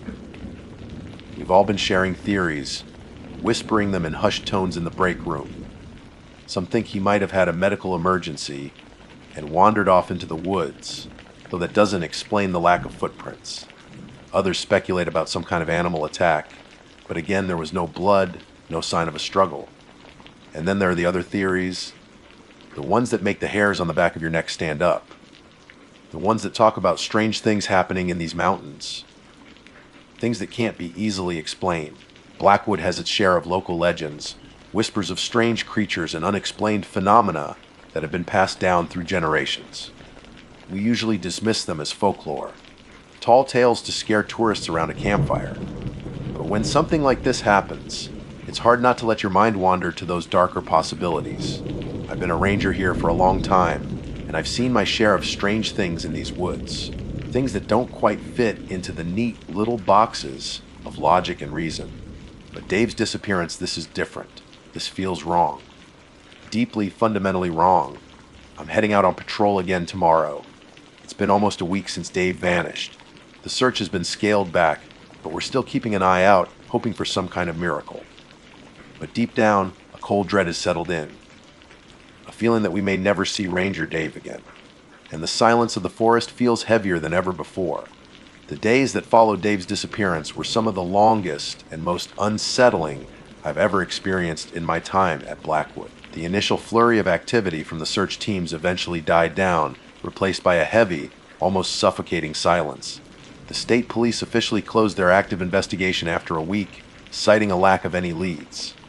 They hadn't ruled anything out, but the unspoken consensus was grim. People just don't vanish without a trace in the modern world, not without some explanation. And the complete absence of any explanation in Dave's case was what made it so deeply disturbing. We, the park rangers, continued our patrols, but there was a palpable shift in the atmosphere. The usual camaraderie felt strained, replaced by a nervous tension. Every rustle in the leaves, every snap of a twig underfoot made you jump. The radio chatter was more frequent, everyone checking in more often than necessary, a subconscious reassurance that we were still there, still accounted for. I found myself constantly scanning the edges of the trails during my patrols, my eyes drawn to the dense undergrowth, the shadows that seemed to shift and wreather my peripheral vision. I kept expecting to see something, anything that might offer a clue to Dave's fate. A discarded piece of equipment, a broken branch, even just a misplaced footprint. But the woods remained stubbornly silent, offering no answers. The lack of closure was the worst part. If we had found a body, or even some sign of a struggle, it would have been horrific, but at least there would have been an explanation. The emptiness The sheer inexplicability of Dave's vanishing act left a void that our imaginations filled with all sorts of dark possibilities. It was during this time that the local legends of Blackwood started to surface more frequently in our conversations. They were always there, lurking in the background, stories whispered around campfires on slow nights. But now, they seemed to take on a new significance, a chilling relevance to what had happened to Dave. One of the oldest tales is about the Whispering Woods, a section of the park that Dave's patrol area bordered. Legend has it that the trees there aren't just trees. They're ancient beings that can communicate with each other, and sometimes with those who listen closely enough. They say that on still nights, you can hear faint whispers carried on the wind, voices that seem to come from the very heart of the forest. Most people dismissed it as the wind playing tricks, but there were always a few old-timers in the surrounding towns who swore they'd heard things out there, things that weren't natural.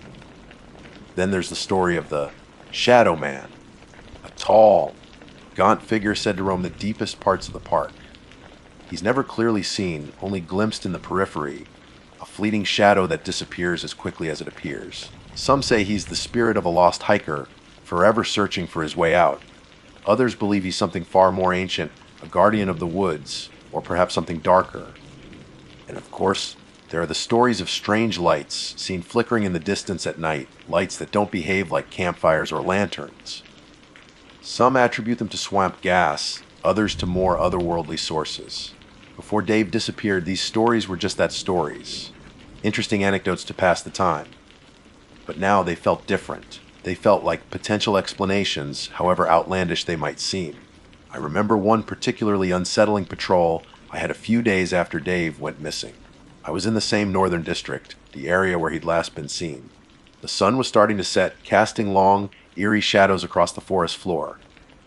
The air was still and silent, the kind of silence that makes your ears ring. As I was walking along a narrow trail, I suddenly heard it, a whisper. It was faint, almost imperceptible, but it was definitely there. It sounded like a voice, but it was too soft, too indistinct to make out any words. It seemed to come from the trees around me, as if the woods themselves were speaking. My heart started to pound in my chest. I stopped dead in my tracks, straining my ears to hear it again. For a moment, there was nothing but the chirping of crickets. Then I heard it again, a faint, sibilant whisper that seemed to weave through the leaves. I tried to rationalize it. It was probably just the wind, I told myself, even though there wasn't a breath of air stirring. Maybe it was an animal, some kind of bird call I'd never heard before. But the feeling that washed over me was one of pure unease. It didn't sound like any natural sound I'd ever encountered in these woods. I quickly keyed my radio and checked in with dispatch, my voice sounding a little shaky even to my own ears. I didn't mention what I'd heard. I didn't want to sound crazy, but the experience left me deeply shaken. Over the next few days, other rangers reported similar experiences. Whispers on still nights, fleeting shadows glimpsed in the distance, a sense of being watched even when they were alone. We try to explain it away as heightened anxiety, the collective stress of what had happened to Dave playing tricks on our minds. But the feeling persisted. Something felt different in the woods now, as if a veil had been lifted, revealing something that had always been there, lurking just out of sight. One evening, around the campfire behind the ranger station, a few of us were talking about Dave. The conversation inevitably drifted towards the strange occurrences in the park. An older ranger, a man named Earl who'd been working at Blackwood for over 30 years, shared a story I'd never heard before. He told us about a ranger who had gone missing back in the 1980s. Just like Dave, his vehicle was found abandoned, keys in the ignition, no sign of him anywhere. The search efforts had been extensive, but they never found a trace. The case was eventually closed as unsolved. Earl said that after that incident, the other rangers started noticing things. Strange tracks in the mud that didn't match any known animal, eerie howls echoing through the valleys at night, and a persistent feeling of being watched. He even mentioned a few rangers who claimed to have seen a tall, shadowy figure moving silently through the trees. They said it felt wrong. Earl recounted, his voice low and gravelly. Like whatever it wasn't supposed to be here. He went on to say that over the years, there had been other unexplained disappearances in the park, mostly hikers who had strayed off the marked trails. These incidents were usually attributed to accidents or getting lost, but there were always whispers, doubts that lingered in the air. Hearing Earl's story sent a shiver down my spine. It felt too similar to what had happened to Dave. The abandoned vehicle, the lack of any clues, it was like history was repeating itself.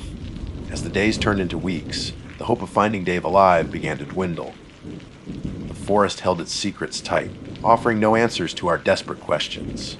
The official investigation remained cold, and the local legends seemed less like folklore and more like potential, terrifying realities. I still go out on patrol every day. I still walk the trails, my eyes constantly scanning the woods. But now there's a knot of fear in my stomach that wasn't there before. The silence of Blackwood no longer feels peaceful. It feels pregnant with something unseen, something unknown. And I can't shake the feeling that whatever took Dave is still out there, lurking in the shadows, waiting for its next opportunity.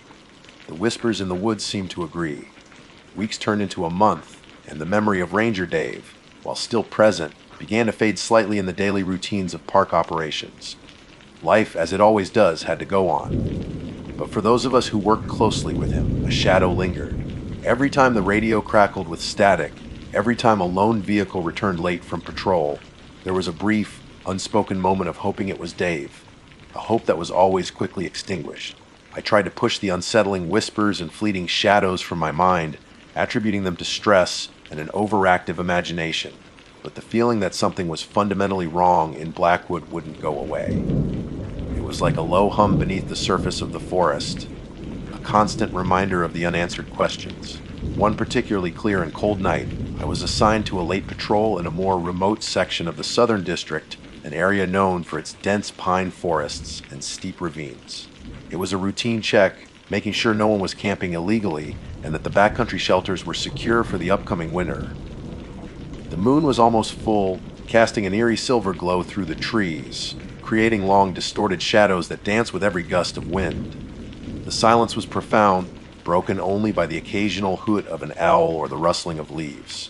It was the kind of night that usually filled me with a sense of peace, but tonight there was an edge to it, a feeling of being watched. As I rounded a bend in the trail, my headlights caught something that made me slam on the brakes. In the middle of the path, bathed in the stark moonlight, was a single object, a ranger hat. My blood ran cold. It was unmistakably a park ranger hat, the same style we all wore, and it looked familiar. I cautiously got out of my vehicle, my flashlight beam cutting through the darkness. As I got closer, I recognized the faded stitching on the brim. It was Dave's hat. I picked it up, my hand trembling slightly. It was clean, almost pristine, as if it had been carefully placed there. There was no dirt, no wear and tear beyond what you'd expect from normal use. It was as if it had just been taken off his head moments before. A wave of dizziness washed over me. Finding Dave's hat here, so far from where his vehicle was discovered, and in such an odd state it didn't make any sense. Unless he had walked this far. But why? And where was he now? I immediately radioed dispatch, my voice tight with a mixture of fear and adrenaline. I reported my finding and requested backup. I didn't want to be alone out here. While I waited for the other rangers to arrive, I started to examine the area around where I found the hat. The ground was mostly pine needles, making it difficult to spot any tracks. But as I widened my search, my flashlight beam caught something else. Scratched into the smooth bark of a large oak tree, about 10 feet off the trail, were a series of markings. They weren't random scratches. They looked like symbols, or perhaps letters. My heart pounded in my chest as I tried to decipher them. They were crude, almost childlike, but I could make out a few that resembled the letter D, and next to it, another symbol that looked like a twisted, elongated S. My mind raced. Could this be some kind of message from Dave? Had he somehow made his way this far and left these markings? But the symbols, they felt unsettling, ancient, not like something Dave would carve. Just as more rangers started to arrive, their headlights cutting through the darkness, I noticed something else on the ground near the base of the oak tree. A small, smooth stone, painted with the same crude symbols I had seen on the bark. One of the other rangers, a young guy named Ben, came over to where I was standing. He looked at the markings on the tree and the stone, his face pale in the moonlight. "Mark, do those symbols look familiar to you?" He asked, his voice barely above a whisper. I shook my head, but then a flicker of recognition sparked in my memory. I had seen these symbols before. Not recently, but a long time ago, in one of the park's historical archives. They were symbols associated with some of the oldest local legends of Blackwood, symbols said to ward off something ancient and malevolent that was believed to reside deep within the park. A cold dread washed over me. The Whispering Woods, the Shadow Man, the stories, they all started to coalesce into a terrifying picture. As we continued to search the area, we found more of the painted stones, always near trees with the same crude symbols carved into their bark. The trail seemed to lead deeper into the forest, away from any established paths or campsites. Against my better judgment, and with a growing sense of dread, I decided to follow the trail of markings. The other rangers were hesitant, but they stuck close, their flashlights nervously scanning the surrounding woods. The deeper we went, the more oppressive the atmosphere became. The trees grew closer together, their branches intertwining overhead, blocking out most of the moonlight. The silence was no longer peaceful, it was heavy, expectant. I felt like we were trespassing in a place we weren't meant to be. Then we heard it. A faint sound in the distance, carried on the still night air. It sounded like whispering. It was the same kind of whisper I had heard before, but this time it was closer, more distinct. It seemed to come from all around us, a chorus of voices just below the threshold of hearing, murmuring words we couldn't understand. The other rangers exchanged nervous glances. Even the most skeptical among us couldn't deny what we were hearing. The Whispering Woods. We were in them. As we pressed on, the whispering grew louder, more insistent. It felt like the forest itself was trying to communicate with us, trying to tell us something. But the words remained just out of reach, a sibilant murmur that sent shivers down our spines. Suddenly, the trail of markings ended in a small clearing. In the center of the clearing stood an ancient, gnarled oak tree, its branches twisted and reaching like skeletal arms. And at the base of the tree, illuminated by our flashlights, was something that made us all gasp in horror. Lying on the ground, surrounded by more of the painted stones, was Dave. He was lying on his back, his eyes wide open, staring blankly up at the sky. His face was pale and gaunt, his skin stretched tight against his bones. He looked like he had been gone for weeks, though it had only been a little over a month. But it wasn't just his appearance that was horrifying. It was the look on his face. It was a look of pure, unadulterated terror, a silent scream frozen in time.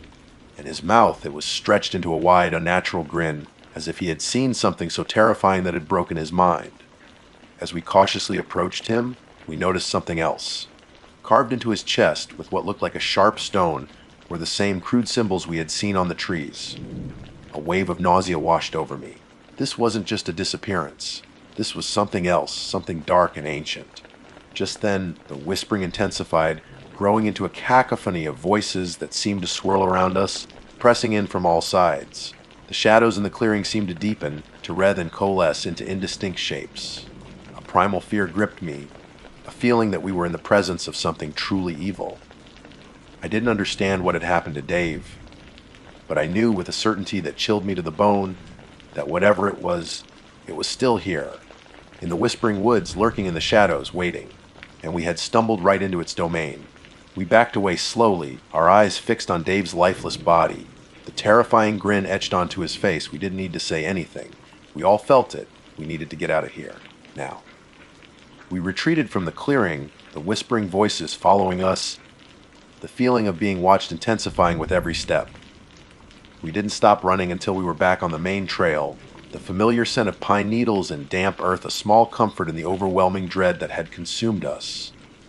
We reported what we found, but even now, weeks later, I still can't shake the image of Dave's face, the terror in his eyes, the unnatural grin.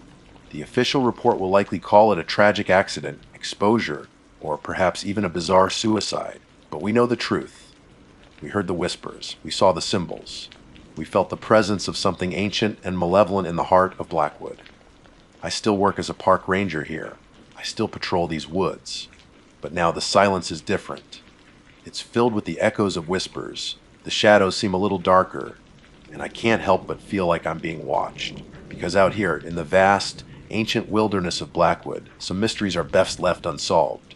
And some decisions, like venturing too deep into the Whispering Woods, have terrifying, irreversible consequences. I just hope Ranger Dave's story serves as a warning to anyone who thinks they can truly understand the secrets that lie hidden in the dark heart of the forest. Because sometimes the woods whisper back, and what they say can drive you mad,